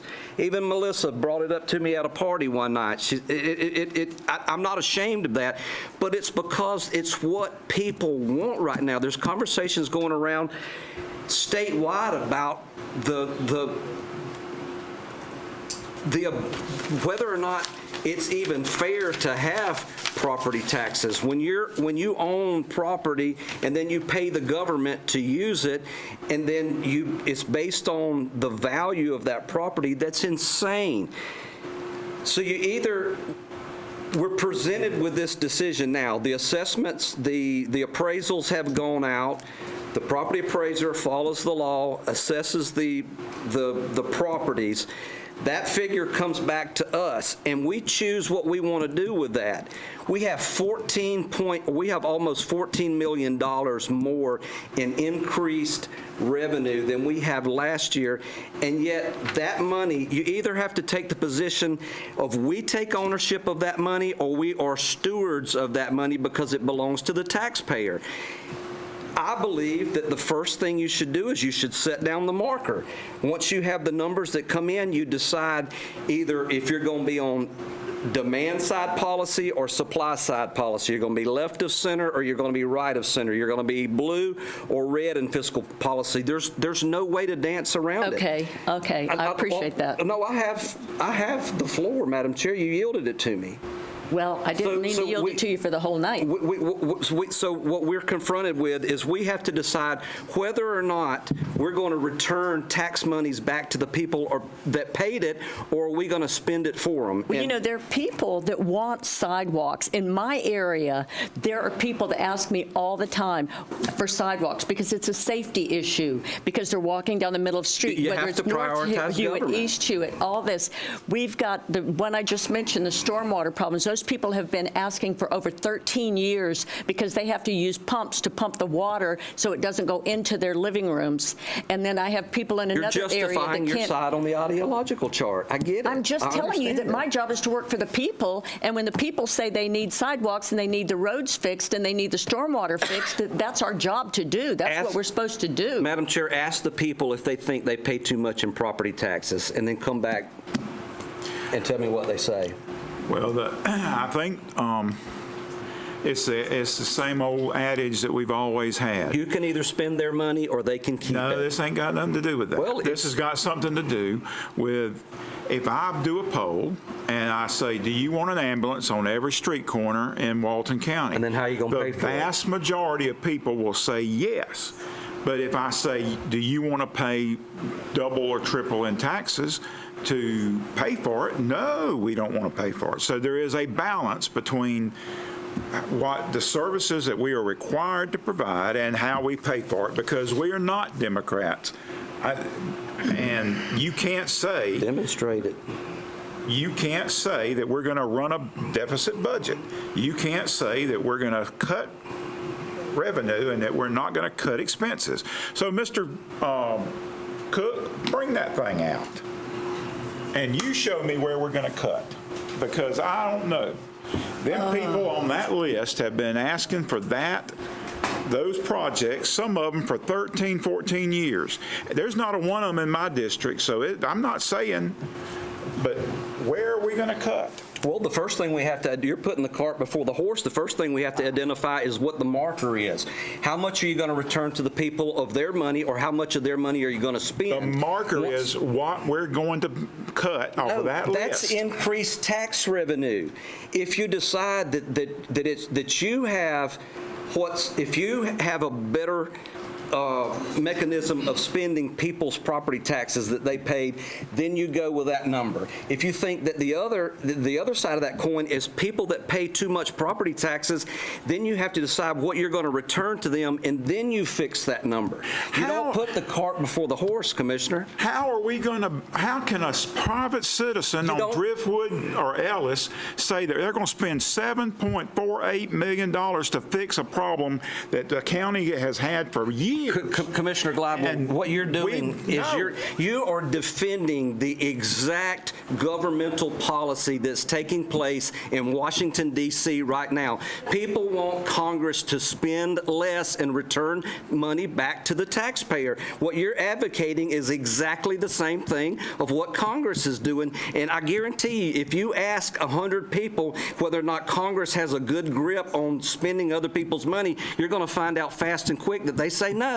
No, I'm saying these people have a right to demand from their government that we provide the services that we are required to provide. We have a duty to provide these services. So you think that you know best how to spend people's money better than they do? That it belongs to the government? No, Excuse me. I think that this has just gone on too long. We have a meeting to get to, and I would like to move on with the meeting, please. I think the people out here in the audience, unless you want to hear this continue, they don't want to hear this continue. But Ms. Harris, with all due respect, this is the exact same speech that I've heard Matt Gaetz give on the floor of Congress hundreds of times. I'm sorry. We are moving to item number 31. On the TDC, and you're the chair, and you cut the meeting short because you didn't like. Okay, we're going to take a break. 5-10-minute break.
We are on number 31. And take it away. Thank you, Madam Chair. I wanted to start off, first of all, by saying this next item, again, is nothing personal. I was looking at the numbers. I even, at some point, there's a, I know I can't speak too much about it, but a business coming into the Freeport area that's a little controversial. So I even tried to go through the EDA to try and get a solution for that issue. And I'll first bring up one of the items, which would be the Woodlawn Industrial Park. So with the EDA, with this park, and Clay can correct me if I'm wrong on some of this, and Melissa, this particular example, we gave $2.3 million to buy this industrial park area. We've been paid back out of the sales of some of that land in the amount of $663,000, which leaves $1,636,000 outstanding. The 6 or 7 or 8 acres, whatever that sum is being sold and would be coming back to us for future contributions from what I heard from the county, which that land, Clay, correct me if I'm wrong, even if we did, if that land was worth $300,000 and we sold it for that, we would be at a net loss after all said and done, $1 million. That's not added into any of my numbers from this going forward.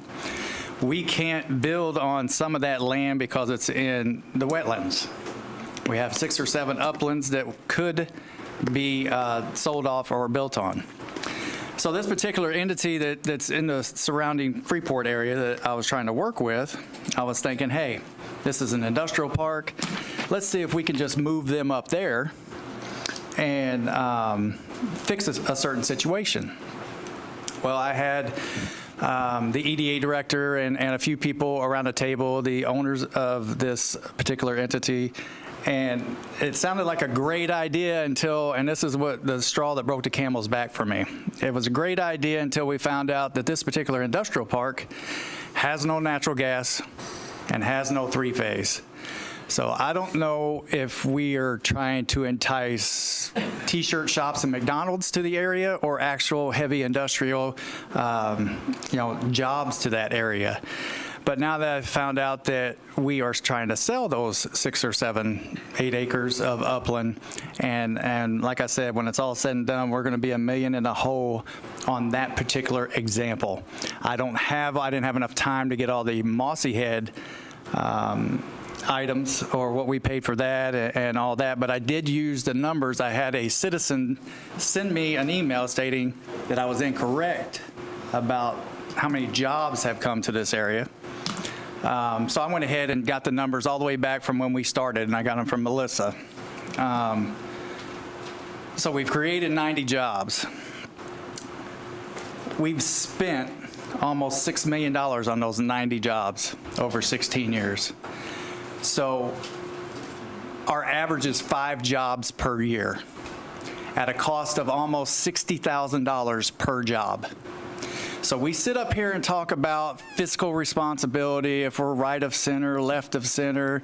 We say, hey, look, we got $400,000 here. We need roads and I'm sitting here watching almost $500,000 a year go to the EDA for 5 jobs a year for the last 16 years at $60,000 a job. Now that doesn't count the municipalities' contributions, the private business contributions, none of that. So that number is probably closer to $75,000 to $80,000 per job spent. To me, I don't know what person, after 16 years of giving this kind of money and that kind of return on their money, would continue to stay with that status quo. I wouldn't.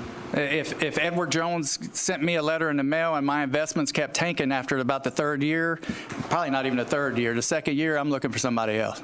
I'm looking for another stock. I'm looking for some other investment that is going to have an ROI that I expect. I went to the Freeport meeting this morning before I came here, and some statements made. One of them was it looked like they wanted to entice me to get up there on the podium at the city meeting, which is none of my business what the city does with their money, just like it's none of the city's business what we do with our money. So I didn't take the bait.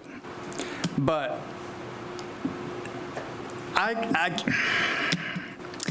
the EDA is not all about jobs. That was one of the statements. The EDA, and I'm going to repeat it, the EDA is not all about jobs. That was a quote. Another one, the EDA would not cease to exist without municipalities or the county, but they wouldn't exist if the private jumped out. The private gives $100,000 a year from the numbers I got from Melissa. We gave $485 last year. Defuniak Springs gave 40, Freeport gave 40, and Paxton, I don't even know why they contribute. They don't have a pot or a window to throw it out of, but they still donated $3,000, $4,000.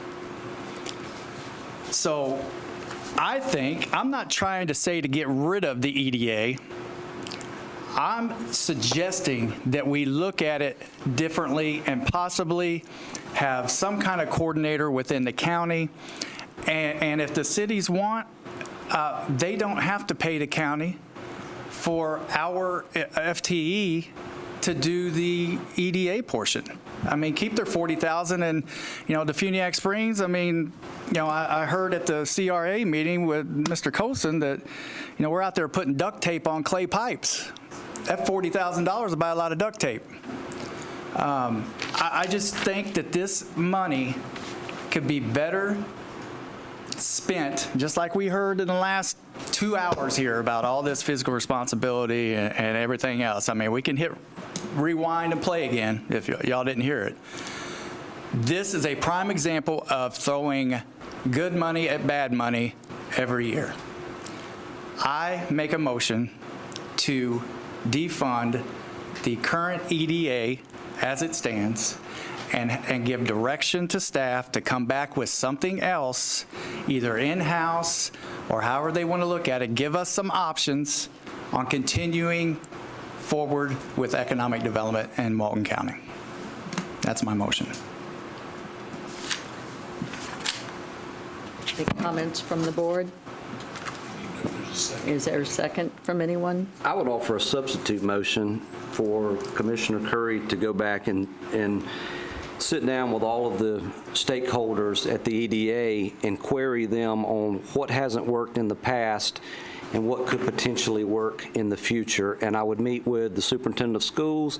I would meet with the private side investors, and I would also who's the other third party.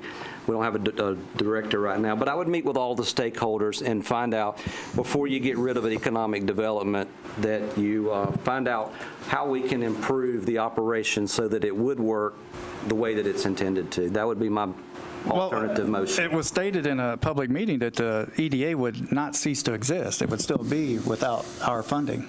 Well, can we just procedurally, so we don't have a second to the first motion, so we really aren't in a position to take a substitute motion.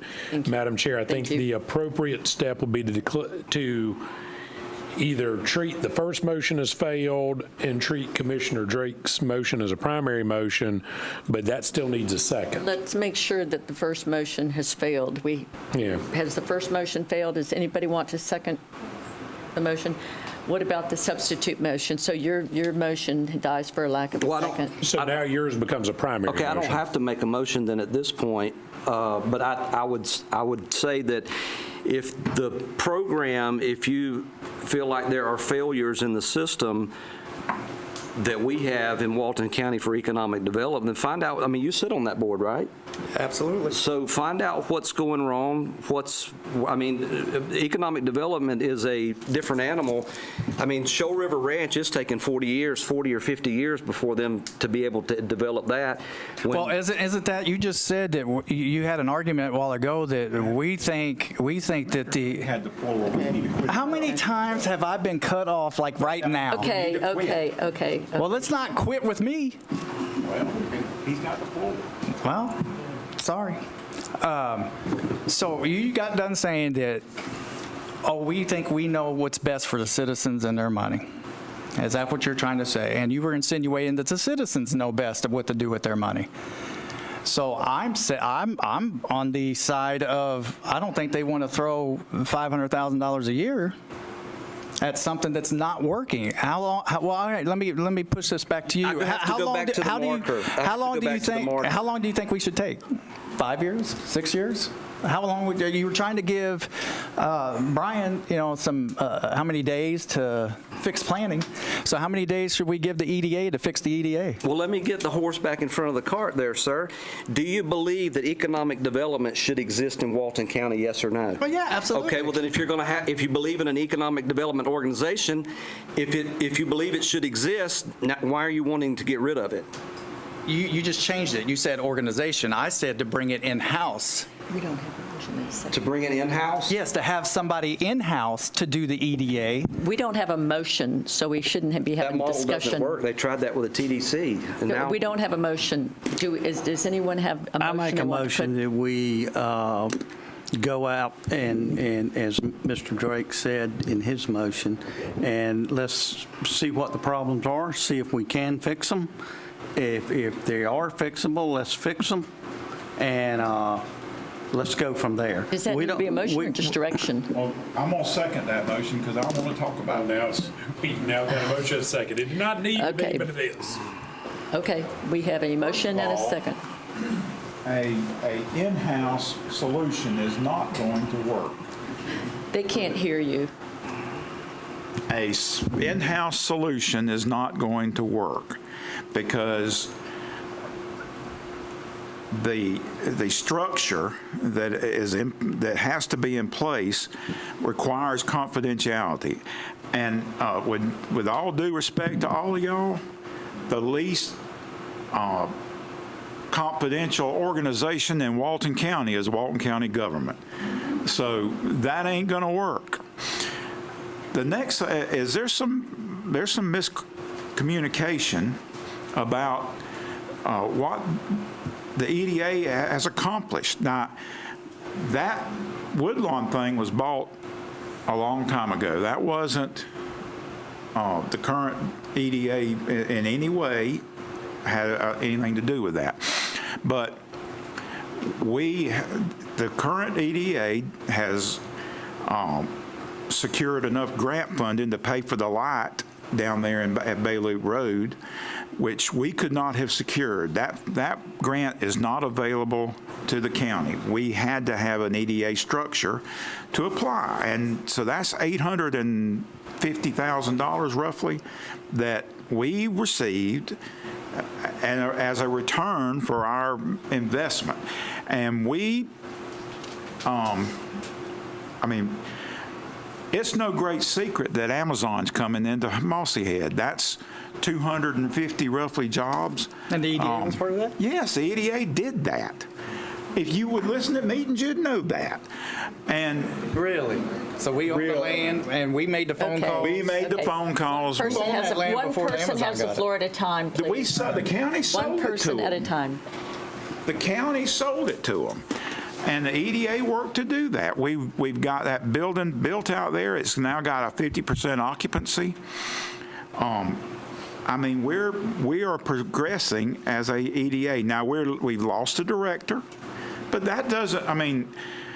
The director that's there has done exactly what this board asked it to do. This board asked it to become a public-private partnership. And they've done that, or he's done that.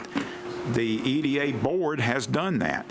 And we have got far more private participation. But I'm going to tell you, if this happens, if we were to do this, we wouldn't have any. I mean, we would have no trust from the private sector in Walton County government because we don't live up to our word.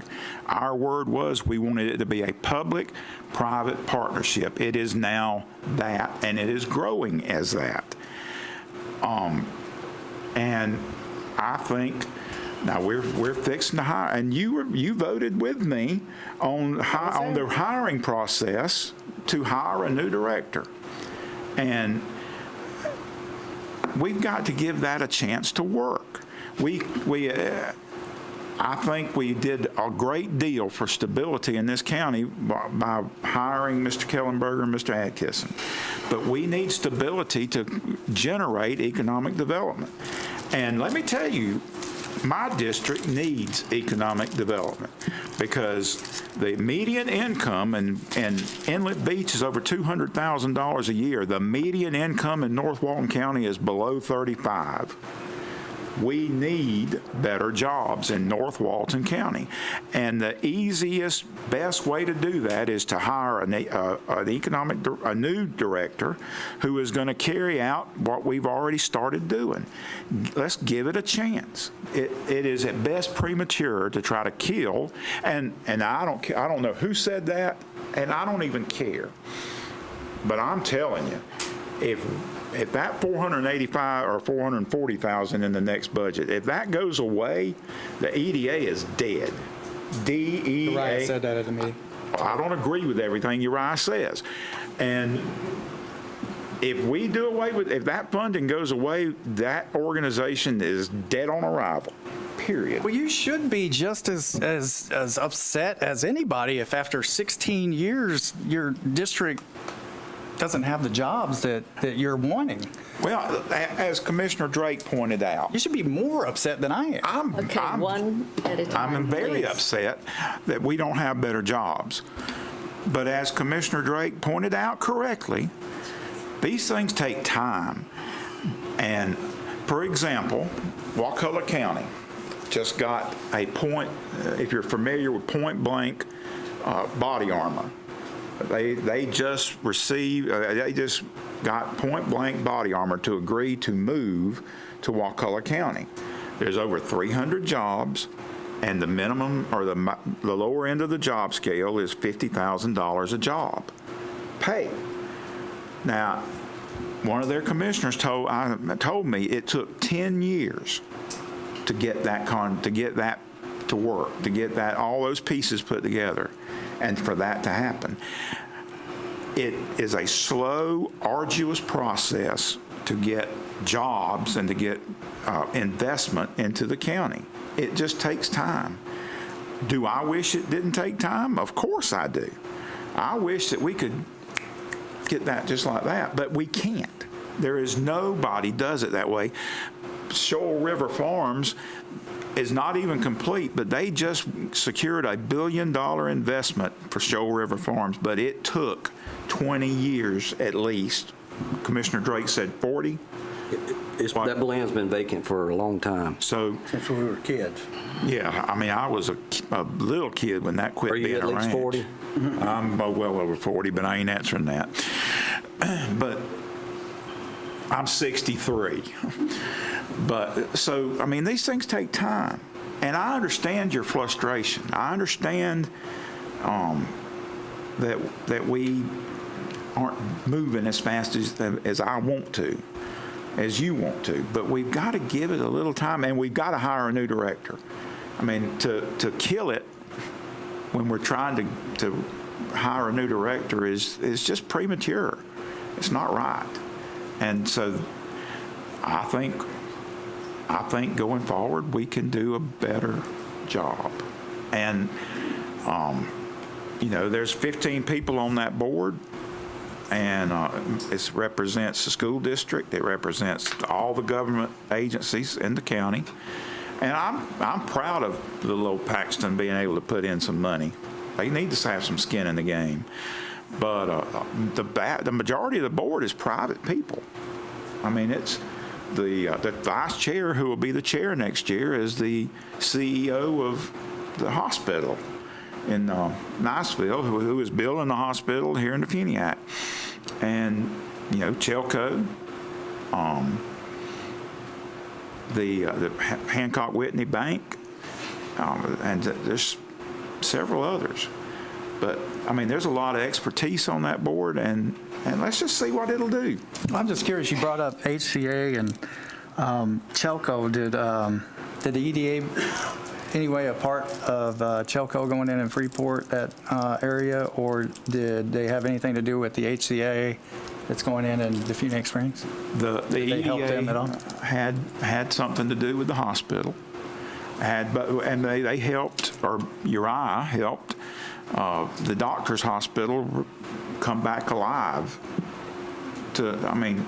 Is he taking credit for it? I don't think so. I've never heard him do that, but I do know what happened. And as far as Chelco, I was just asking. Chelco is they used to have an office in Freeport when there was 400 people in Freeport, and now they're returning to Freeport because of the demands of their business. So I don't want to bring Mayor Barley up here, but I wonder how that came about with Chelco going to Freeport without the EDA. Did they pick up the phone and say, "Hey, you got some land," or they found some land and then they did all that? I mean, they did that without the EDA. I really correct? don't know that. Mr. Matthews maybe could come and answer. Okay. He's got the motion. Okay, you've got the motion. Listen, do I need to withdraw this motion? Is just make it a staff get together with the EDA with Mr. Curry representing the board? Or do we need to We can take that direction if that's what you would like us to do, Commissioner. Okay. And I've just got one thing before I withdraw this motion. Mr. Curry, you would be right 100% if you went the last 12 years. The EDA was kind of floundering then. But it's become much more dynamic now, and there's much more people looking at Walden County because of what they've done. And I'm not saying the EDA board didn't do stuff back then, they did. But it's taken on a much more dynamic view since we've had this new group in. And I don't think it's right to not give them a chance, because it has been moving in the right direction the last 2 or 3, 4 years. And one thing we need to understand, if this causes the EDA to go away, businesses are not going to look for Walden County. They won't support from the county. They won't support.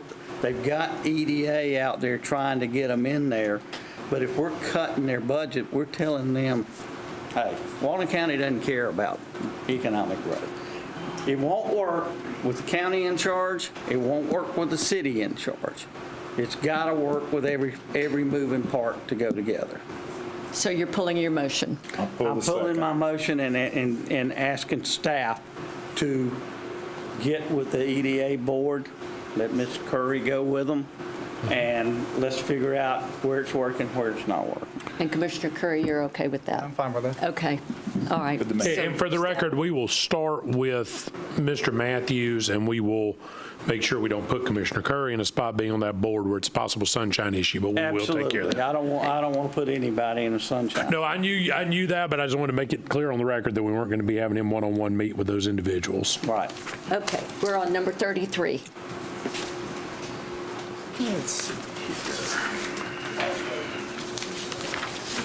We didn't have a motion or a second, so we didn't have public comment. So I've been getting a lot of, I guess, phone calls and stuff about ADA, and I know I've spoken on this several times up here, but I'm looking for possibly Brad or someone in his department to maybe look at putting a piece or two of ADA equipment at some of the larger parks that, and maybe some that aren't larger, just that are that may have some special needs children that are close to those parks. I'm just looking for, I don't even know if I need a motion, but maybe direction from Brad or Parks and Rec or somebody that they can go around and say, hey, all right, we can $5,000 for this piece of equipment here, $8,000 for here, and then we can come back and say, okay, well, let's do these 3 this year, or these 3 this 9 months, whatever the case may be, to put some of that ADA equipment in these parks. Unless the board objects. Did you want to earmark money to it? Well, there's already $250,000 in money funding there. Yeah. Okay, did you want to earmark, do you want to claim that? Well, I mean, I don't know how much stuff costs. I don't want to It's claim anything. expensive. Yeah, I know. I've got some up I'm not there. going to get very far with 250. But Mr. Curry, I agree with you. I agree with you. We need to, I agree with you, start too. this program, we need to prioritize the 250 parks and let's that we start do. And, I'll help where I can 250 and let with Brian. rec platforms and things of that nature, but I do know it's very expensive, so I'm 100% behind you on that. I mean, if it's possible, I know you guys don't have a lot of money, but my older brother and older sister here have a lot of rec Older plat brother's fees got a lot down. more. I mean, I'd be willing to put a little. I withdraw my thing to give you money after you call me old. So Melissa's I confirmed. agree, we need to do that. Yes. I've got an idea. Why don't we reach out to the existing EDA, the financial partnerships, the corporate partnerships that exist there? This is right up their alley. They have monies oftentimes set aside to donate for things like this. So if we're partnered with Chelco, or if we're partnered with Florida Power and Light, if we're partnered with HCA, tell them what we want to do. I'll bet you they can help us find some money. Yeah, I bet. And maybe I'll bring that up when we go have our little meetings. And there's some We've got in 250. We've got 250 in the ADA money sitting there that we need to allocate. So why don't we make a motion to direct staff to come up with an allocation plan, working with facilities and parks about where they can allocate that 250, and then bring that back. And then if you need more, we can look at donations or otherwise. Okay, I'll make that motion. Second. We've got a motion, and I think you got the second in first. Commissioner Anderson did. He's old, I'll let him have it. We've got a motion and a second. Any comments from the audience? Yes, ma'am. Ma'am, if you have sat here this whole time for this item, God bless you. And if you were going to not have us be able to talk, I was going to storm the front. I don't know. I'm Carolyn Growie. I'm the Executive Director of the Center for Independent Living, and Commissioner Gladwell, I have spoken with you in the past, and we firmly support Commissioner Curry and all of the work that all of you as commissioners do to try to continue to bring more access, more inclusion, more opportunity to the community at large. We have been working with people with disabilities for 45 years, and we want to continue to see growth take place in the community for people in all aspects. By bringing parks equipment that's accessible, and it's not one item, one piece, it's really about taking our parks and making them fully accessible, which the idea of bringing community together in that is fantastic. And doing it sooner than later is better, of course. And when we do that and make sure that that's accessible, it brings parents to be able to play with their children if they're the ones with the disability. Children with disabilities get to play. Grandparents who are watching, et cetera, people can interact at all levels. Our military, if they come back and they have disabilities, they're able to interact with their children, et cetera. I can keep going on and on about that. It's just very, very important that we account for all persons in our communities being able to interact. The ADA is also beyond our parks, of course, beyond our trails, beyond our roads, our sidewalks, looking at every entity, every program that we do, making sure that people can participate in all aspects of our community. And so one of the things that our county has had before was with an ADA coordinator, you also had the ADA program where the community had participation before it would come to things that were coming to the commissioners. And Robert Raymond had been involved in that in the past. There were other community members, some of them have moved, some have passed away. But having that committee resurface again, the center has been part of that committee in the past. We're happy to be involved with it again. We'd like to see you formulate that committee so that there would be opportunity for people to have input sooner and more often and be abreast of these things that are coming up. It's hard to always have input in person, and in that way, things that don't have to be attended to in person could be shared by plans. Information could be done on Zoom sometimes. There's different ways for people to participate because people with disabilities are also not always able to get the transportation to be at every meeting. In fact, Robert Raymond today couldn't be here because of his own disability and transportation matters, and so he would come a different day. So that would be just another piece to be included. And I know that my colleague from our office may have something else to add. So thank you very much. We do appreciate your work. Don't we have an ADA coordinator? We do. You have an ADA, I'm sorry? Here he comes. We have an ADA coordinator. He works for Brad, I believe, right? Yes, Johnny Corman. Hi. It's very nice to meet you. I have not had a chance to meet you. The gentleman that was working in it before was not here, but you work for Charlie Cotton? Johnny Cornman is our ADA coordinator. He just works under me. Okay, gotcha. Because I had met Charlie Cotton before, and there was another gentleman who was doing some work with him that was doing stuff for the parks. Maybe you can give her his information, and they can start something, whether it's forming a group or... Yes, thank you. Yes, ma'am. Thank you very much. Appreciate that. Yes, sir. Yes, sir.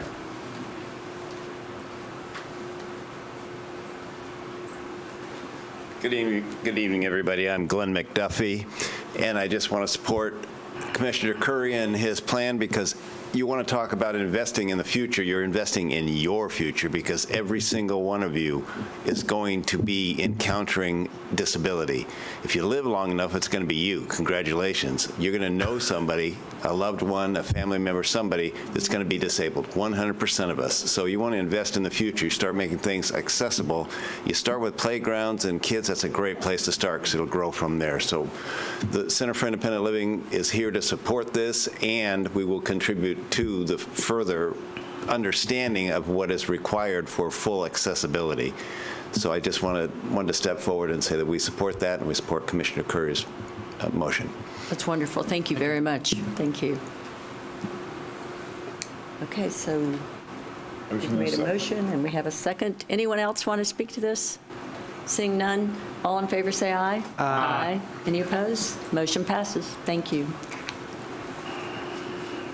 Was that all? Did you have anything else? Okay. Yeah, I can make up something if you want. No. Commissioner Glidewell, yours, we've already done. Did you have anything else? And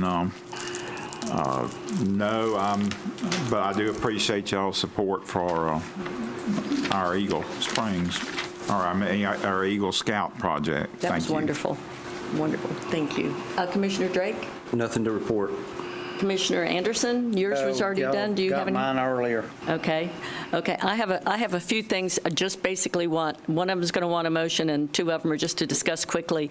One of them is on e-bikes. I've gotten a lot of email lately, over the course of probably a year, about e-bikes and the fact that they're a safety hazard in some instances. Now, I am not asking that we eliminate them. That is not what I'm asking.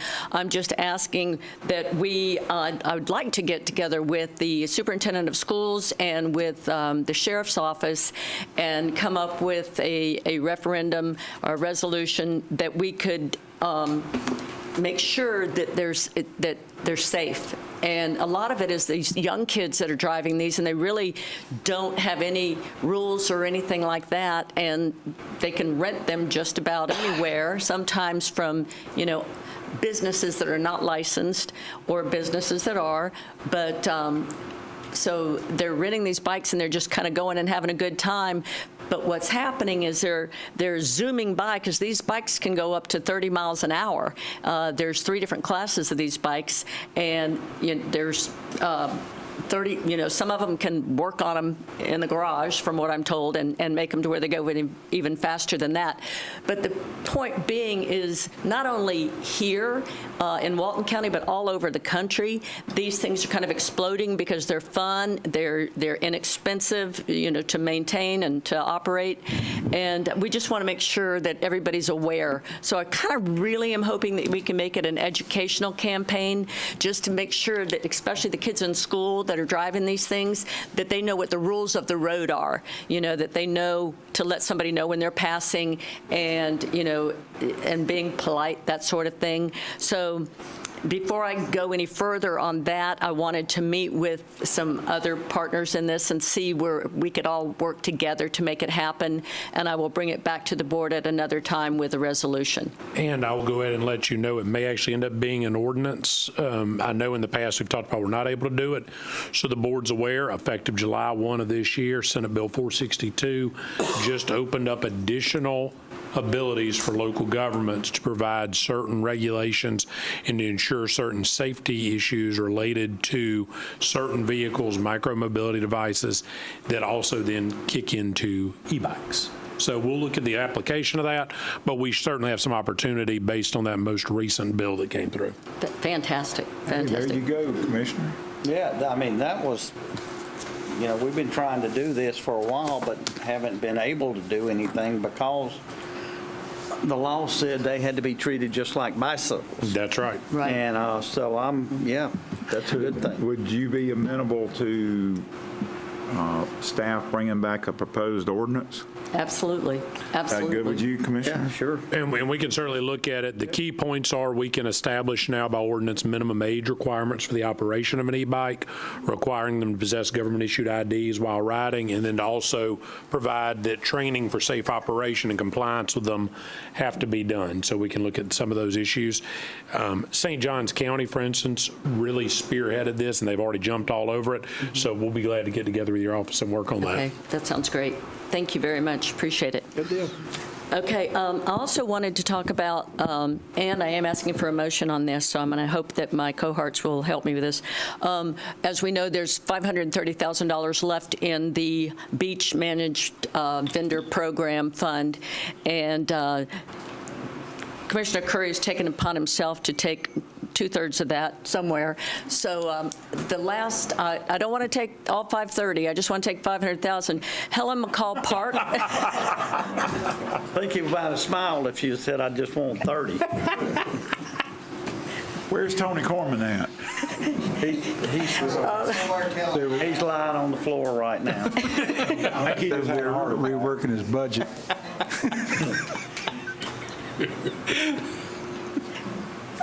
Sorry. Helen Got an McCall AED Park to buy. Pardon me? Can we buy an AED with the rest of it for Tony? An AED? He's going to need to be defibrillated, is what he's suggesting. We're close. Tony's got plenty of money over there.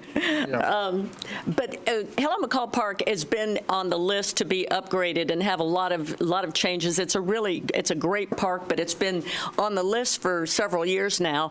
And when it started, I think there was $3.8 million that was allocated to it, but that was years ago.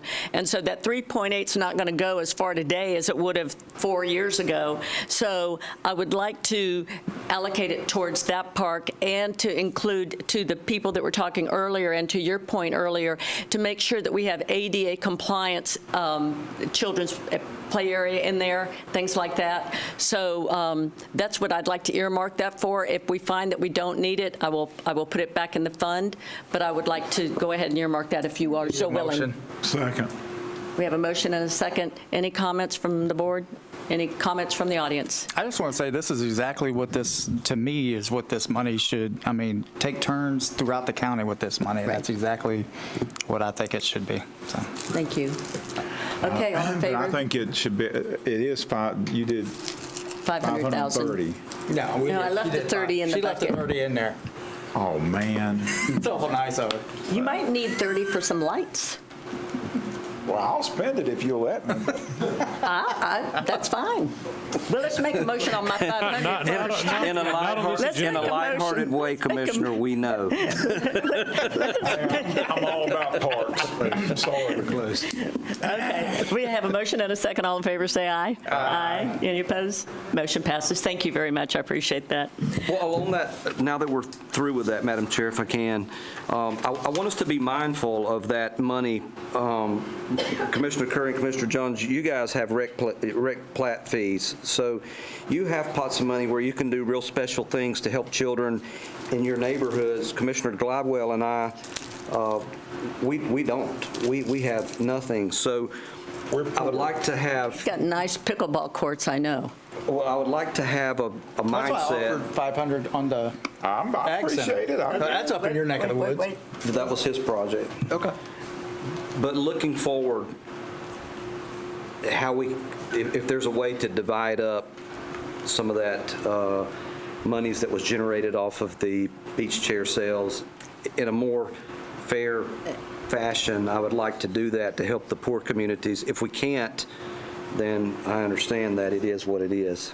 No, I think we can, I think we can come up with some sort of a plan where the money could be allocated throughout the year.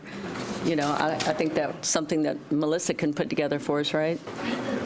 So, Commissioners, if you would be amenable to it, I'd be happy to meet with each one of you to look at your priorities and put together a list. okay, I agree, you probably do need things. You do. I've heard about a ball field up there at one of those areas that needs some bleachers and things like that. Not sure where it is, but Just find out. to be clear, Commissioner Drake, I'm not as rich as our brother and sister down here at the south end, so my $100,000, I'm rubbing nickels together. I got $12,000. Are you kidding me?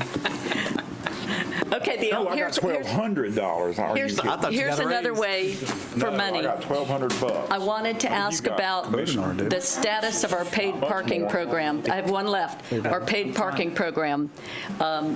Because we've got areas that everybody around us, and even places within our own community, are charging for parking.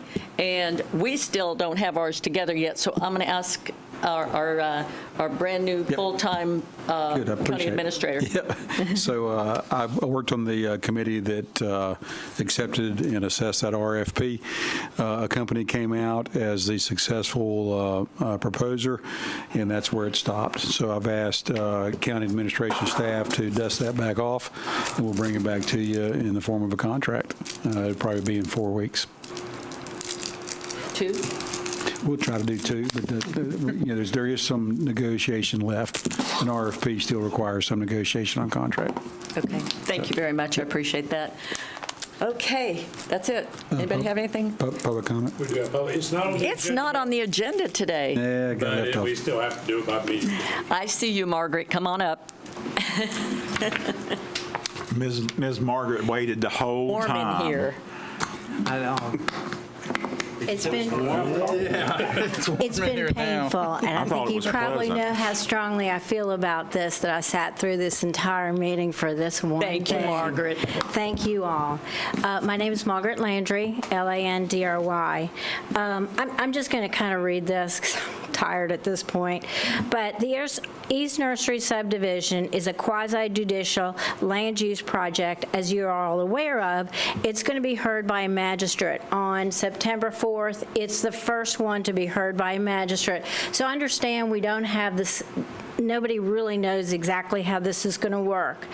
But I don't know if you all are aware of the fact at how difficult or nearly impossible it is for us to get experts in Walton County to represent us. Most of the experts in Walton County represent developers, as you probably can imagine. Margaret, if you'll let me help you out here, I'm going to make this one real easy. Are you? Yes, I am. Because it's been I pretty sent him your difficult. email. I think I can make this real easy for you. I got that, but it We are working didn't address out it. the full memorandum of agreement still with DOA about how these hearings are going to be conducted. It was my contemplation that we would simply defer to the magistrate how, and in this case, it's Judge Van Wyck. Suzanne Van Wyck is the assigned administrative law judge, would handle it. At this point, because we don't have a memorandum of agreement fully hashed out detailing all of the hearing procedures, they said they would leave it up to us. My position is, what Ms. Landry's ultimately asking for is, would we allow Zoom telephonic appearances for council witnesses or otherwise? They do those quite frequently. As I understand, the magistrate's actually going to be here in South Walton on that same day where you currently have your quasi-judicials. They're going to actually do it in Freeport, I think, but they can do it in That's South what I Walton if need be. So they're actually going to be here in person, but to the extent that Zoom's allowed, I would ask the board for the purposes until that full memorandum of understanding is worked out and we let the magistrate fully regulate her own courtroom, since she's deferring to us, could I please have a motion to authorize the magistrate to accept Zoom testimony under the terms and conditions and under the circumstances the magistrate deems appropriate? So moved. Second. Thank you. We have a motion and a second for the magistrate to hear the Zoom call. Okay, any comments from the audience? Any comments from the board? All in favor, say aye. Aye. Any Aye. opposed? Everybody go Motion ahead and have passes. a Thank you. big glass of wine. Thank you. Oh, I had a hand. Alan, Mr. Osborne, I believe. Do you want to speak to that? I'm sorry, I didn't see you.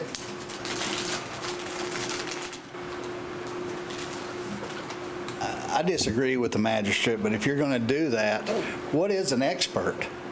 I mean, we got people come in there sometimes that say, I'm an expert, and then they'll say, you're not. There's no educational requirements, there's no nothing. So that gets to the fact that now that we have a judge, so to speak, you know, anything that's admissible in court as testimony should be admissible to them. Every court now takes Zoom, like you just said. But the question is, what is an expert? I see people in there all the time that call up and I say I'm an expert pilot. You know why? Because I got a license that says I am. But to go in there and say, I'm an expert on this, let me tell you something. I'm an expert on Sandestin. You know who declared me that? Larry Jones, in sworn testimony, said I knew more about it than anybody he'd met. So what is it going to be? So now that y'all have relinquished what we expected y'all to do, quite honestly, is handle problems. Now that you've relinquished it, what is the rules? Because we got somebody that we didn't elect that we're answering to, and we didn't file in court. We wanted to be heard by the people who represented us, because that judge doesn't live in our community and doesn't live in our district, and there's no way that it's a she, is that what you said? There's no way that she can determine if something affects our community adversely instead of what's just written, because that's why y'all are there. In fact, if y'all didn't have those reasons to make those decisions, we wouldn't even need you. We could just elect Brian Kellenberger and everything just followed the code. But the fact that you have to look at it is the only reason y'all exist. So to pass this off and not tell us what the rules are, because we're going to get steamrollered by lawyers and developers who really don't have any more qualifications than some of us except a bunch of money. That's it. So we need to know what all the rules are, not just that one and what's going to be acceptable. Yes, Barbara. No disrespect to any of my colleagues, but Alan, I was the lone vote in not surrendering that authority. That's right. Yeah, Barbara Morano, and I'm glad Commissioner Drake said that, because we had a discussion after that vote that he voted against it. I stood up here and voted for it, or asked you to vote for it. But we are in uncharted territory now because of SB 180. I thought we could look at some code changes, and that was what I thought initially the magistrate was going to look at, some gray areas and make it black and white. I am really basically changing my mind on that. I've shared some thoughts with Clay. He says we're not obligated for a year. We can go basically case by case. You're going to hear East Nursery first. You're going to hear Sunliner Diner as well. And, you know, I'm anxious about this because I think it forces the applicant, as Margaret said, to get the lawyer and get all the expertise, and we're back as citizens. Margaret asked for a Zoom call because they paid for, she didn't finish, for a certified planner out of Tampa. And so he's going to at least, thankfully, zoom in and help that community out. Otherwise, they'd have to pay for his ride, his time, his lodging, et cetera. You know, I've argued many cases without attorneys, without planners, but we're in uncharted territory. So I just want to make you aware that this may not be the best for Walton County going forward, and I'm the first to admit that as well. So thank you. I think we'll find out. Thank you. I think we'll find out, and Very I think quickly. I think we could always go back and change it back if necessary. That is the board's discretion. I would ask the board, and I've said this to Ms. Morano, the first 2 or 3, East Nursery, Echelon, Sunliner Diner, came in midstream of this process, so they are inherently going to be a little less orderly. Let's see how a couple of those after them perform.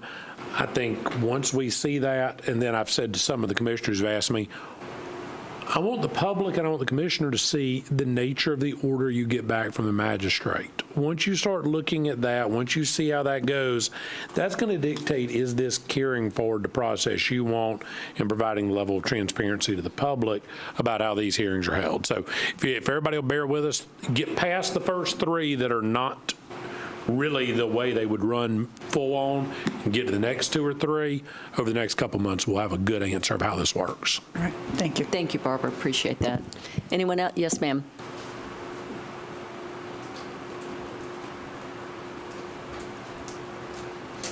If this isn't on the magistrate, do I need to come back? Pardon me? This is not, okay, perfect. Tiffany Edwards. I will make this really, really brief, but I did not speak at the budget workshop, and conference season for me is starting up, so I'll be on the road, so I'm not sure if I'll be able to make all of the budget workshops. But I did want to thank Devin, Melissa, and Summer for all of their hard work and answering all of my questions. I serve as the treasurer for the TDC, and we really went through, and the TDC, who's still here, Matt and Kelly, have really worked very hard on the budget this year. But I did want to address currently what we're seeing in some of the trends, and I'll speak a little bit more on the vacation rental side because that's the data that I had provided.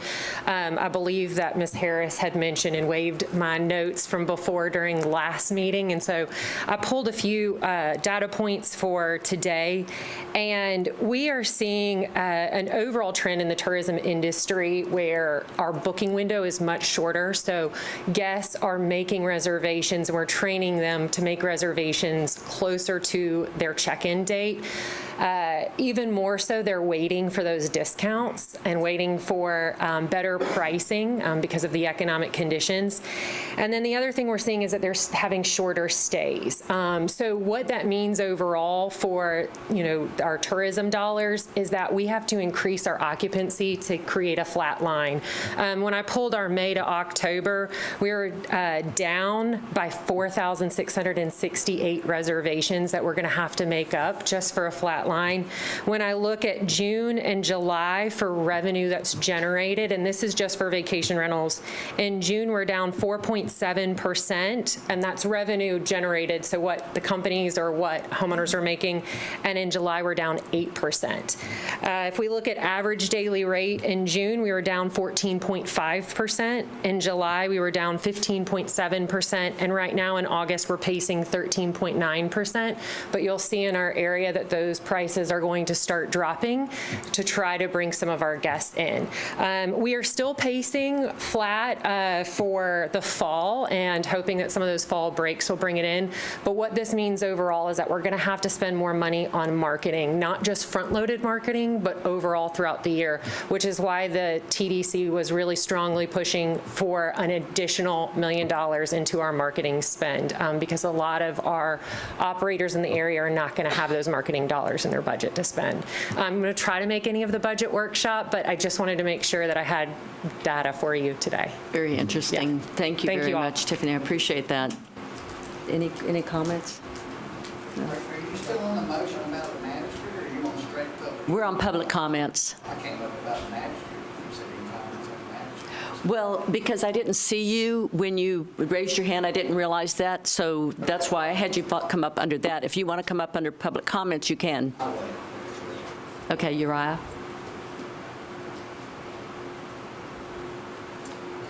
Uriah Matthews for the record. Thank you all for the conversation regarding our wonderful Walton Economic Development Alliance today. I just wanted to address some things for the public good in regards to some of the comments made today. Specifically, 90 jobs. There have been much more jobs than that created. Alone at FedEx, there's about 100 jobs. We report directly on the Woodlawn Industrial Park as an EDA because we manage grants there. I'd be happy, as you'll note in the packet I provided you earlier, one of the things we're going to try to do is report on the jobs created at the other industrial parks that we have done as well to provide that public service that has actually just never been tracked. So an additional thing we're doing. What's that? Did somebody say something? I'm sorry. The other thing here is my comment on the we're not about jobs. I want to clarify that. My comment this morning at the City of Freeport, there was a question about jobs was the sort of the driving point there. Jobs is definitely our goal. That is our goal in what we do. Representative Abbott had just spoken, and he was talking about legislative priorities, and I commented on the fact that one of the things we have done, I actually handed a $28,000 check to our CFO today, is we operate with economic development partners. One of them is Florida Commerce, and they recognize all the conditions that are required to make economic development possible. So jobs is definitely one part of what we're doing, but along the way we're going to do a lot more. And the final point there would be to just a clarification on a conversation that we had, if you don't mind, regarding a potential project. We actually have about 17 acres out there, and I value that property somewhere between $3.4 million and $5.1 million. It is on the frontage of 331. Should we sell that at market rate or discounted for whatever provisions economic development may provide, that would be a benefit. And I hope everyone notices that what we have worked hard to do is that we, at the EDA, we have tried to take the market-based approach first, with allowances based on hard deliverables with economic development projects. In addition, there is three-phase and gas there. We actually have one of the largest gas lines probably in the area right in front of that on 331. It's a 10-inch gas line. But it was not readily available for the timeline of that project. So the park is productive. It would just take some time to get that. But thank you all for your time today. Thank you very much. Appreciate it. Appreciate all you do. Ms. Harris?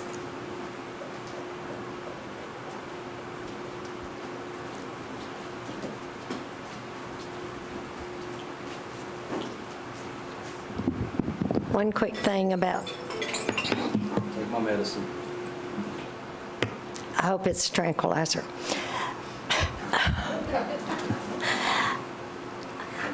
Today at Freeport, I got a text message from somebody that was at the EDA or at the Freeport City Council to remind me that the Freeport City Council was begged for a letter to bring to y'all in support of the EDA, and they did not give it.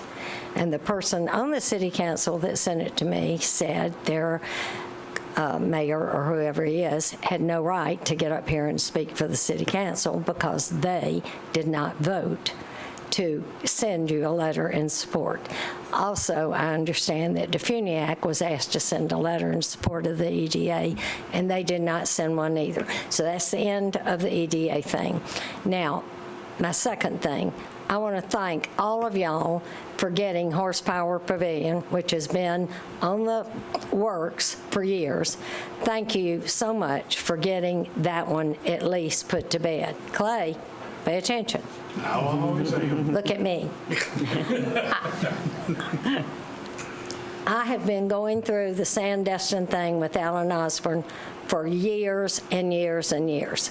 He has come to speak at one of my meetings and brought boxes and boxes and laid out all the stuff on the table to argue with somebody who thought he was wrong. And when the meeting was over, the guy had to apologize to him for everything that he had said because Alan was right. He met in my Riviera room with Brad Drake when he first came on for over 3 hours, showing him everything he had. Clay. You're not looking at me. Oh, trust me, I'm listening. I'm pulling up a date. Because I may have to say something in a minute. I expect this board to get Sandestin. And Clay, now that you're the permanent county attorney, I expect you to get to work on this and get Sandestin put to bed. September 11th is mediation in that case. I didn't say interrupt me. Well, I wanted to let you know. That's Well, your I'm date. telling you, don't interrupt me. I expect y'all to do what's right and get these things put to bed. And Clay, it took you working to help get Horsepower Pavilion, and it took all of y'all finally coming to terms that Kate really should at least be open. And I know that she only had a short time to get her plans, but I understand her plans are already done way ahead of time, and they'll be ready to turn in by the end of this week. But we have got to get the Sandestin thing done. Me nor any other citizen wants to sit up here for the next 5 years listening to Sandestin. So I really and truly hope that y'all will get some executive sessions done, and before Allen's court thing with Adams Homes, I hope y'all can get at least a settlement thing put to bed. Thank you very much. By the way, thank you, Heather, for being here today. Thank you very much. We appreciate you. And I know the board are working on all that, but we can't comment on it. Right. Alan? We already want some public comment. You already spoke on No, he spoke on the other thing. For the record, Alan Osborne, I'm not going to talk about my settlement because Clay asked me not to. So I'm going to talk about, well, Clay asked my attorney not to, and I agree. So I am going to talk about code. I got a final order. That's it. It's over. And I presented it to your code enforcement and to all of you. And I want to ask you, what do you think it's telling all the citizens that have watched me go through court for 20 years, and then I'll win, and y'all ignore the court order? Just ignore it. I mean, it's your own findings. I watched Tabitha's code, and I chimed in on it. Code asked her to say, where is the open space violation? I dealt with that crap, too. I offered to meet them and show them the violation right here. But your own planning board already, by that court order, they already said it's out of compliance unless this was changed, and now that's been reversed. So you're out of compliance. And I don't understand the motivation when you finally have a court order that you can hold somebody responsible, and instead you've pushed it back on the public. But that's up to you. The second thing I'm going to tell you is I am a product of the government. That means the government helped pay for my education because I was at 17. But unlike y'all, unlike the HR guy who got a doctorate degree and then quit, and then Uriah, we paid for his school, now he's resigned. Every time I took a course, I signed a commitment. Didn't you, Donna? Mm-hmm. So when I got qualified in something and the people paid for it, I owed them. And if I left, I had to pay it back. It's time for y'all to have a policy that says if we pay for your qualification, and I just use the federal government. When I got my last qualification, for every year they sent me to school, I owed them 2. Why don't y'all do that? That's crazy. We're going to pay for people to get qualified and then let them go? Your government doesn't do that. So I'd ask you to look at that. Secondly, I'd ask you to put all policies in writing. I'm so sick of 25 years of coming to meetings. When I led, anybody that worked for me could walk into the Policy and Procedures Board and find out what the policy was, what was in writing, when it was adopted, when it expired, and who was the authority, i.e. General so-and-so or Secretary so-and-so. Why don't we have that after 20 years? And so I'll get to the last thing, the EDA. What a hot air. I was at the meeting when we formed that, and we adopted Bill Enfield, who was an accountant in the FBI, had never created any jobs, and we were shocked it failed. And then we put out the requirements, and then we hired somebody who didn't meet minimum requirements. Hey, it's time to look at that. That's what minimum requirements are, and we shouldn't give away stuff for free. But I was at the meeting, and it was pitched to all of us that you all were creating it to create jobs. I was there. Thank you. Thank you. So was Danny. Thank you. Todd?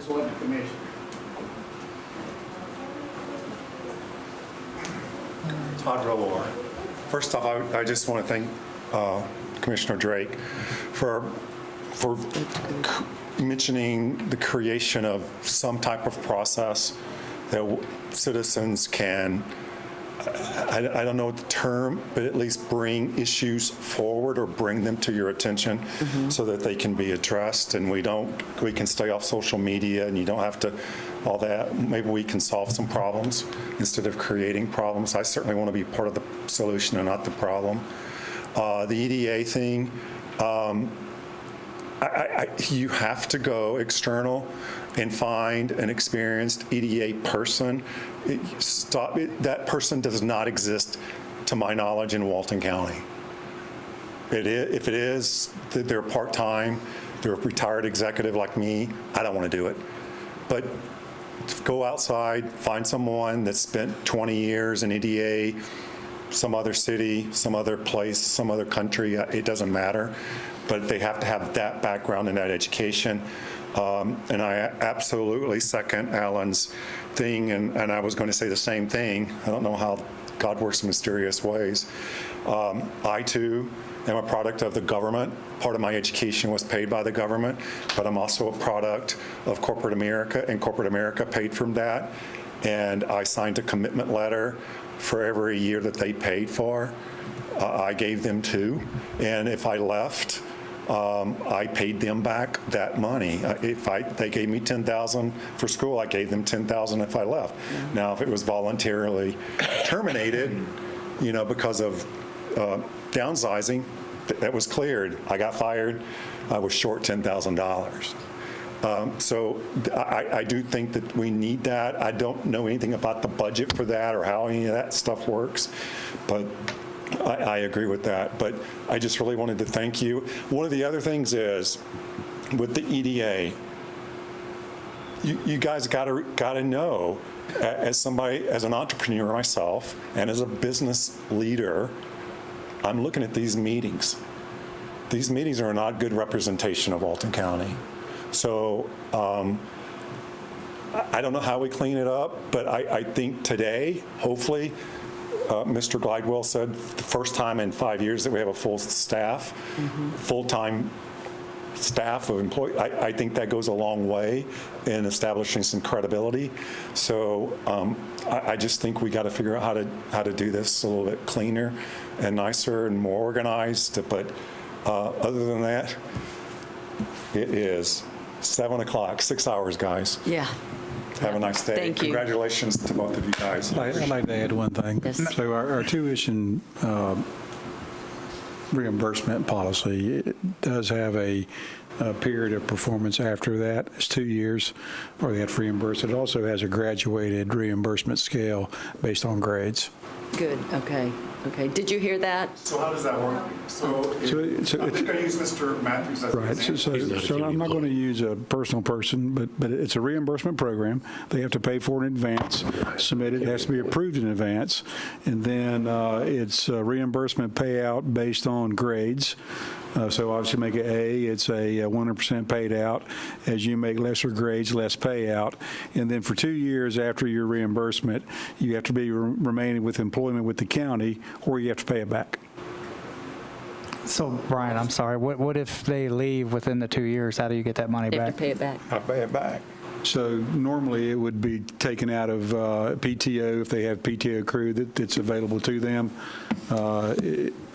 Obviously it would be on a voluntary basis at first. If it's not voluntary, then we have means and methods before they leave to get some of that money back. But once they leave, it's out of our control. Well, I mean, it's a agreement that they sign on with, so it's as strong as any agreement. You've already been up. I'm just asking the question. And we have some things you and I have spoken about, some revision to that, and not just deal with pure education, certifications and otherwise. We're going to be getting some stuff in. Okay. No, you've already been up. Are you done? He's done. You're done. Okay, that was a thumbs up. That's a thumbs up.